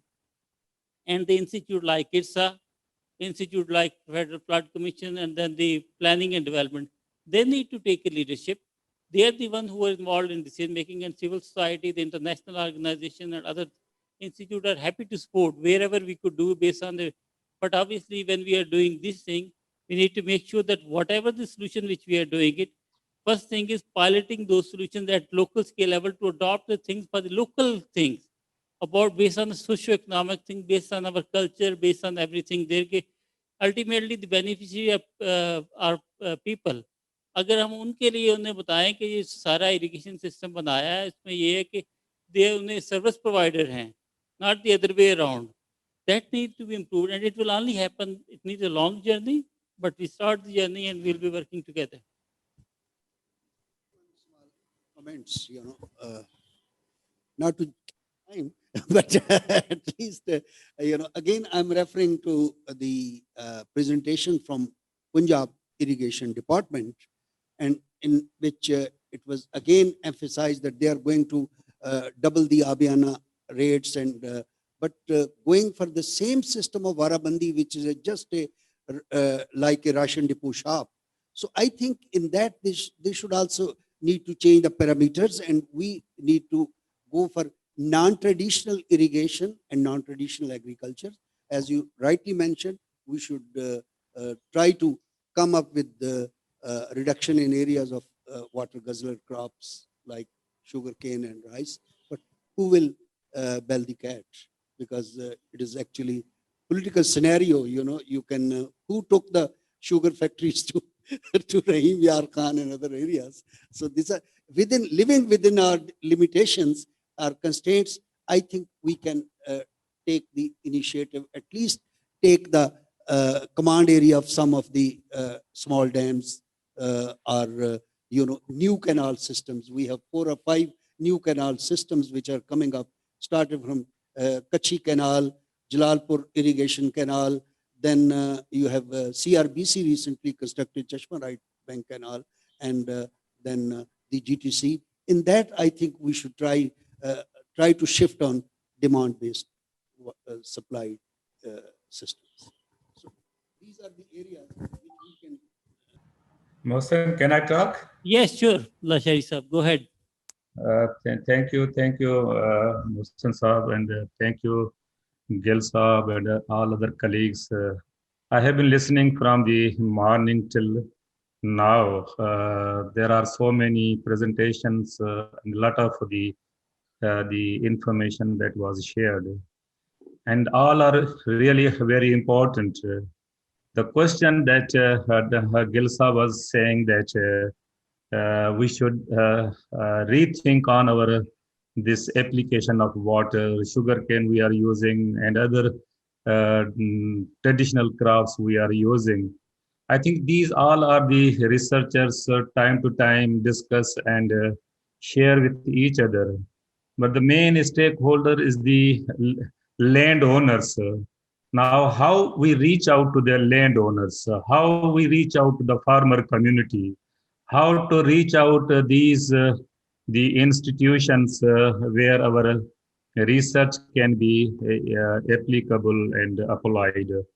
And throughout the world, you people have been looking and seeing that all our research, all our findings are always shared with the farmer community, or sometimes we get the problem from the farmer community and then focus research on those problems.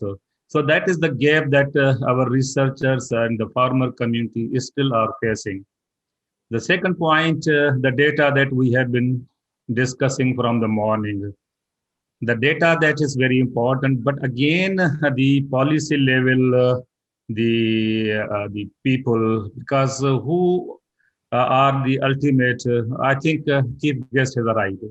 So I stop here. जैसे कि sir आपको इल्म में है कि जब हमने presentation दी minister साहब को, तो मिनिस्टर साहब ने उस वक्त कहा कि आप एक नेशनल कॉन्फ्रेंस करें और फिर उसको फॉलोड बाय इंटरनेशनल कॉन्फ्रेंस. उसमें you just try to identify तमाम स्टेक होल्डर्स को इन्वॉल्व करके कि what are the emerging issues, what we have done and what issues are remaining, and how we can approach those issues. So with this broad agenda, when we invited our all partners and national and international organizations, those are working in Pakistan. We are thankful to all of them. So all together, besides the inaugural session, यहाँ पे sir कुछ six presentation जो थी, those are from the international partners, जिसमें IFPRI था, जिसमें ACIAR था, वहाँ उनकी जो कंट्री, उनकी जो डायरेक्टर हैं प्रोग्राम्स, उन्होंने ऑस्ट्रेलिया से, कैनबरा से हमें ज्वाइन किया था. तो 6 प्रेजेंटेशन इंटरनेशनल अदारों ने इसके ऊपर दी कि what they have done, what is their experience about water issues in Pakistan, and what they think that the possible way forward could be. इसी तरह से 9 प्रेजेंटेशन पाकिस्तान से थी, right starting from the Sparco, इसी तरह से वापडा, इरिगेशन डिपार्टमेंट और तमाम वो लोग जो पाकिस्तान में काम कर रहे हैं. Most of them they presented their viewpoint, how they are basically trying to handle this issue. तो उसके बाद सब there is a number of question answer people have been taking. Besides ये hybrid mode में था, besides in person presence, आप देखेंगे कि तकरीबन more than 30 participants within country and outside country, they are joining us on these online join कर रहे हैं. तो सर इसकी जो recommendations हैं इस one day workshop की, we will present it to you, and then we are planning to as Mr. Saab and your good self has suggested कि आप sometime अक्टूबर में एक international workshop करें, जिसमें इस जो है इनको recommendation को refine करके हम उस वक्त उनके सामने रखें, and then we seek that in fact, where we stand now, and what are basically our target, inspirational targets, realistic targets kya hain, or how we can reach those targets. तो वो हम आपके सामने रखेंगे. और इंशाल्लाह अज़ीज़, आज मैंने सुबह मिनिस्टर साहब की मौजूदगी में ये बात की थी कि डॉक्टर मोहसिन हफीज़ सर ये इंटरनेशनल वाटर मैनेजमेंट इंस्टीट्यूट के डायरेक्टर हैं पाकिस्तान में. He has been working more than 14 countries, और इन्होंने बहुत ज़्यादा टाइम ऑस्ट्रेलिया में गुजारा है. तो इनके साथ मिलके पिछले साल थे वी वर प्लानिंग कि जिस तरह सर आपने भी सुना होगा कि एक ये ऑस्ट्रेलिया में स्टॉकहोम में वाटर वीक होता है एनुअली. वो एक बड़ा दुनिया का बहुत बड़ा इवेंट बन गया. इसी तरह कोरियन वाटर वीक एक हर साल सितंबर में दे ऑर्गेनाइज. तो we are thinking some time के इसको ना हम भी पाकिस्तान में इसको लॉन्च करें, और ताकि वहाँ पे तमाम इंडस्ट्रीज़ के लोग जहाँ उनको हम यहाँ पे इन्वॉल्व करें, तमाम स्टेक होल्डर्स को लेके आएँ. तो पिछले साल कोविड की वजह से हम ना कर सके, तो इस दफ़ा जब आप हमने अक्टूबर का इवेंट हम प्लान कर रहे हैं, तो then we thought we decided कि हम वो पूरा जो इस दफ़ा ना पूरा वीक जो है ना उसमें वो डेलिब्रेशंस करें, तमाम जो स्टेक होल्डर्स को इन्वॉल्व करके, और पाकिस्तान में तमाम वो अदारे जो पाकिस्तान में काम कर right starting from those institutions, those are working, for example, इसी मोड है, they are working on the Gilgit Baltistan जहाँ पे हमारा वाटर रिसोर्स जनरेट होता है, and up till the Indus delta वहाँ पे अल्टीमेटली ड्रेन होता है. तो आपने सर ठट्ठा में काम भी किया है, तो मिजरेबल कंडीशन है.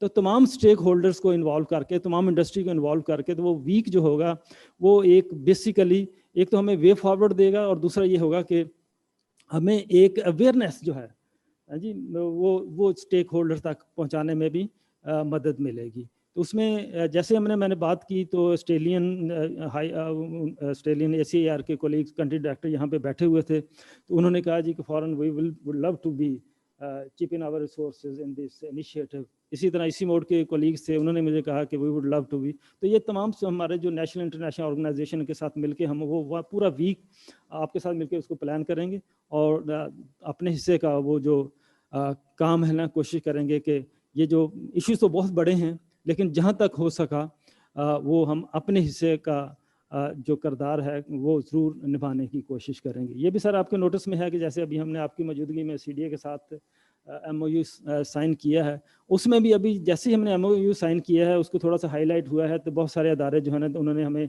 ऑफ़र किया है कि we would love to be part of that program, और हम आपको असिस्ट करेंगे. जैसे वाटर एड ने नेक्स्ट डे ही हमारे साथ मीटिंग की, उन्होंने कहा कि जो आपने रेगुलेशन करनी है उसका जो लीगल एस्पेक्ट है वो हम आपको कंसल्टेंट हायर करके देंगे जो आपको असिस्ट करेगा. इसी तरह इमी का एक नेचर बेस्ड सोल्यूशन जो है प्रोग्राम चल रहा है, तो इन्होंने भी कहा है जी कि हम अपने कुछ रिसोर्सेज उसमें अंदर चिपन करेंगे. तो इंशाल्लाह अज़ीज़ वो जो हमने आपकी मौजूदगी में कमिटमेंट की है CDA से, और इंशाल्लाह अज़ीज़ we will try to meet it before time. तो सर वंस अगेन तमाम दोस्तों का, तमाम लेडीज़ एंड जेंटलमैन, आपका वो तमाम हमारे कोलीग जो ऑनलाइन हमारे साथ शामिल हैं, आप लोगों का, सेक्रेटरी साहब आपका, डॉक्टर मोहसिन हफीज़ का, गिल साहब सर मेरे उस्ताद भी हैं, मेंटर भी हैं, इनका हमेशा हम बड़े एहतराम के साथ जिक्र करते हैं. तो इसी तरह से सर जाहिद अब्बास साहब मेंबर सर इरसा हैं KP से, तो ये हमारे साथ इन्होंने काफ़ी आज भी पहले भी हमेशा ये हमारे साथ होते हैं, तो ये आज तशरीफ़ लाए हैं. तो आप तमाम दोस्तों का शुक्रिया. Thank you very much. So Dr. Mohsin Hafiz has done a very challenging job today. He chaired 2 technical sessions, and I now invite him to share the synthesis of this conference. Thanks, Brira. Assalamu alaikum ji everyone. Honorable Secretary Sahab, Dr. Ashraf Sahab, Chairman, Zahid Abbas Sahab, KP member Irsa, Mr. Gail Sahab, Nasir Khan Sahab जो हैं कि Chief Engineer North हैं KP Irrigation Department के, and all the other ladies and gentlemen. जब हमने when we were planning to do that workshop, तो doctor साहब के साथ बातचीत हुई कि what we want to achieve.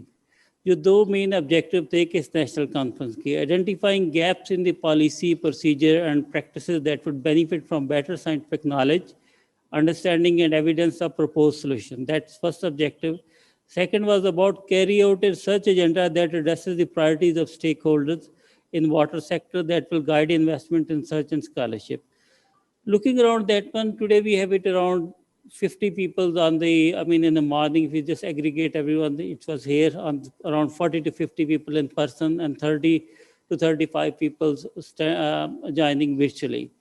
I think we need to look around. We had 15 presentations, very interesting presentation from the international audiences as well as some of the national audience. And we talked about the breadth of knowledge, starting from the water governance, water policy, water security challenges there. What are the international donors' priorities like PCIR? What the key lessons learned from there about their work in Pakistan? And then moving on the water governance aspect, what the international institute like IFPRI has done it, what are the people like the Nawaz from the USA as a particularly sharing some of the out of the box question when we are thinking about that managing the water, especially operation and maintenance, and then the Abhyana and all those sort of things. And then we heard also that the provincial government stakeholders about they are saying it that it's whatever they are doing it, they are proposing some of the innovative solutions, some of that one we heard from the national custodian of the data, WAPDA, that the great work they are doing it, everything. But one of the things was prominent from this, the first session was, look, the way we are managing it, it's not sustainable. We need to do some of the out-of-box solutions, and that will only happen. We have a lot of good policies, but the problem is policies are not being implemented. And why the policies are not implemented is there is a lack of scientific data. If the data is available, each institute is keeping it close to their chest and they are treating data as a commodity, which that need to be stopped. When we are thinking about data as a commodity, nothing will be working around. We need to make sure whatever the data is available, there is a less and less human intervention on that one. And how that could be happening, there are other institutes, there are other countries who were facing the similar challenge. I shared the example about the Australia that they introduced a Water Data Act in 2008 because they were also facing a similar challenge.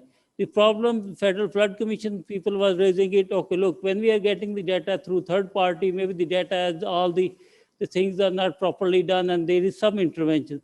What we are saying, looking on the basic data, the raw data along with the metadata, that gives us an idea, okay, what's the data, that kind of the custodian could be there. The Ministry of Science and Technology and PCRWR is the right institute who could do that, the kind of the custodian of the data, and then by legal, all the institute, whether private sector or whatever the government institute, they are working around sharing that data with the back with the PCRWR. Pakistan is a huge country. We don't have enough resources, so we cannot start implementing for the whole country. But then the good thing is that the MOU, which is signed with CDA, that giving us the information on all the water, all the information will be done. The groundwater investigation, PCRWR will be doing it. IMI is working on one project, IMI and PCRWR with water aid. One is on a legal governance, other is on nature-based solution, where we are planning to do that one by 15th of December. One of the site will be operational, looking around that one, the recharge harvesting, recharge potential. Also, we have another project is funded from the DFAT, which is led by WWF, and IMI is the scientific partner there, where we are looking at selecting one marginalized community in Punjab, in Islamabad. And so those are the things which we need to, let's look around the small area of Islamabad, and that could be where all the laws are applicable. And once we build that the successful case, then that could be upscaled to any of that country. And I think in Islamabad, with the presence of Dr. Ashraf Saab and his enthusiasm, and then all the other stakeholders, here we have Planning and Development Commission, National Agriculture Research Custodian, and it's easy to manage. That let's start it with here and how we could transform that one. Once we'll do that one, that could be upscaled to the other part. Then later on, we talked about, the other participant talked about a lot of, about the wastewater, which is not used. We are talking about alternative water. We have 1% of wastewater, and if the wastewater is used, that has a pathogen, how that could be controlled, and how that could be, that has all the human-induced, that the health issues there. I will give the example of there is a One Health initiative globally. What that means, that the water, if the wastewater quality is not good, that will be, water will be used by a human being, that they will be impacting on human, and then the hepatitis and all problems are there. And when you are using that wastewater directly without the sewage treatment for growing agriculture crops, especially vegetable in a peri-urban, that is also impacting on human health. And when that water is same is drunk by the animals, that is also having the impact, the food, the later on meat we are consuming it. And all those things are linked together. So I think agriculture crop is also same when we are using that one, we are polluting that one. So we need to think about some of that one, what we could do. There are the models available. NUS has shared a very good example how they could use they brought the technology from Australia and China and introduce it here. We had a Nigerian person who really gives some localized solutions, some of the plant and some of that one that could be used for that, the localized solution. I think that's where I say, what will be, as Dr. Saab already mentioned, and I don't want to spend more than 1 minute on that one, we have identified a really some of the key issues there, some of the key priority. When we are planning to do that, the Pakistan Water Week in October sometime, idea is that one, based on the key finding from here, will be break down into the half-day group, and maybe we'll go for 6 breakout groups. And in that one, we'll be focusing on 3 national and then the 3 international. In that way, we'll be balancing, and that will be going on in 1 week. And obviously, we will not be doing it alone. We want to have the continued blessing of Sir you, Minister Sahab, and other relevant departments, just to make sure that whatever we are deciding it, that will be accepted later on, and we will have a political ownership of that one. I will stop here, and thank you everyone for all this support, and thank you, sir. Thank you, sir. We cannot thank enough to our Honorable Federal Secretary for his patronage and for sparing some time to be with us in this session. We will now request him for his address. Sir, please. I think I have written draft in front of me, but I would like to talk not extempore, but taking cue from whatever was said earlier. And I think some of these things might have been said during today's conference also. When I joined this ministry, and I knew that PCRWR is one of the organizations of this ministry, 1 out of 17, it was not really critical. But when I had a look at the functions of this organization, I think one of the key elements within this ministry or key responsibility rests with this organization, PCRWR.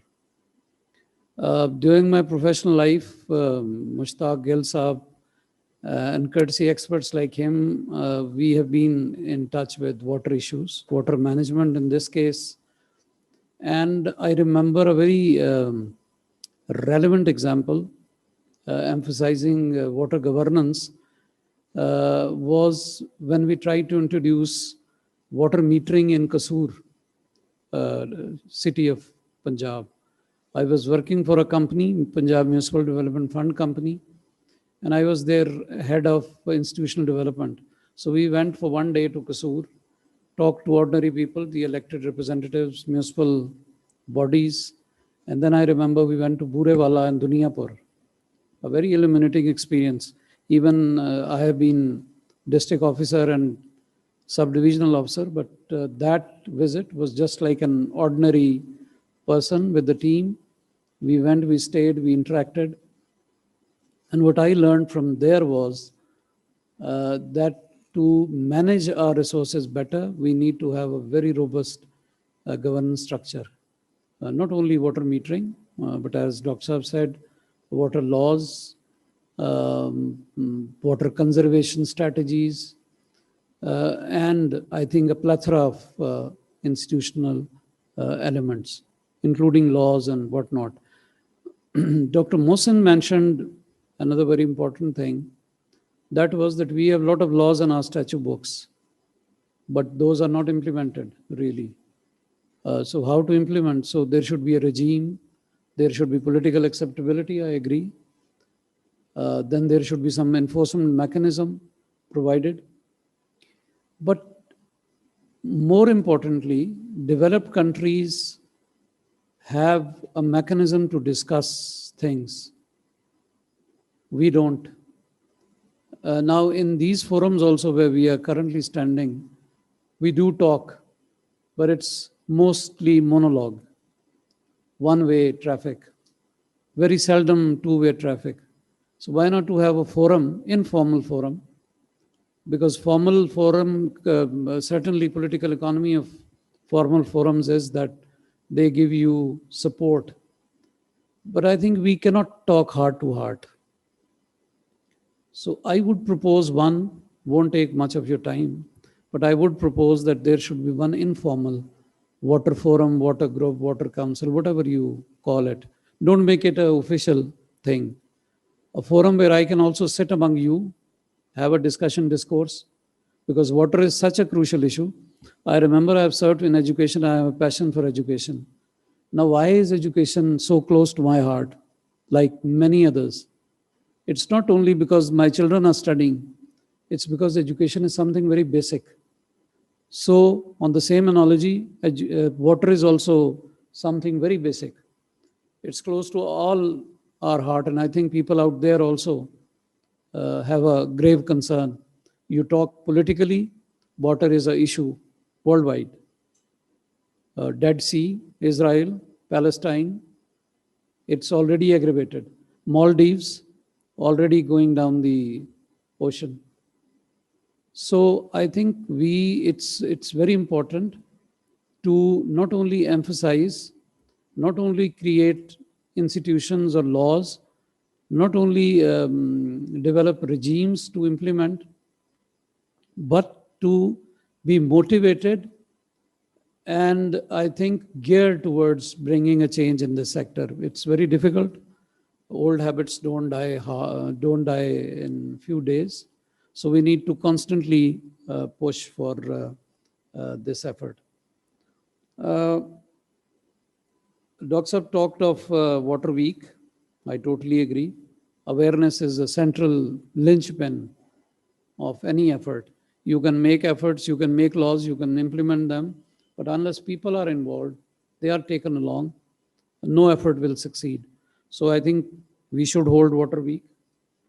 Water Week should not only be reduced to discussion, it should involve ordinary people. There must be events. I think in Sweden and other countries, they do hold events, water fights, stuff like that. So I think we should involve common man also, because this is a common concern.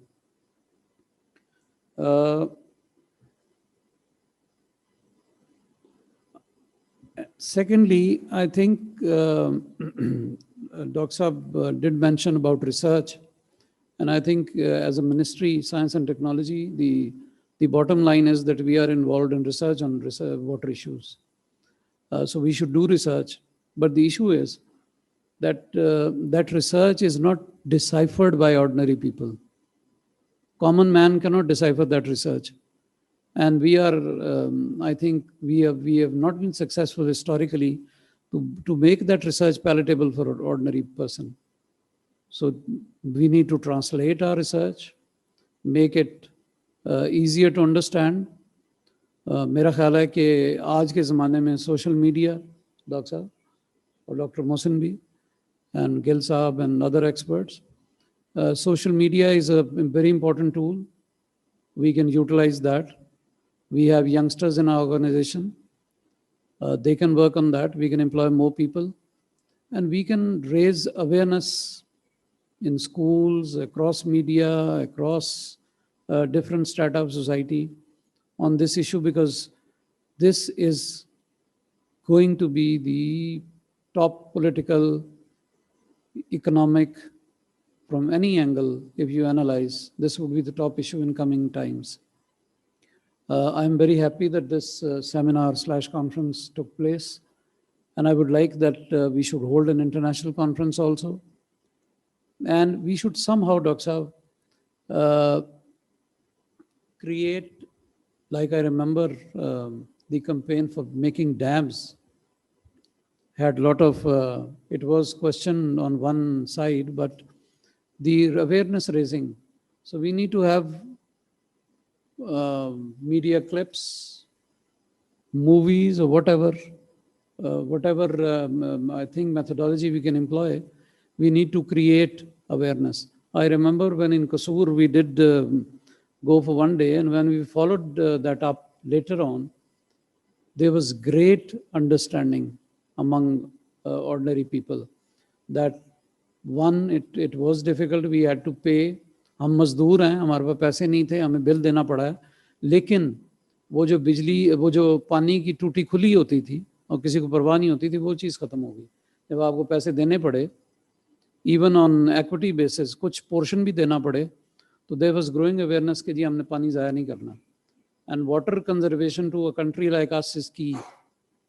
I remember two initiatives, one in Chakwal, you all must be knowing, an ex-army Jawan or officer, I don't know, created a water supply scheme, truck ke through. And one in Islamabad, I think an elected person probably or somebody who had started Changapani, Mr. Vattu. So you see, inspiration is there, motivation is there. So we need to catalyze that motivation and inspiration. And water is such an issue that little effort can result in major gains and achievements. So I'm thankful to PCRWR, IWMI, all colleagues who have participated. And I hope that this process will continue. And at Ministry of Science and Technology, we are always available, because I think PCRWR's mandate is crucial to our achievement, success, work. So I thank you, Dr. Sir. Thank you, all of you. This. Thank you, sir. Thank you all for joining, both virtually and in person. We will now conclude with a photograph, group photo with the honorable guest, and a tea after it. Thank you.